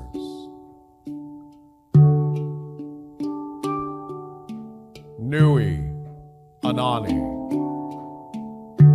our family.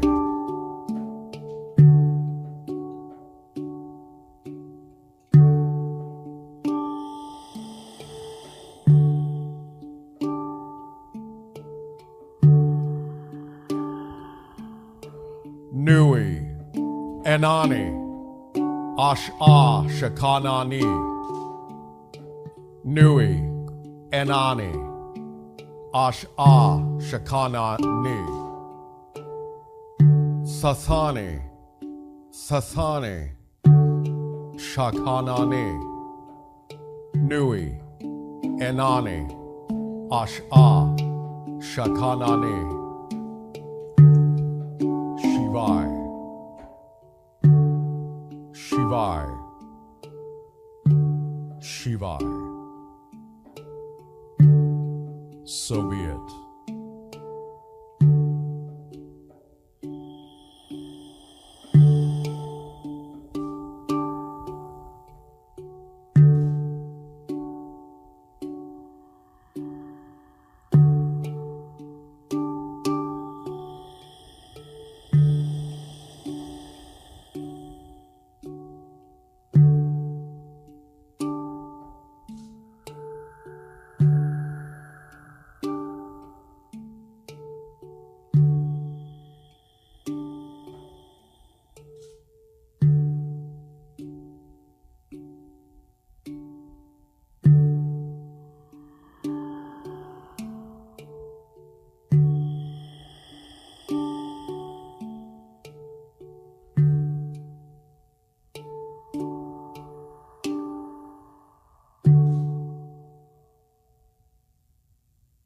Ha'atu Enani Shivai.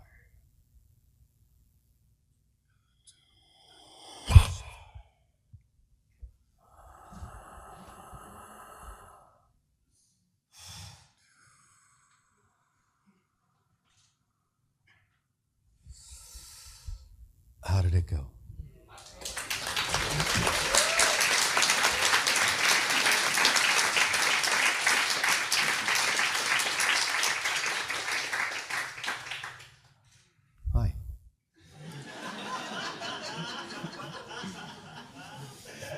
Thank you all so very much for being here today and being a part of this. Thank you to everyone who helped put this all together.